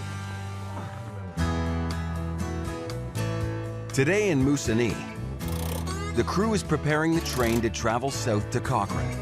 Just checking things. For conductor Sheldon Renault, everyone who steps on board gets first-class care. Did you want to go in one of the, like one of the built-in crates, or do you want, because I do have a plastic one there too, whatever you'd like.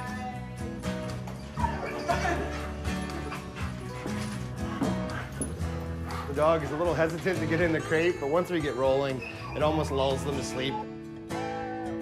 We got some little kittens that are going out. They're going to be up for adoption, and we bring them out, and something that the ONR does with this animal welfare group. We bring them out on the train to Cochrane, and somebody will pick them up and find adoption homes for them. This is a fun part of the job when we get to have the little ones with us. And they're not the only special passengers boarding today. At the youth center in the nearby town of Moose Factory, this would be our big drum.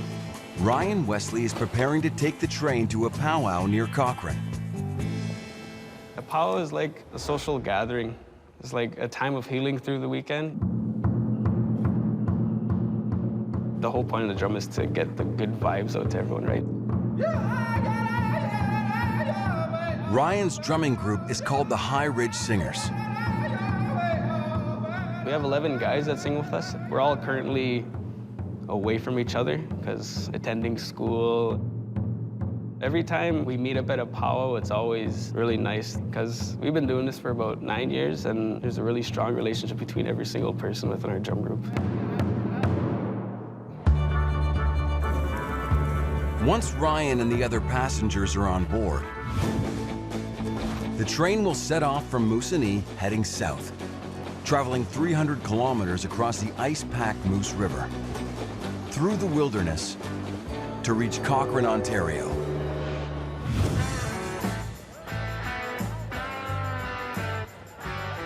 There's going to be a lot of people going to the powwow on the train because it's quite a big gathering, and there'll be a lot of excitement for that. This way, if they happen to get out of their little crate, they'll still be okay, and Mama can keep an eye on them. And we're off, on time.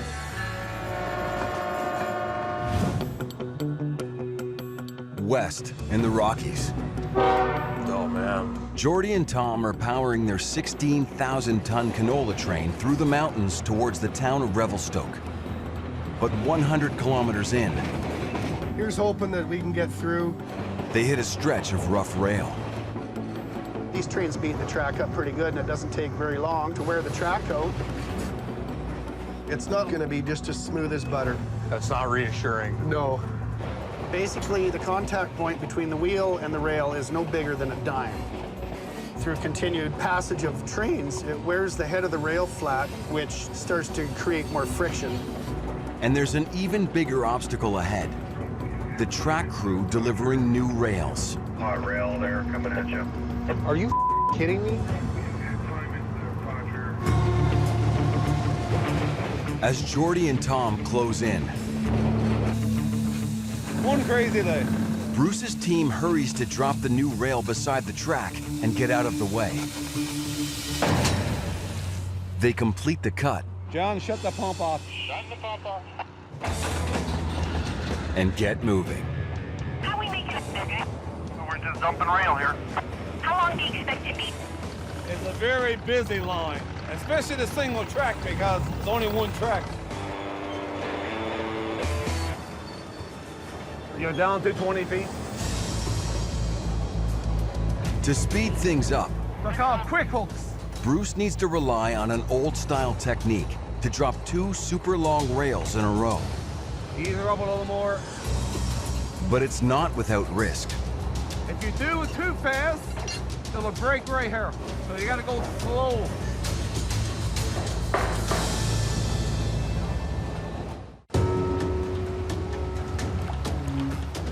To the west of the Rocky Mountains, You're down to 7 feet. rail train supervisor Bruce Moores is wrestling a kilometer of steel into place. Ease her up some more. But he's running out of time. Ease her up. Okay, that's nice. Keep her going, just a crawl. Keep her going, keep her going. And the hook is made, 2 for 2. For 2. It's done. We got to get back a lot more and let this train come.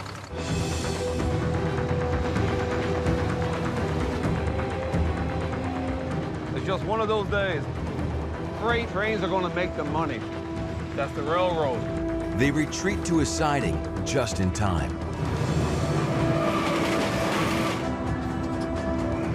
I've heard us referred to as the royal family here on the train because we wave from the window, you know. We keep the trains moving, but if it wasn't for those folks, nothing had moved.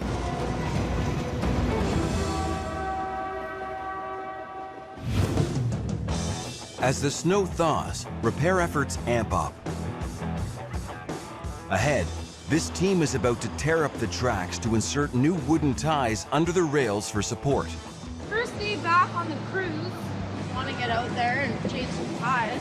31-year-old Amanda Simak is a rising star on the tie gang. Hey, good morning, everyone.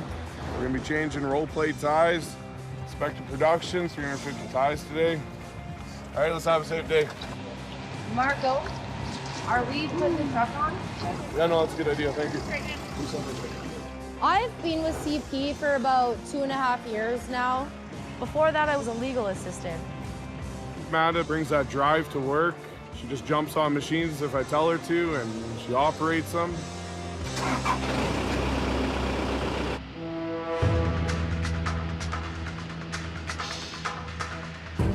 Are you ready for your first stint on a tie crew? Yes, I sure am.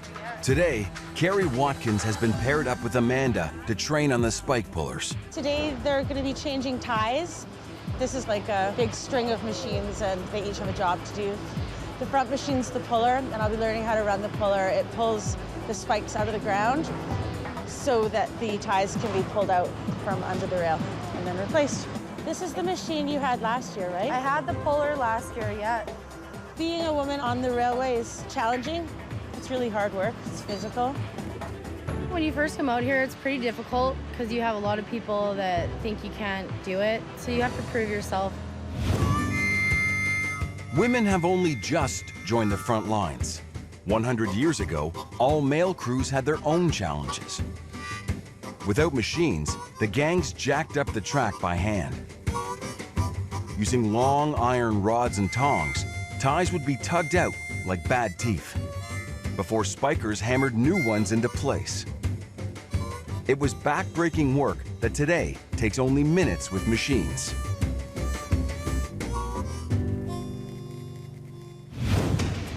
I've never operated a machine on my own out on track before, so it's a little stressful. I feel kind of nervous because I'll be the front machine and everyone will be behind.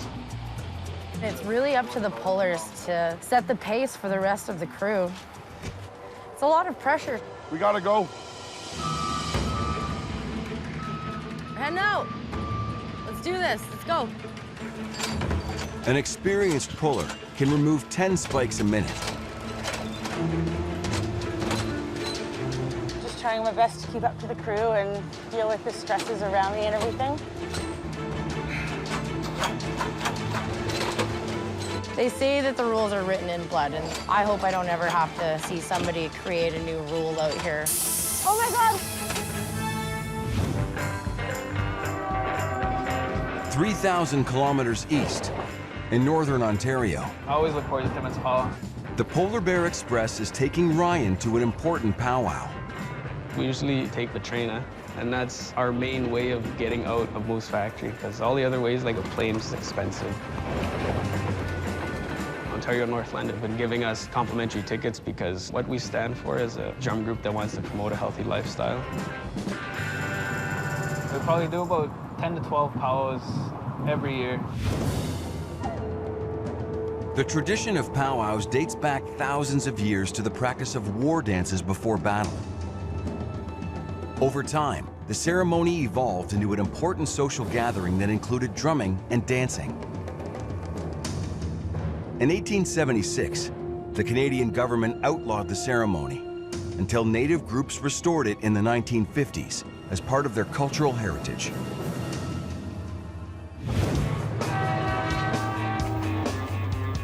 We're just coming up to Moose River Bridge. That's why we're slowing down to go over the bridge here.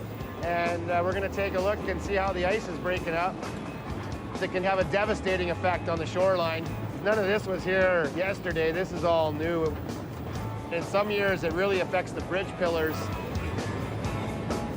It looks to me like building up around the pillars. There have been years when they've had to dynamite the ice because they didn't think it was going to break up properly. If the ice breaks up in huge half-ton chunks, they can push against the bridge supports with extreme force. Dynamite has long been the only way to break the ice into smaller pieces that won't damage the bridge. Hopefully we're okay to go over it and be able to do track speed and not be late.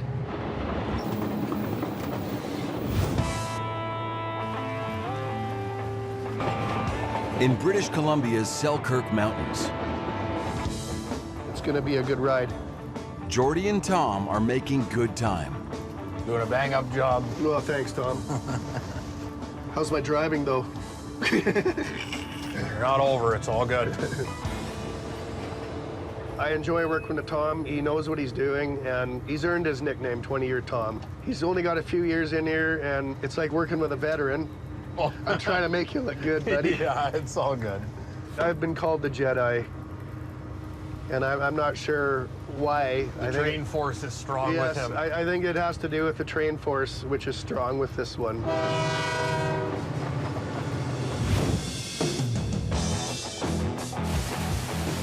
Just ahead of the Millennium Falcon, the Thai gang is hard at it. It's go, go, go, all the time.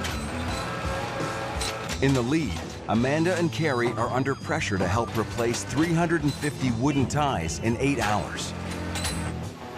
You don't want to slow the crew down. You don't want to slow down production.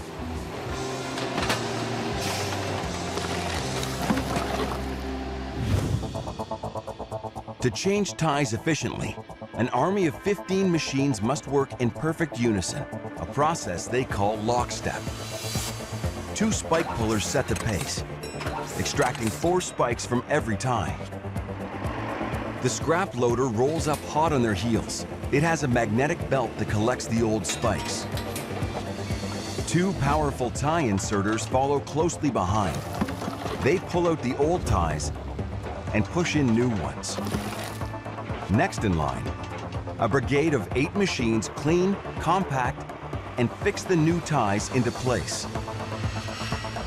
A final machine, the regulator, then regrades the track bed to finish the job.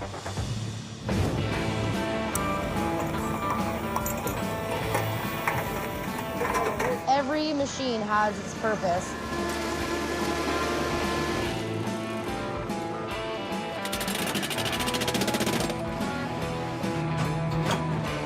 But just as the rookie closes in on her goal,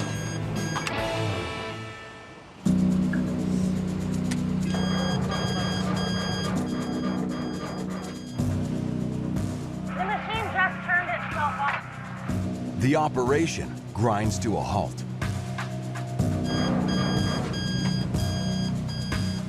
Who knows if it'll even start again.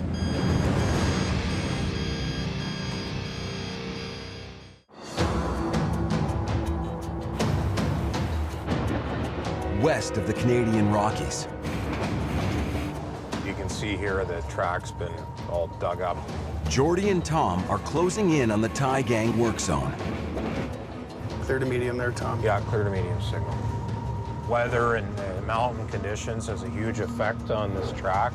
Yeah, now that spring's here, everything's going from a frozen state to a thawing state. And then the ties split, the track gets out of gauge, and the potential for derailment is always there. So you got to really be careful. 8766 west. I'm going to slow it down a bit. Stop to Wakely.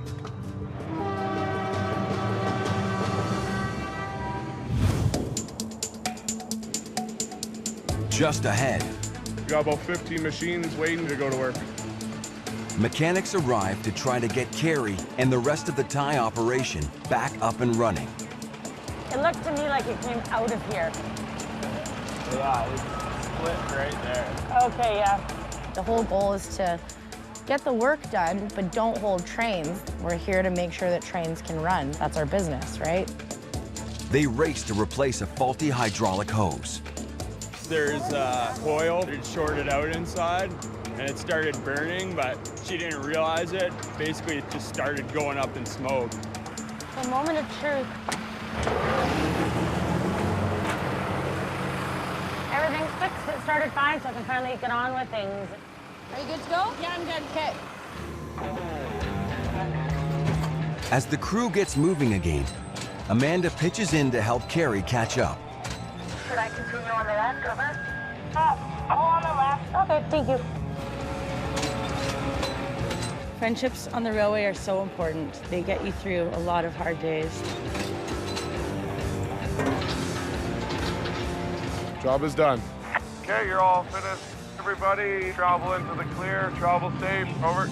Okay, on the move. They need to clear their machines off the track fast so Jordy and Tom's train can pass. We cleared up just on time and 15 seconds to spare. Today's a good day. It makes our day longer when they start doing track work. You know, I want to get home, so does Tom, but you know, the track has to be repaired, right? Yeah.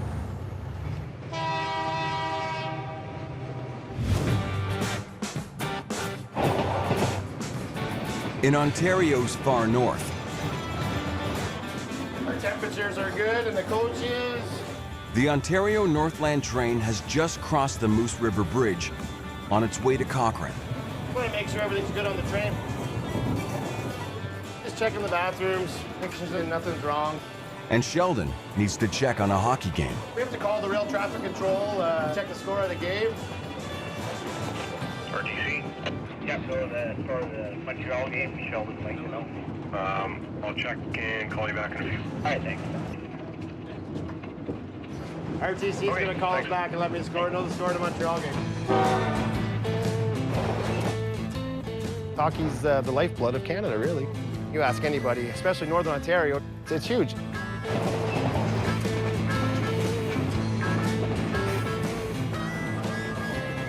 So this is our new coach, Coach 650, with our monitoring systems. Everything's telling us it's good, but we still have to test it, just so that we know everything's working properly. Tempo okay, it's gonna run through all the wheels on this coach. If the danger light's on, it means there's something wrong with the wheel. We're gonna stop the train, check the wheels. Everything's normal and everything's good, temperatures are good. Going 18 northward. And here's our highlight from the half game. Montreal 2-1, just about to start the second. So that's really good news for us. All our monitoring systems are working and the Montreal Canadiens are winning at the moment. So far so good on this trip.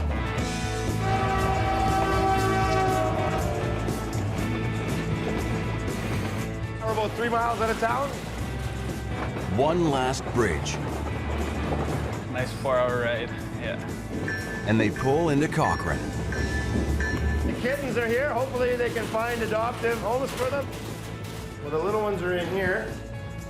Good? Excellent.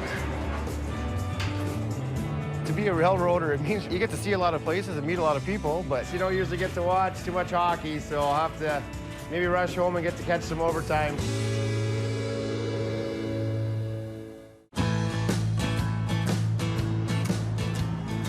South of the Cochrane train station in Timmins, Ontario. All right, ladies and gentlemen, for the 16th annual Northern College Traditional Powwow, we call upon our host drum, Highland Singers. Ryan Wesley has finally made it to the ceremony to be reunited with his drum group. Now the powwow is underway. You get to see different styles of dancing. Every dancer tells a story, narrated by the singing and drumming circle. I haven't seen the majority of the guys for about 5 months, and it's really nice to be able to sing together. It really makes the powwow a good place to be. The train has brought them together, but it's their traditions that keep them connected.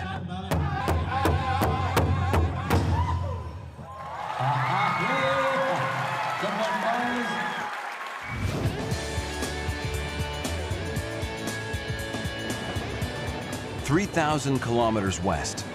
It's downhill all the way to Revelstoke. Jordy and Tom are coasting towards their last destination.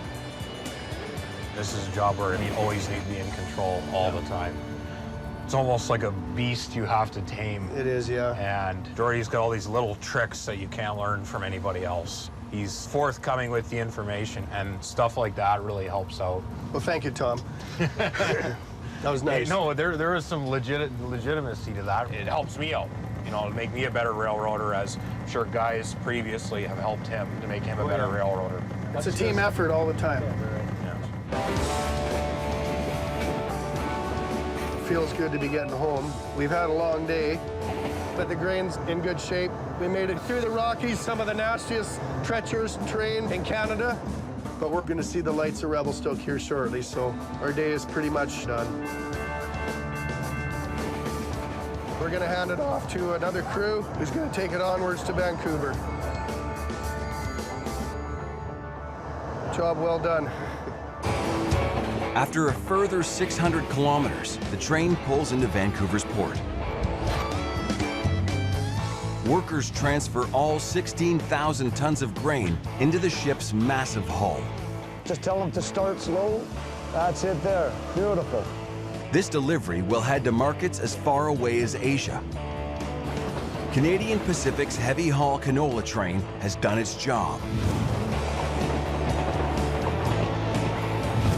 Thanks to hard-working crews who kept the railroad running, they've dodged a broken-down locomotive, along with weathered and worn-down track across the mountains. I'm very proud to do what I do. We're operating some of the biggest machinery that moves across the face of the earth. It's a pretty neat feeling to be given the responsibility to operate such a massive piece of equipment. Best job in the world.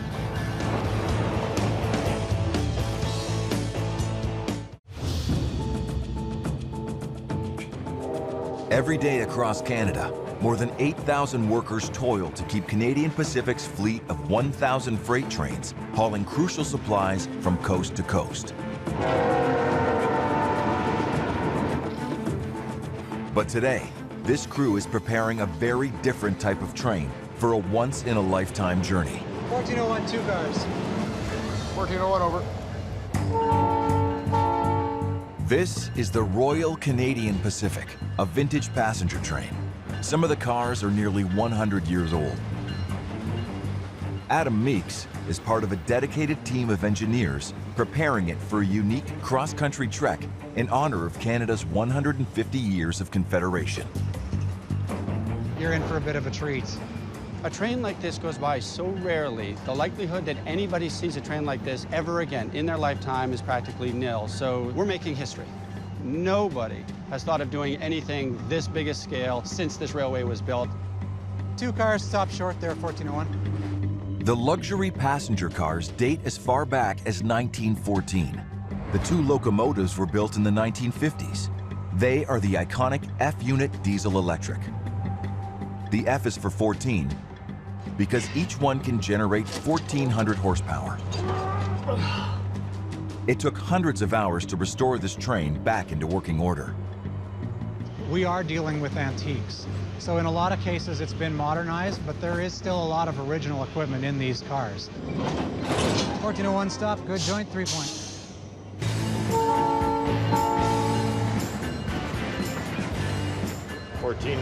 on the south track. The train leaves Port Moody with 50 VIP passengers on board, including the top brass from the Canadian Pacific Railway. Engineer Wally Vaninsky and conductor Alan Bodker are in the driver's cab for the first leg of the journey. Clear signal. Clear signal. Well, I've worked with CT Rail for just over 34 years now. When I got told I was running this train today, it was a special moment for me. This lead locomotive that we're currently riding right now was built in 1958. Yeah, you don't see too many of these engines around anymore.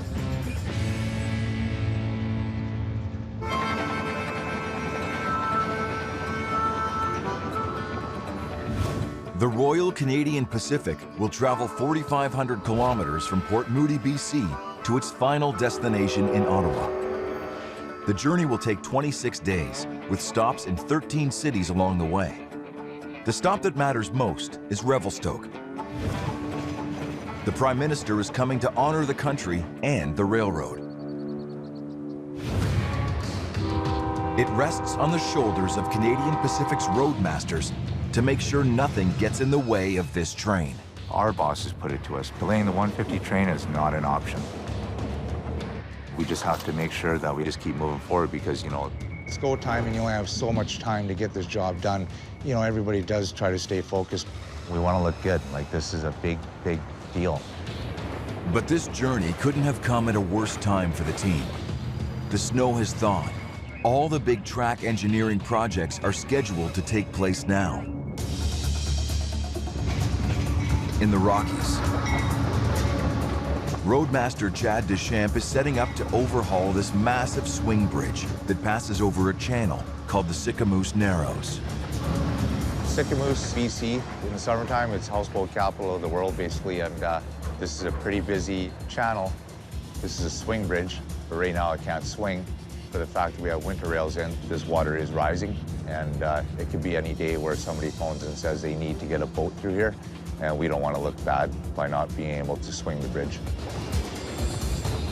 Well, we're getting ready to do our bridge job here, waiting on 2 westbounds. Once they go by, we'll get the main track.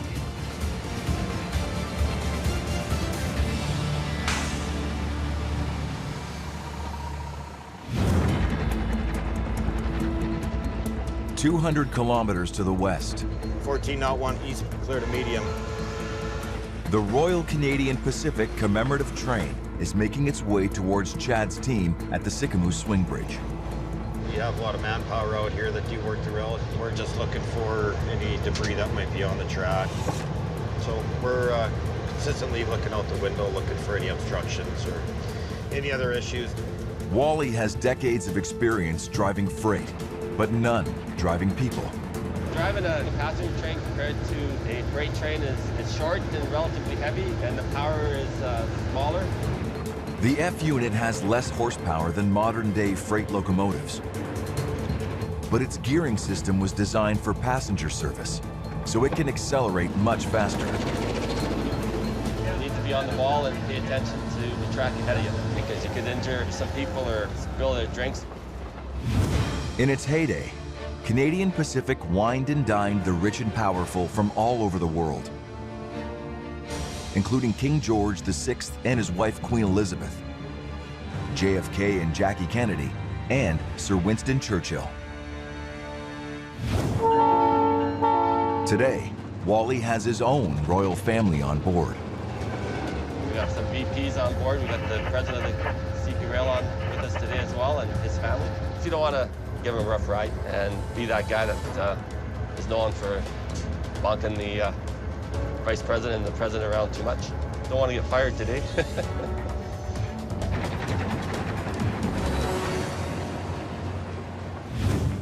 At the Sicamous Swing Bridge, Poppy, you want us to head down the other way and start knocking clips off? the tracks are clear and Chad's crew is ready to start the big job. The bridge's central pillar contains 2 sets of hydraulic jacks. The team needs to replace the winter rails with summer rails that unlock to allow the jacks to lift and then rotate the bridge. This allows large boats to pass underneath in the summer when the water is high. The last truck's on the track. They're already tearing apart the rail. Yeah, basically we're going to be taking out the winter rails, which are just straight running rails through. We clear. These new red rails that we're putting in, they're called Ridex rails, which allows the bridge to open and swing. The Ridex rails have a special mitered joint that creates a temporary connection when the bridge is shut. That allows the rail to be able to come apart as the bridge opens and swings, comes back, closes, and the rail contacts again, and it's passable for trains. The specialized rails are 25 times more expensive than traditional rails, so workers remove them in the winter when the narrows are frozen over. Button this up, and then we're gonna put that in together. But that means every spring they have to be reinstalled. They know the urgency that we have to get the rails in. Got a 3-hour timeline. It's too tight, eh? Yeah, the pinching. Can we put a bar in there and just spread that a little bit so that you guys can bring it up without knocking all the anchors? The biggest thing on the back of our mind is delaying the 150. Any delay is going to delay the whole scheduling. For a second, bud. Give that Rydac block just a tap. See if we can spread this open a little bit. Let's give it a good one. Good. That's good. That'll work. We've got one set of rails in here already. Getting ready to drop in the rails on the other side of the track. Let me get this end in and drop it in. Something's binding there. Something's binding. How close are we there? Is that tight? That sucks. Well, we can't really wedge it. Oh my God. If we don't get those rails in, it looks bad on us.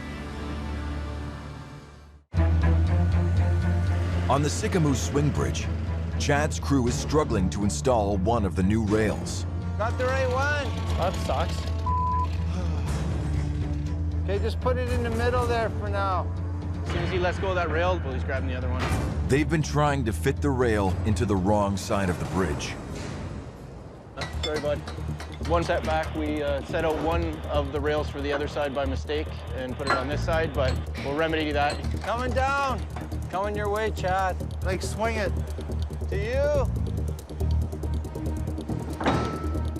Good. Right there, eh? Jake, give me a spike. The mistake cost them valuable time. The Royal Canadian Pacific is headed their way on a cross-country journey to celebrate Canada's 150th birthday. We did this in about a half an hour delay.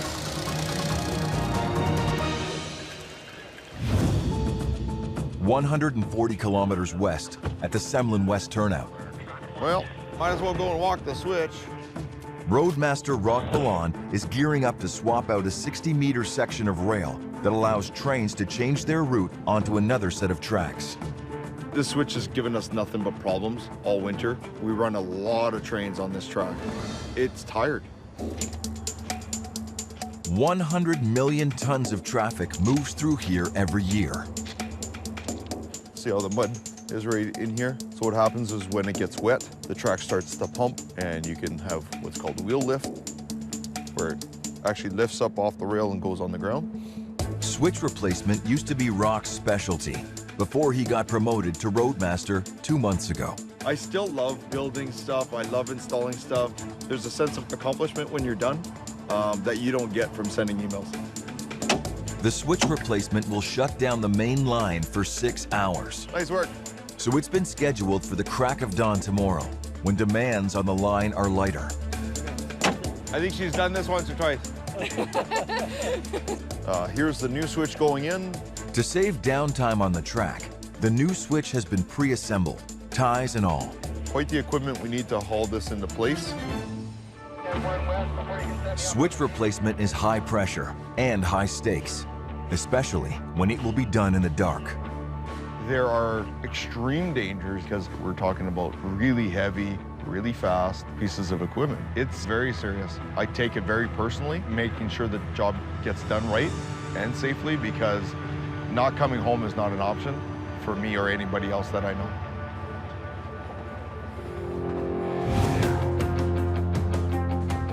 "85 kilometers east in Kamloops. Canadian Pacific Police Constables Mike Millay and Dave Lucas are securing their beat for the Royal Canadian Pacific's safe passage. Yeah, the camp's still there, under the bridge. Right along the rail there? Right along the rail and right by the entranceway out of the hole under the sign. Yeah.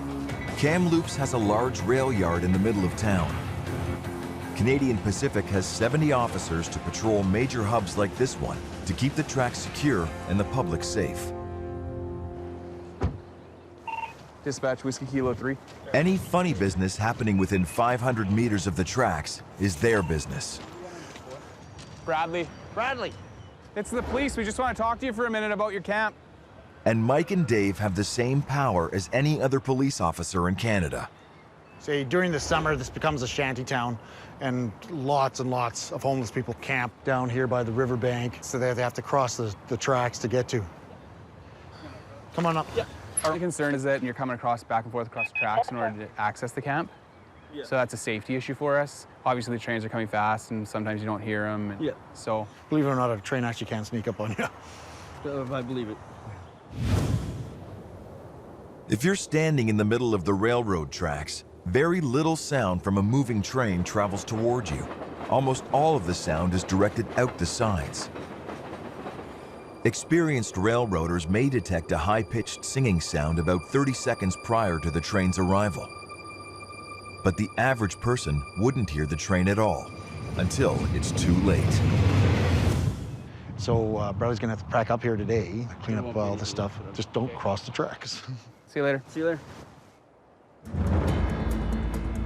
Every year, approximately 46 people in Canada are killed as a result of railway trespassing. And Mike and Dave have witnessed some of these gruesome incidents firsthand. A few years back, a couple young ladies were out on a bachelorette party at a local club that's close to the tracks. And there was a train that was stopped at the time. And the bride of the party decided that she would crawl underneath the train. As the train started moving, she got stuck. On her bachelorette party, she became deceased. Alcohol and drugs are a common theme in these deaths. Right there. So, drug use. Yeah, heroin. So you got the saline. There's the spoon. They're shooting up right here, like 6 feet from the tracks. And they're gonna be all high, possibly overdosing right here beside a train.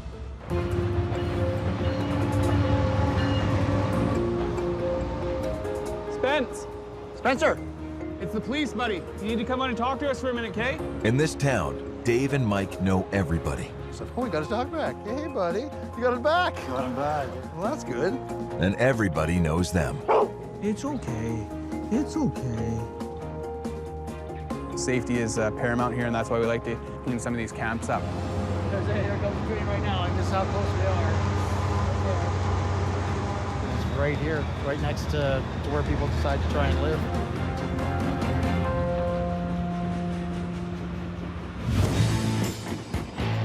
Just outside Kamloops, the Royal Canadian Pacific is about to pass right by Rock Belond. We're roughly an hour out of Kamloops, and we stayed on the main track here, didn't go through the turnout. Part of our responsibility is to actually inspect every train that goes by.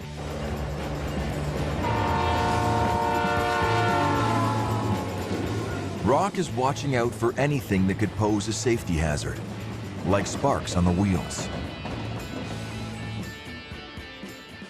On the 14.1 CP for Rock Belond, over. CP Foreman, Rock Belond, 14.1, lease transferring, over. Good on the PK both sides. Over. PK, thanks you gentlemen, have a great morning. And you as well, from Rock Belond.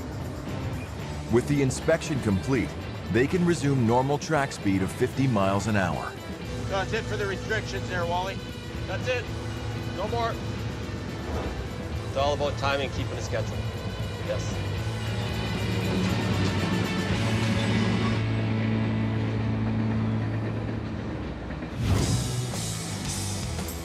In North Bend, BC, Jimmy Taylor is starting his 4th week on the steel gangs, replacing worn rails. So what we're gonna do is what me as a laborer is gonna do every day. We're gonna stop at a spot. I'm gonna run ahead and grab a spike maul. I'm gonna smack off all the anchors. Then we're gonna go to the next spot. And then to that spot, I'm gonna grab a spike maul. I'm gonna smack off all the anchors. And then after that, this is where it gets complicated. I'm gonna go to the next spot. I'm gonna grab a spike maul. You get the idea.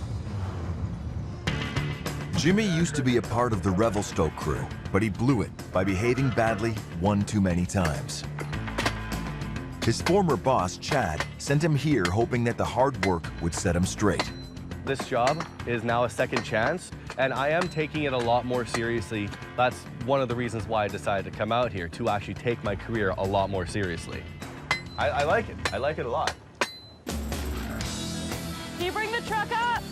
Jimmy's boss, 35-year-old Alina Miller, knows exactly how to deal with her new charge. Keep working, Wizard. We've got 4 more spots to bang off. I can't wait. My job is to make him sweat and almost pass out on track. A few days ago, he was pretty hurting when he came to work, so I worked him extra hard. I don't think he'll be coming to work again like that, I'll tell you that. She's a good foreman. Pretty annoying sometimes, but good foreman all in all. Annoying, because what? I make you work? He's actually doing pretty good. He's not really that whiny as everybody thinks he is, and he has been working pretty hard, actually.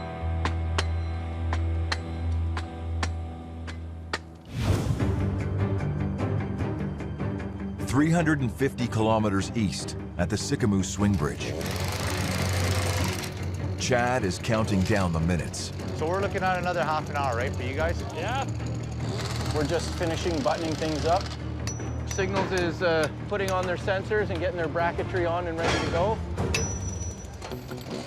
There's a sensor on each rail that allows the bridge to open. If that's out of whack, then the bridge won't open. If this isn't working, nobody in Calgary knows if the bridge is down or up or held up with something. Still red. Still red? That is correct. There's too much of a gap between the sensor and the steel plate.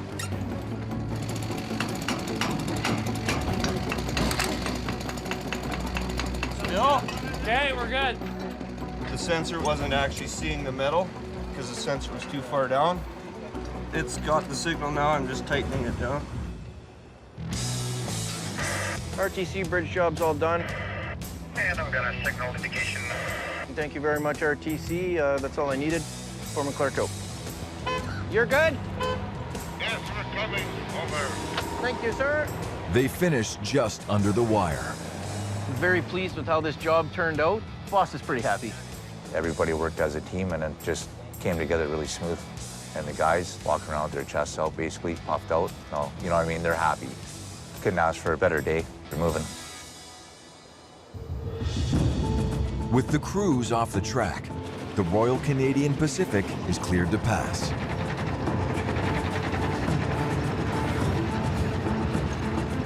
But just as they clear the crossing, Trainmaster Tracy, Trainmaster Michelle, over. We have a cable or something hanging off the side of the car. It looked like fairly substantial. Nothing that came off the car, but we caught something.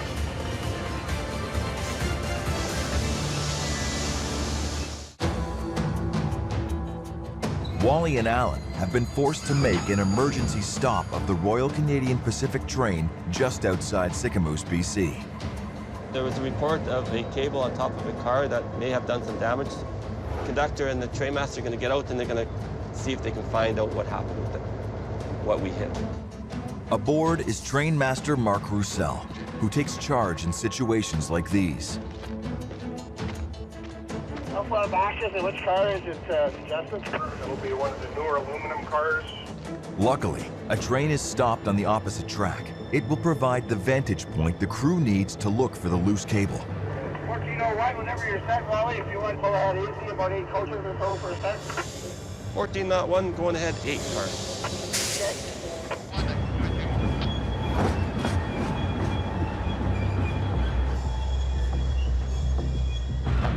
So this would be the dish here. Mark is the one who saw it, and he suspects the cable may have come loose from a satellite dish. I'm not seeing the cable on this side yet. Okay, now why not be good when you stop? The cable's on the other side? You got 2 dishes over here, but everything looks fine over here on my side. There's no sign of the dangling cable anywhere. Good to go here? Good to go. No damage to report. The train's all yours when you're ready to go, 1401. Okay, we're just about to head in and we'll be on our way.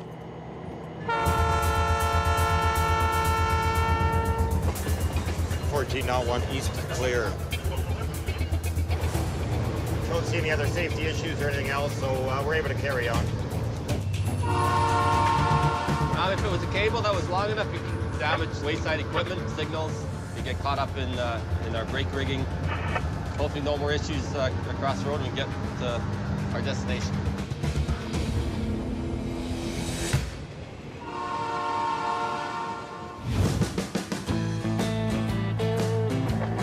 In North Bend, on the steel gangs, Let's go. We're holding up production. Alina and Jimmy have just one day to replace 90 meters of worn rail. There shouldn't be anything too special about today, just swinging hammers. Just gonna be a basic day. Surprisingly enough, I do actually keep up. I'm pretty good up front, honestly, as a laborer, so. He has no idea that Alina has an extra special test in mind. he likes to talk the talk. We're gonna see what he's really made of. Do you want to do some grind? I mean, I'm not really dressed for PPE or grind. You can use his hard hat and his leggings. The rails need to be stripped of rust, dust, and grime before they're welded onto the new track. Extra sweaty today, I can't wait. Are you right-handed or left-handed? Right-handed. Right-handed? So, yeah. I use right Straddle the rail like this and go that way. All right.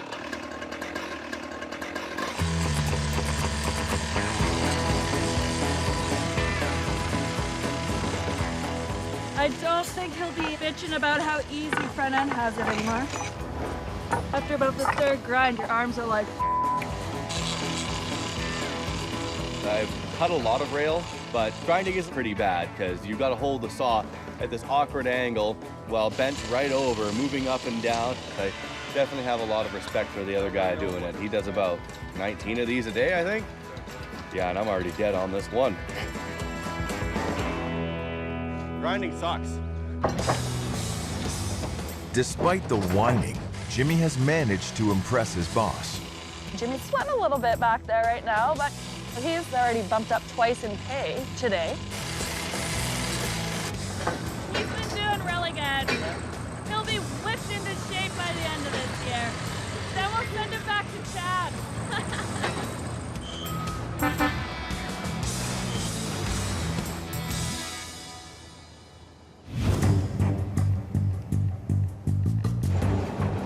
As the Royal Canadian Pacific pushes east, thousands of CP workers across the country prepare for the night shift. This is when the biggest track repair jobs are carried out. It's 3:30 a.m. Roadmaster Rock Balland is heading to the Semlin West turnout for tonight's ambitious switch replacement. I hope this rough road isn't messing up my hair.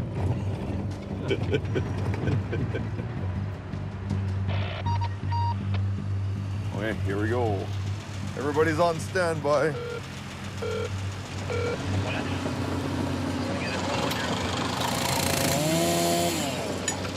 We're gonna be ripping out the old track, throwing it in the weeds, digging out the ballast, and then reinstalling this new piece of track.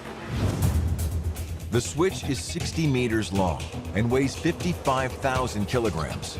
Rock's crew will have to remove it in 3 parts, starting with the front section, where the tracks start to separate.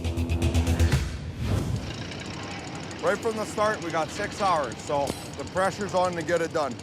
Rock has an arsenal of machines primed to help out. 3 excavators, a 980 loader, a crane, and a special tamping machine designed to level the freshly laid ballast, which supports the tracks. Yeah, the whole track's coming up. The machines must work in perfect unison. Good, good.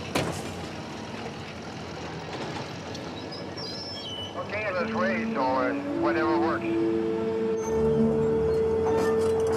If switch replacement were a symphony, Rock would be the conductor, Hello, Vern, can you come in here? and Vern, in the excavator, would be first violin. Hey, Claire! Nope! Rock, what do you need? Can you bump a little more there, Vern? Hang on. But Vern can't carry the tune alone. It takes Harold, in the second excavator, to help lift the massive piece of old track safely into the ditch. Harold, over here. Down. Good. I've always enjoyed doing utility work. It's fun because I walk into an old, junky, worn-out turnout, and by the time we're done, it looks good. I like that. Let me know when you're ready there, Rock. Yep. Pull in for you, Harold. Watch yourselves, boys. There you go. Slide her down there. There you go. There you go. You gotta pay attention. Making a mistake out here gets you killed, plain and simple. We've got the track ripped out. We've got the switch machine apart. It's a very expensive piece of gear here we got moving. The switch links to computers in Calgary, 1,000 kilometers away, where rail traffic controllers can switch the direction of the tracks remotely.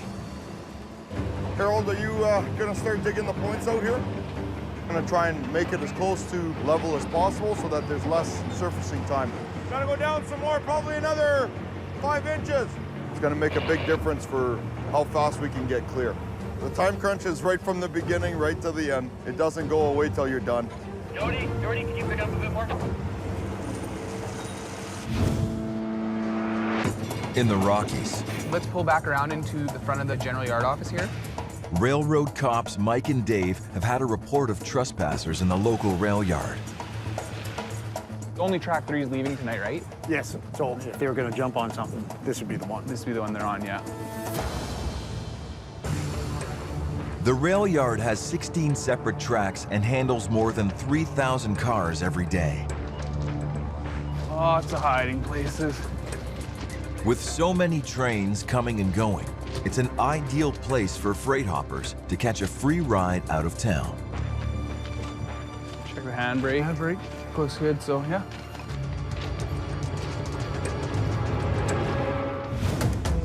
Freight hopping is as old as the railroad itself. In the early 1900s, migrant workers and homeless job seekers rode the rails looking for a better life.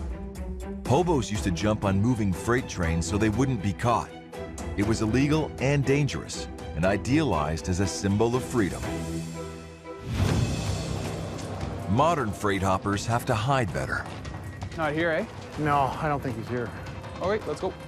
The trains and tracks seem clear, but just as they leave the yard, Holy f***.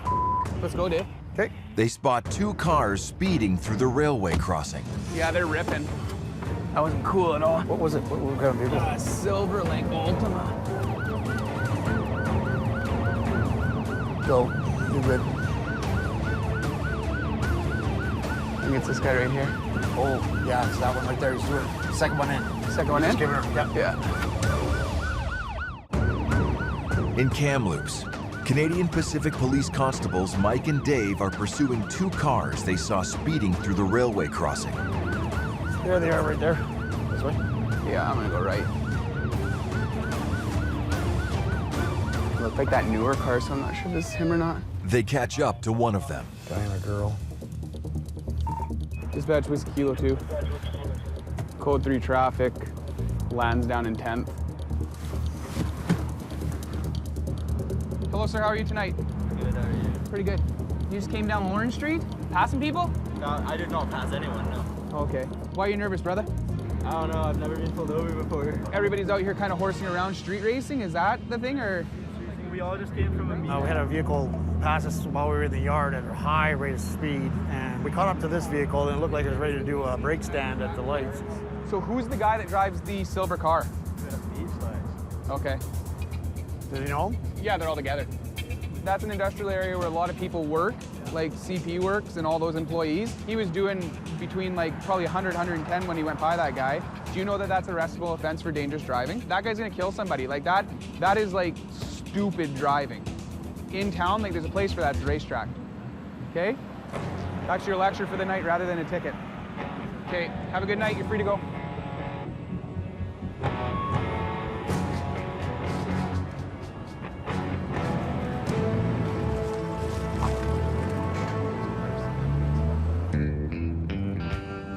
We caught him. It's freaking right we did. We caught right up to him. Because I knew he was going to get stuck in traffic. It was that silver one that we, the guy was looking at us like this when he was all like... I'd have gave him careless driving. That totally. But the lecture was pretty good. Good. Perfect. You're the man. You were made for this. That's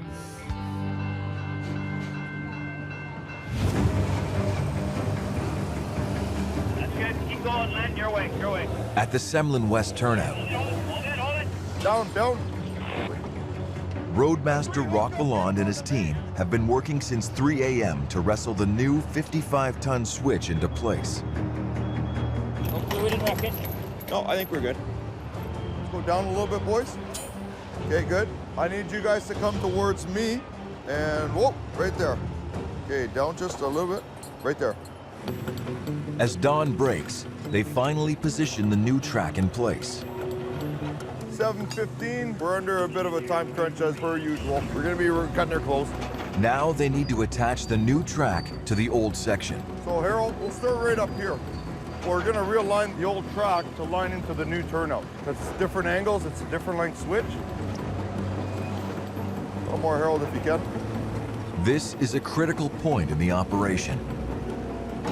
Perfect, good. It's got to come in a bit. All edge is high, yeah. You can see it starts to get more gradual going down there. If they can't bend the old track to join up seamlessly with the new piece, it could mean hours of extra work. Oh, good. Can you go up a little more, Harold? That's pretty much it, eh? Okay. Can you come down a little bit on the tail end there? A little bit? Yeah, there we go. Perfect. Okay, drop her down there, Harold. A little more, Vern. Go! Good. Jack that up now.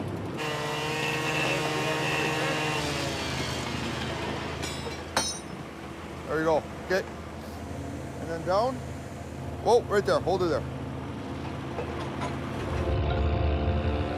Hold the bolt. There's a lot of pressure, super high stress. There's a lot riding on it. Yeah, we were kissing it when we should have been slapping it. You've got potential derailments if you don't get it right. You're doing them all the same way. I really don't care. Okay. Let's tighten those up. Bolter! Bolter!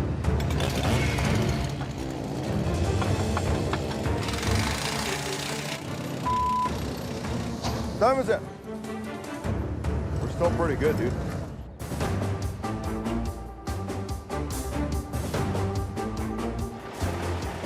We're real close now. Yeah, we'll be right on the bubble.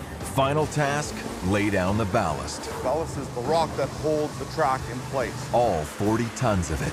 It interlocks together. It's all angled. Once you vibrate it together, the trains run over it. It actually creates a really good structure for the tracks to sit on. I think you dumped a bit too much rock, Rock. Listen, you know that you can never have enough rock. The pressure's off now, right? You can relax a little bit now. We're pretty much in the clear with 5 minutes to spare, so our boys did a great job today. Nice work, buddy. Once you surface it and you get to watch the first train over it, it's a good feeling. Not as good as a nice steak, but pretty good.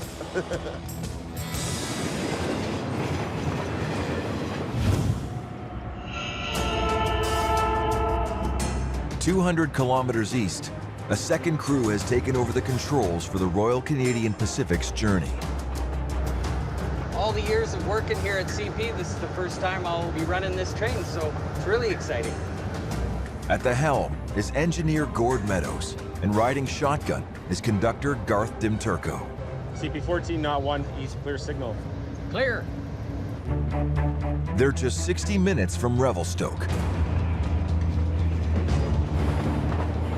This is an area where you got to keep your eyes open and watching because it's around the rock bluffs here. Could be rocks, or you see a lot of mountain goats down here sometimes that I don't like hitting anything. Especially on a unit like this where you don't want to be the guy that wrecks this unit. I only got 6 years in. I got a long time to be that guy if we hit something with this thing. So.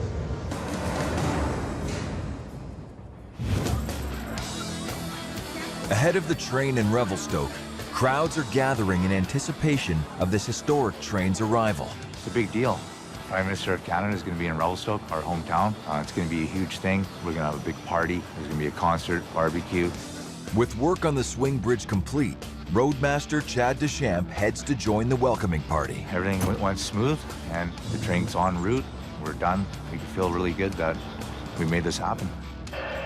CP Roadmaster Chad Deschamps, Assistant Roadmaster Curtis Attic on 11. But all it takes is one call. Curtis Attic, Roadmaster Chad Deschamps, go ahead over.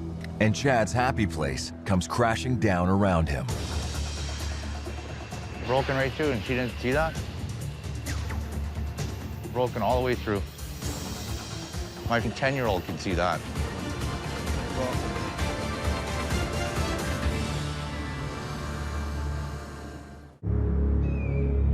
The Royal Canadian Pacific is due to arrive in Revelstoke in less than an hour.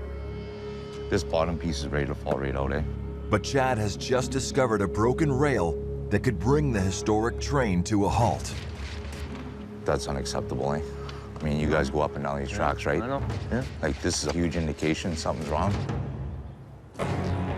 We need to throw in a rail at 1234 N. What's the problem there? We got a broken rail. north rail, north track, right at the poly. Unfortunately, today we found something that needs immediate attention. It happens, things get worn out, they break, we find stuff. It's just, this is not the day that you want to find this stuff. It's going to be tough rounding up an emergency crew on such short notice. Hey, Chad?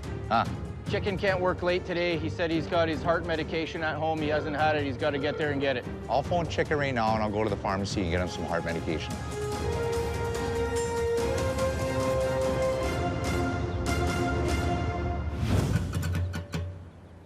In North Bend, At this point during the day, we're up against trains. Now, if you notice, trains can't run on no tracks here, so we gotta get this going before they start telling us. Jimmy Taylor has been doing such a good job on the production gangs that Alina has put him in charge of the rookies.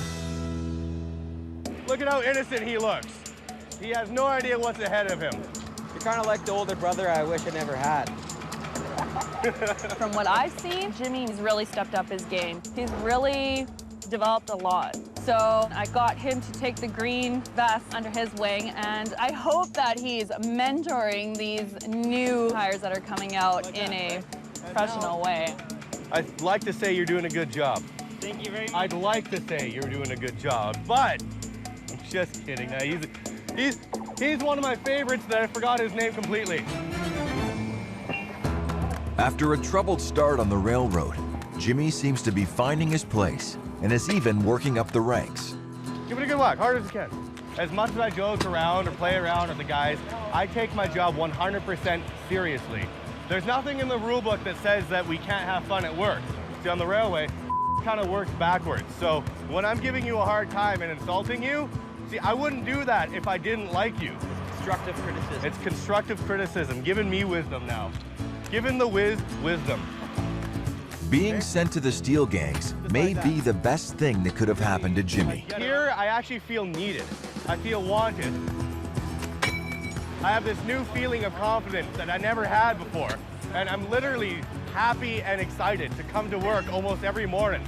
I walk down the hallway of my hotel with a big smile on my face and singing a song. The guys are like, "Shut up, wizard, stop singing," but I'll keep singing away.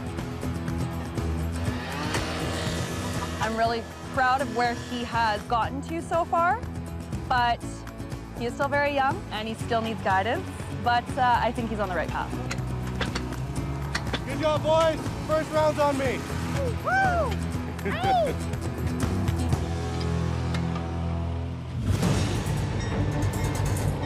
The Royal Canadian Pacific is now just minutes away from Revelstoke. CB14 East, clear signal approaching to Revelstoke. But Chad is still scrambling to fix the broken rail. Is that enough clearance here for you?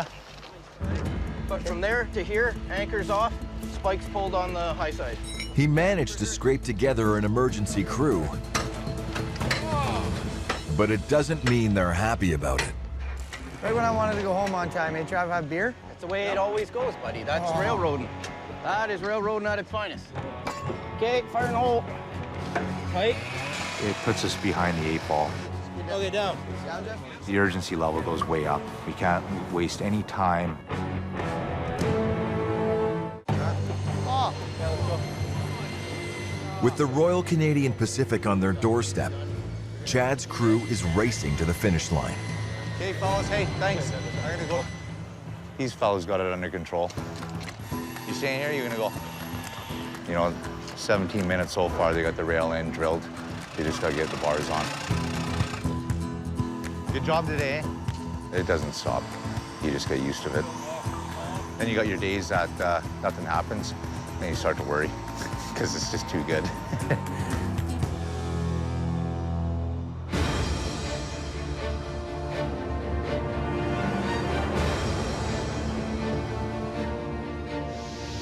Minutes to get stopped. We're here. Got here on time. With the tracks finally clear, the historic train rolls into Revelstoke. It's always nice when people are waving at you and want you to blow the horn. And it's pretty neat. And not everybody wants you to blow the horn and wave at them. Absolutely once-in-a-lifetime experience, awesome time, and great trip. I wish I could do it again.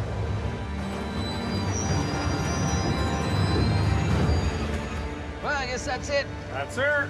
Good trip.